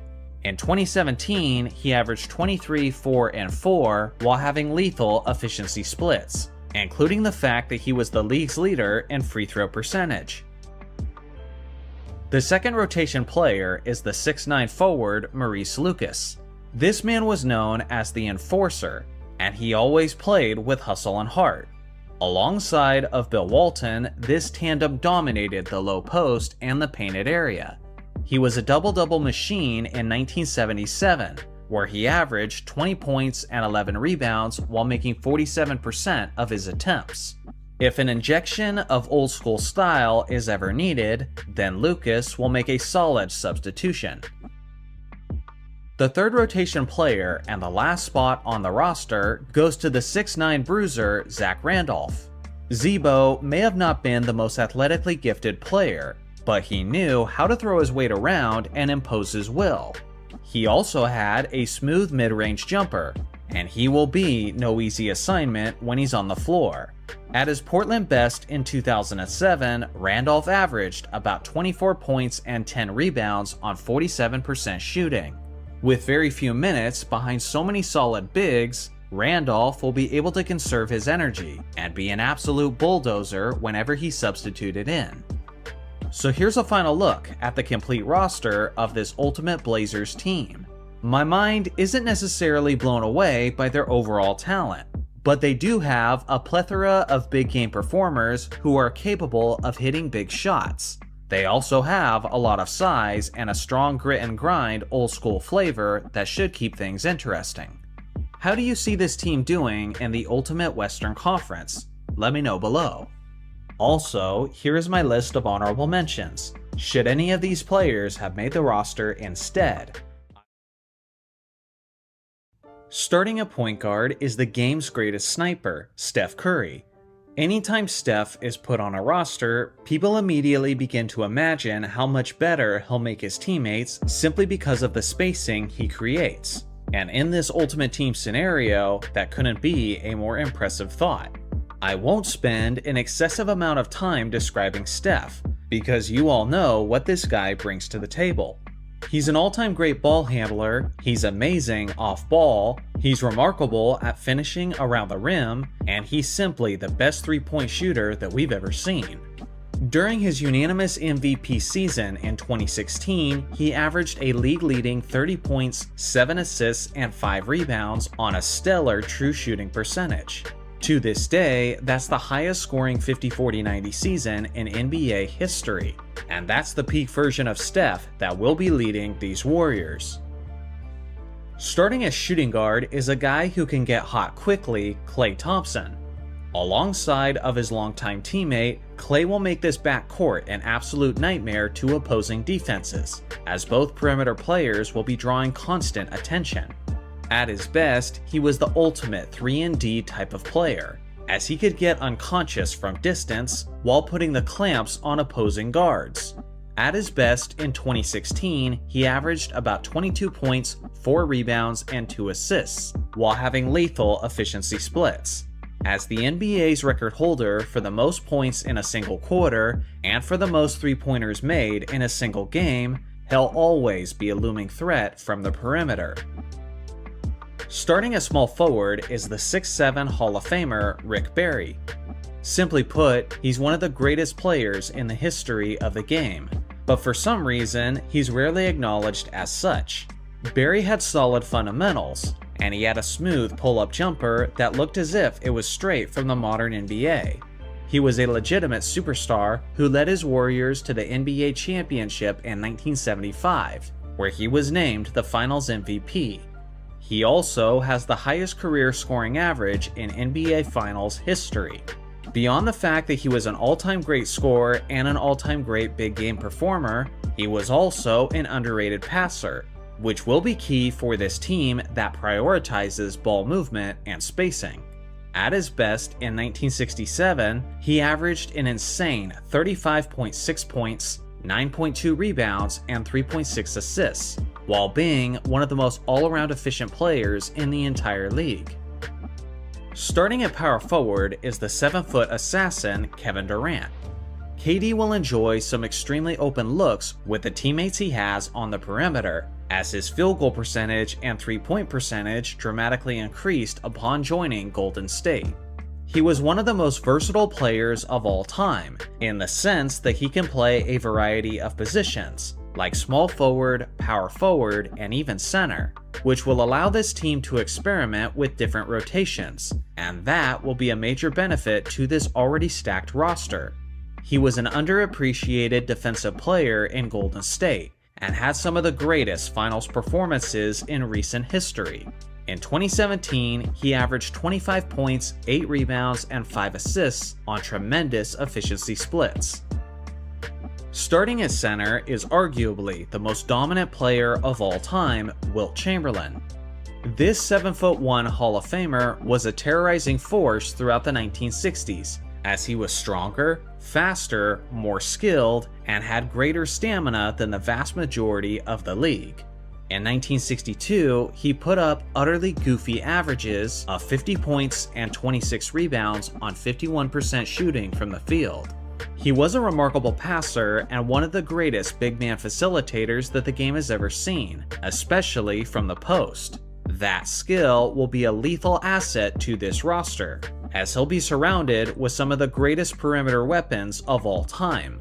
So yeah, there will be games where he'll score 50 points, but there might also be games where he gets 20 assists, all depending on how the defense chooses to approach him. Now on to the second unit. The backup point guard is the incredibly skilled Tim Hardaway. This floor general has become one of the least recognized stars of basketball's past. But let me tell you, he was one of the most well-rounded players of his era. For one, he had an amazing handle of the basketball and a crossover dribble capable of breaking the ankles of just about any defender. He was a strong finisher at the rim and was an elite three-point shooter, both in efficiency and volume. Throw in the fact that he was one of the best fast break facilitators of his era, and yeah, this guy was quite the problem. In 1991, he played all 82 games, while averaging 23 points, 10 assists, 4 rebounds, and 2.6 steals, while having strong shooting splits. He'll be an amazing substitution for the few instances where Steph is having an off-shooting night. The backup shooting guard is the second member of the Run TMC Warriors, Mitch Richmond. This 6'5" slasher was a flat-out bucket getter, who would regularly hit shots from just about anywhere on the court. On one hand, he had the athleticism and leaping ability to embarrass opposing rim protectors, but he was also another elite sniper from distance. He was the Rookie of the Year in 1989, as he averaged 22 points, 6 rebounds, and 4 assists on 47% shooting from the field. He'll continue the flow of offense when Klay Thompson heads to the bench. Starting as small forward is the 6'7" lefty legend Chris Mullin. As the third member of the Run TMC Warriors, Mullin was the squad's typical leading scorer, and as yet another tremendous three-point shooter who excelled in transition, they were truly a team that was ahead of its time. It might seem hard to believe in hindsight, but Mullin was one of the most respected and threatening players of his era, and he finished as high as 6th overall in the MVP race in 1992. That year, he averaged nearly 26 points, 6 rebounds, and 3 assists, while being extremely efficient in each shooting category. Based on his skill set, and based on how he spaces the floor, he'll blend in seamlessly with this ultimate group. The backup power forward is the energetic focal leader Draymond Green. His explosive personality has led him into many controversial situations that I think have started to overshadow just how valuable he is as a player. For one, Draymond is one of the greatest defenders ever at his size, as he has continuously made major stops when his team needed it the most. He is also a tremendous facilitator and had some short stints where he was a pretty solid three-point shooter, like in 2016, where he averaged 14 points, 9 rebounds, and 7 assists, while making 49% of his shots and 39% of his threes. He'll probably get significant minutes with some of the starters, seeing how he has very unique abilities that complement some of his teammates quite well. The backup center is the 6'11 Hall of Famer Nate Thurmond. This absolute beast was one of the all-time great interior players, who was known as one of the best defenders for containing Wilt Chamberlain. But on this Ultimate Team, they'll be a part of the same big man rotation. He was a stat-stuffing machine, as he's one of the 4 players in NBA history to achieve the illustrious quadruple-double. In 1968, he averaged 20 points, 22 rebounds, and 4 assists on 41% shooting. He made 5 All-Defense teams in his career, and that will likely be his greatest contribution to this already stacked roster. Now on to the 3 rotation players. The first is the 6'7 bulldozer Bernard King. He was one of the top scorers of the 1980s and was a strong and relentless finisher in transition. When things slowed down, he would use his solid footwork and his intelligence to get good looks inside of 15 feet. He was a tremendously efficient player who made very few mistakes, and in 1982, he averaged 23 points, 6 rebounds, and 4 assists, while making nearly 57% of his shots. He'll be a strong spark off the bench whenever he's subbed in. The second rotation player is the explosive 6'3 point guard Baron Davis. Longtime Warriors fans remember this guy, as he was famously the leader of the 2007 We Believe Warriors, who went on to upset the first-seeded Dallas Mavericks in the first round. He was a tremendous dual threat, as he could be the best player on the court with either his scoring or facilitating. When he attacked the rim, he did it with authority, and in 2007, he averaged 20 points, 8 assists, 4 rebounds, and a league-leading 2.1 steals on 44% shooting. He knows how to get the crowd going, and he'll do that in the few minutes he's out there. The third rotation player and the last on this roster is one of the 75 greatest players of all time, Paul Arizin. This 6'4 small forward was one of the most complete players of his decade, and in 1952 he led the league in scoring, as he averaged 25.4 points, 11 rebounds, and 3 assists, while making a league-leading 44.8% of his shots. Being this deep on the roster, there won't be many opportunities up for grabs, but Paul will have the experience and the grit to contribute if given the opportunity. So here's a final look at the complete roster of this Ultimate Warriors team. The spacing and shooting of this group is stunning on both the first and second unit.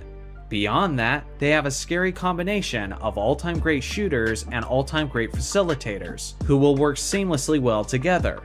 They're also very strong defensively and on the boards. Honestly, I'm struggling to find a single weakness on this roster, which to me solidifies them as legitimate championship contenders in this Ultimate season. How many teams are better than these Warriors? If any, let me know below. Also, here's my list of honorable mentions, should any of these players have made the roster instead. I look forward to hearing your thoughts in the comments section below. Starting at point guard is one of the fastest players the game has ever seen, John Wall. At his best, this star was one of the most complete floor generals in the entire league, as he was a dual threat on offense while being a menace on defense. Not only was he usually among the league leaders in steals per game, but as a guard, he was also an all-time great shot blocker, despite the fact that he was only standing at 6'3" tall. At his best in 2017, he finished 7th overall in the MVP race, while averaging 23 points, 11 assists, 4 rebounds, and 2 steals, while making 45% of his shots. He'll push the tempo for this team while contributing in a variety of ways. Starting as shooting guard is the 6'4 scorer Bradley Beal. Especially during his time in Washington, this guy was an amazing scorer who could finish above the rim, from mid-range, and from distance. He made 3 All-Star teams and was among the league's leading scorers on several occasions, including in 2021 when he averaged 31 points, 5 rebounds, and 4 assists on solid efficiency splits. As a floor spacer who's capable of making a play for himself, he'll ensure that this team will never struggle to produce points. Starting a small forward is the GOAT, Michael Jordan. Yes, he wasn't the same player that he was in Chicago, but MJ was quite good in his first season in Washington before he tore his meniscus. As a slower and more methodical player, MJ was besting his opponents in the mid-range with his intelligence and with his sound fundamentals. Leading up to the injury in 2002, he was averaging about 25 points, 6 rebounds, 5 assists, and 1.5 steals, while making 42% of his shots. At the age of 38, stamina and health will be his biggest concern. But when it comes to his leadership and experience, MJ will be having a major impact on this squad. Starting at power forward is the 6'9" Hall of Famer Elvin Hayes. This man was an absolute force in the post and on the boards. He was extremely effective with his back to the basket, as he was equipped with a soft turnaround jumper and amazing footwork. He was a big game performer who carried his team in many playoff contests. As a member of the Bullets in 1974, he averaged 21 points, a league-leading 18 rebounds, and 3 blocks, while finishing 5th overall in the MVP race. With all of his scoring-minded teammates in this starting unit, Hayes will likely be a beast who focuses most of his energy on cleaning up the boards. Starting at center is a man who won the MVP in his rookie season, Wes Unseld. This NBA legend is officially one of the 75 greatest players of all time, and he was recognized as such for good reasons. For example, he won the NBA championship in 1978, while earning the Finals MVP trophy, and he was a dominant rebounder who led the entire league in 1975. He was never known to be a top-tier scorer, but he didn't need to be, as Unseld was a team-first player who played with hustle and heart that translated to a whole bunch of winning for his ball club. In his MVP rookie season, he averaged nearly 14 points, 18 rebounds, and 3 assists on 48% shooting. He'll be right at home competing alongside of the Big E down low. Now on to the second unit. The backup point guard is one of the most explosive scorers that we've ever seen at the position, Gilbert Arenas. In several ways, Agent Zero was really the prototype to James Harden, in the sense that he was a prolific scorer who almost always created his own shot, and he was a dangerous three-point shooter. He was so difficult to stop during his peak that even Kobe Bryant couldn't keep him from dropping 60 points. At his best in 2006, he averaged 29 points, 6 assists, and 2 steals, while making 45% of his attempts. He won't just be a spark off the bench, but rather a flamethrower, as second-string players will be desperately trying to contain him. The backup shooting guard is the 6'3" legend Earl the Pearl Monroe. This guy was a walking highlight in his prime, as he was quite the showman with a fantastic handle of the basketball and with dazzling passes when the defense least expected it. He was also remarkably quick and had a high-arcing jump shot that was extremely difficult to contest. In his debut season, he was named the Rookie of the Year, as he averaged 24 points, 6 rebounds, and 4 assists on 45% shooting. Michael Jordan will be able to keep himself well rested, knowing that Monroe will be holding things down when he's on the court. The backup small forward is the 6'6" Hall of Famer Gus Johnson. In the 1960s, this star was one of the best two-way players in the entire league, as he made 5 All-Star teams and earned 2 All-Defense Team selections. He had a reliable pull-up jumper that he typically used in transition, and that skill will come in handy on this extremely up-tempo squad. In 1968, he averaged 19 points, 13 rebounds, and 3 assists on 47% shooting. As a veteran with championship experience, he'll continue the theme of this roster so far, which is talented players and a high-powered offense. The backup power forward is the 6'10 All-Star Chris Webber. He was one of the most versatile bigs of his era. As he could run the fast break, he was an incredibly gifted passer, he was a solid rebounder, and he had a tremendous jumper as far as 20 feet out. He made his first All-Star team as a member of the Bullets in 1997, and that season, he put up averages of 20 points, 10 rebounds, 5 assists, and 2 blocks on 52% shooting. He was so good and so skilled in so many aspects that he'll surely be battling for some of the starting minutes. The backup center is the 6'11 legend Walt Bellamy. He was one of the most complete big men of his era, as he was consistently going toe-to-toe with Wilt Chamberlain in his prime, which he might have to do again in this ultimate season. As an athletically gifted star, he was a premier scorer and rebounder, and he was simply one of the greatest rookies in basketball history, as he averaged 32 points and 19 rebounds while leading the entire league in field goal percentage.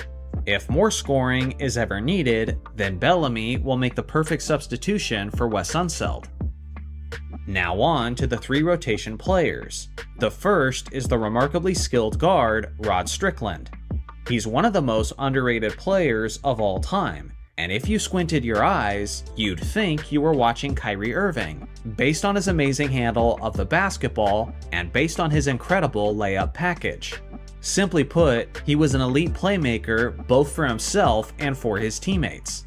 In 1998, he was tearing up the league, as he averaged 18 points and a league-leading 10.5 assists on 43% shooting. With so many shifty and talented guards on this roster, it'll be a battle for him to secure many minutes, but he'll definitely be a threat whenever he's on the court. The second rotation player is the 6'7 small forward Bernard King. He's most famous for his prime in New York, but make no mistake, he was still a stud in Washington. He wasn't with the Bullets until his 30s, and at the age of 34, he tested the limits of father time, as he averaged 28 points, 5 rebounds, and 5 assists, while making 47% of his attempts. As a mid-range specialist with elite footwork, he'll be abusing third-string competition when given the opportunity. The third rotation player and the final spot on the roster goes to one of the greatest centers to ever play the game, Moses Malone. His prime may have happened in Houston and Philadelphia, but regardless of that, Malone was still a force in his early 30s in Washington, as he did his usual dominating of the boards while being a top scorer.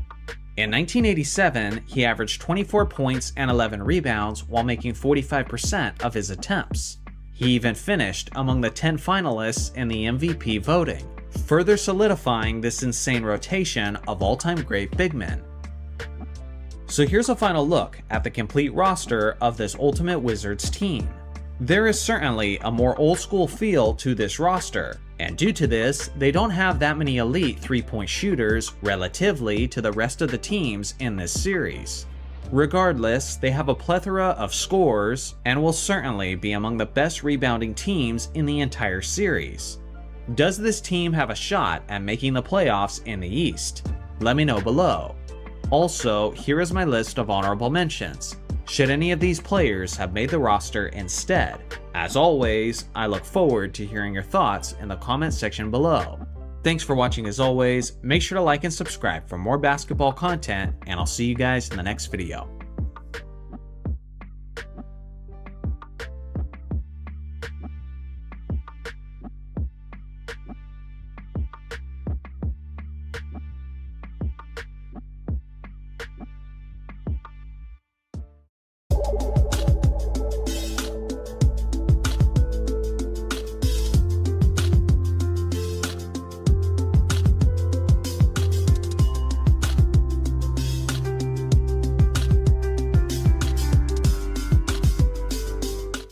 So the first team on the list is the 76ers.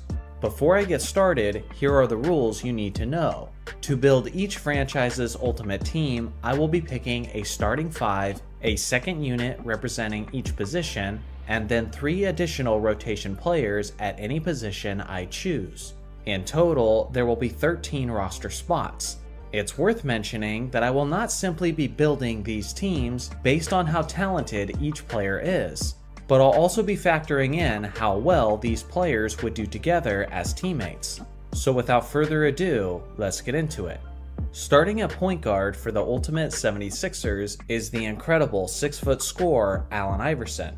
At his peak in 2001, Iverson carried his 76ers offensively to the NBA Finals, while securing the League MVP award.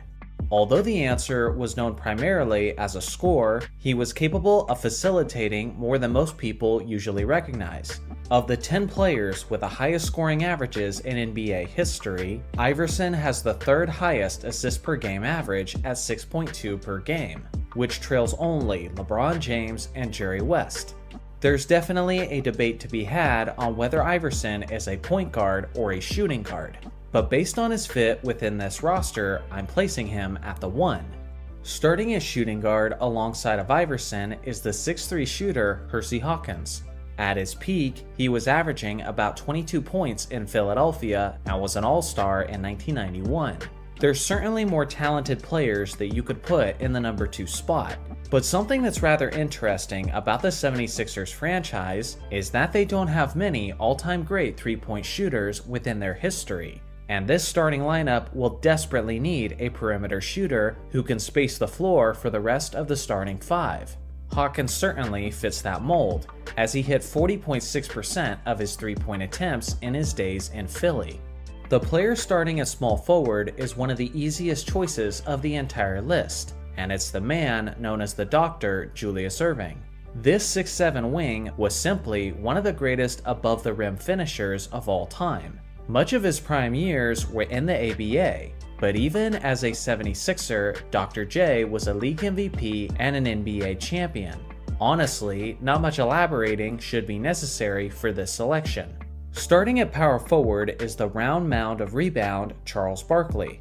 I understand he got his lone MVP in 1993 with the Phoenix Suns, but if you ask me, the best and most dominant version of Charles was actually in Philly, as he was at his peak athletically and was a terrifying combination of speed and power. He was a monstrous scorer who was always among the league leaders in rebounds while shooting consistently around 60% from the field.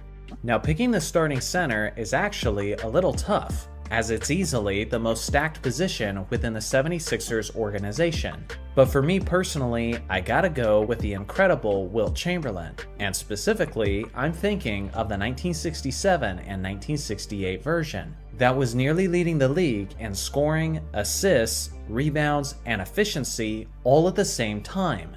This unselfish and more selective version of Chamberlain would mesh together beautifully with this incredibly strong starting 5. So now let's look at the second unit. Coming off the bench at point guard would be the 6'1" Hall of Famer Maurice Cheeks. He's one of the more underappreciated stars of basketball history, as he was one of the greatest defensive players ever at his position, and he was also a solid floor general who had elite court vision.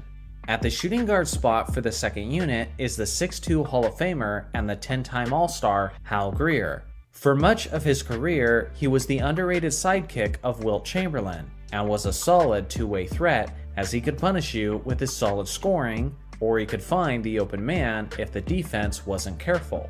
The small forward for the second unit will be the 6'6" star Billy Cunningham. This man was so much better than most people realize, as he was an awesome combination of grace and hustle. In his prime, he was simultaneously a top scorer in the league while being an elite rebounder. And in 1970 specifically, he averaged 26 points per game while pulling down 13 boards per game.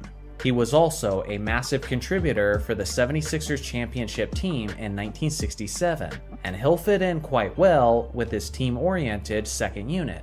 The power forward for the second unit is simply one of the greatest defensive players of all time, Bobby Jones. This 6'9" weapon was nicknamed the Secretary of Defense, and for good reason, as he made 11 all-defense teams in his 12-year professional career. He'll be right at home, providing energy and effort off the bench, as he won the Sixth Man of the Year award in 1983. He also had quality shot selection, as he was regularly among the league leaders in field goal percentage. The backup center is the 76ers' former MVP and Finals MVP, Moses Malone. In this second unit, he'll have tremendous chemistry with Mo Cheeks and Bobby Jones, as they were all teammates on the historically dominant 1983 76ers. Basically, every loose board will be his, as Moses was one of the greatest rebounders of all time, and more specifically, the greatest offensive rebounder of all time. If you need me to elaborate on why he's the guy to back up Wilt Chamberlain, then you should probably just watch my Moses Malone video to gain a greater appreciation of his game. So now that we've established the starters and the second unit, let's pick the 3 rotation pieces. First off, I'm taking Joel Embiid as the most obvious selection. I gotta admit, having Embiid as simply a rotation player kinda feels disgusting. But it would feel even worse to reduce Wilt Chamberlain or Moses Malone to that role. So it kinda is what it is.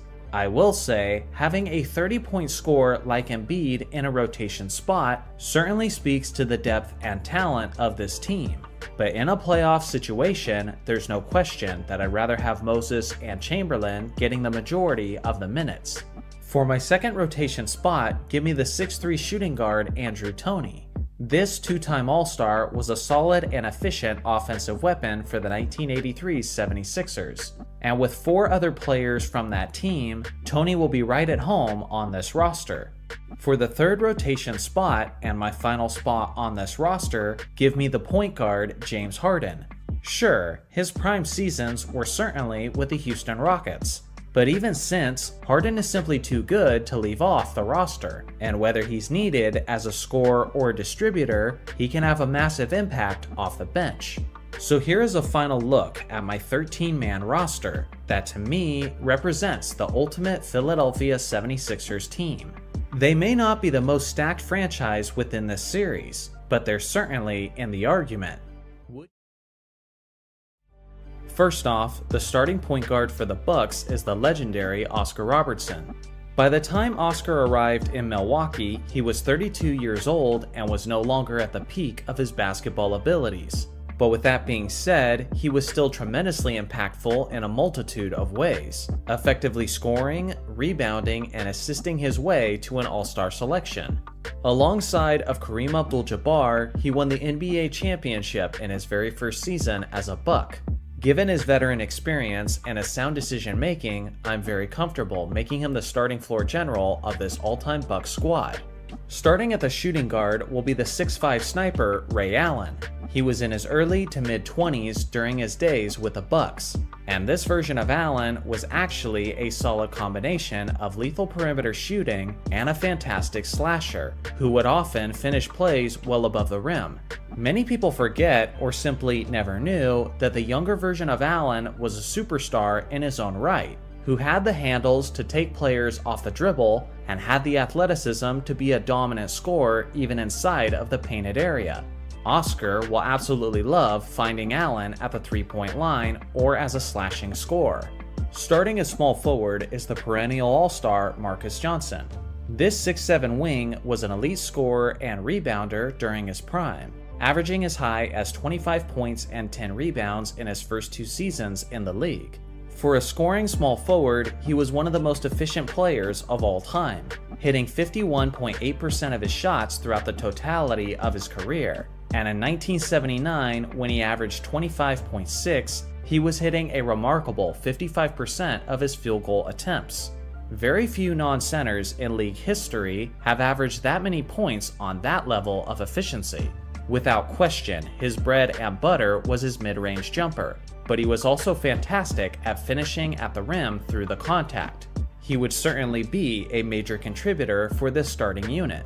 Starting at power forward is none other than the Greek freak, Giannis. You guys know all about this guy. A 7-foot athletic specimen who is one of the most intimidating two-way players of all time. He has 2 MVPs, he's a former Defensive Player of the Year, an NBA champion, and a dominant Finals MVP. For this group, Giannis will be providing plenty of facilitating, scoring, rebounding, and rim protection.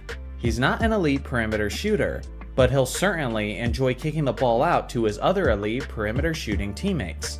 On this roster, Giannis won't be leaned upon as heavily as he's used to, but I don't think it's something that would cause him any frustration. Starting at the center position is arguably the greatest center in basketball history, Kareem Abdul-Jabbar. Sure, he was most famous for his days with the Los Angeles Lakers, but without question, he was the most dominant during his time in Milwaukee, especially on the offensive end of the court. Obviously, this 7-2 MVP was one of the greatest centers of all time, as he was equipped with arguably the most unstoppable signature move ever, the skyhook shot. He was also a tremendous rim protector and had underappreciated quickness. At his individual best in 1972, he averaged nearly 35 points, over 16 rebounds, and nearly 5 assists, while being one of the most efficient players in the entire league. As a championship winner alongside of the great Oscar Robertson, he'll have an extra bit of chemistry with the starting point guard of the squad. Moving on to the second unit, the backup point guard will be the all-time great perimeter defender, Sidney Moncrief. Now Moncrief may be seen to some as a 2-guard rather than a 1, but he does have experience playing both positions well, and based on the roster needs of this unit, he'll be a better fit at point guard. Only one guard in NBA history has won the Defensive Player of the Year multiple times, and that is the 6'4" Moncrief. With that being said, you would be a fool to think that he could only play defense. On offense, he was a solid facilitator and a pretty reliable scorer, usually getting around 20 points per game on over 50% shooting. If Oscar or Allen are ever struggling with their defensive assignment in the starting unit, then Moncrief will be an impeccable substitution. The backup shooting guard will be the 6'6" shooter Michael Redd. Throughout the 2000s, Redd was one of the most lethal volume 3-point shooters in the entire league. Yet for some reason, he seems to have been widely forgotten by the basketball community. I certainly haven't forgot his abilities though, as you had to stay close to this man on the perimeter at all times. Otherwise, he would make you pay for it. He was never considered elite in any area other than as a scorer, but at his best in 2007, he was scoring 26.7 points per game while finishing in the top 10 in the league for 3-pointers attempted per game. Similar to Ray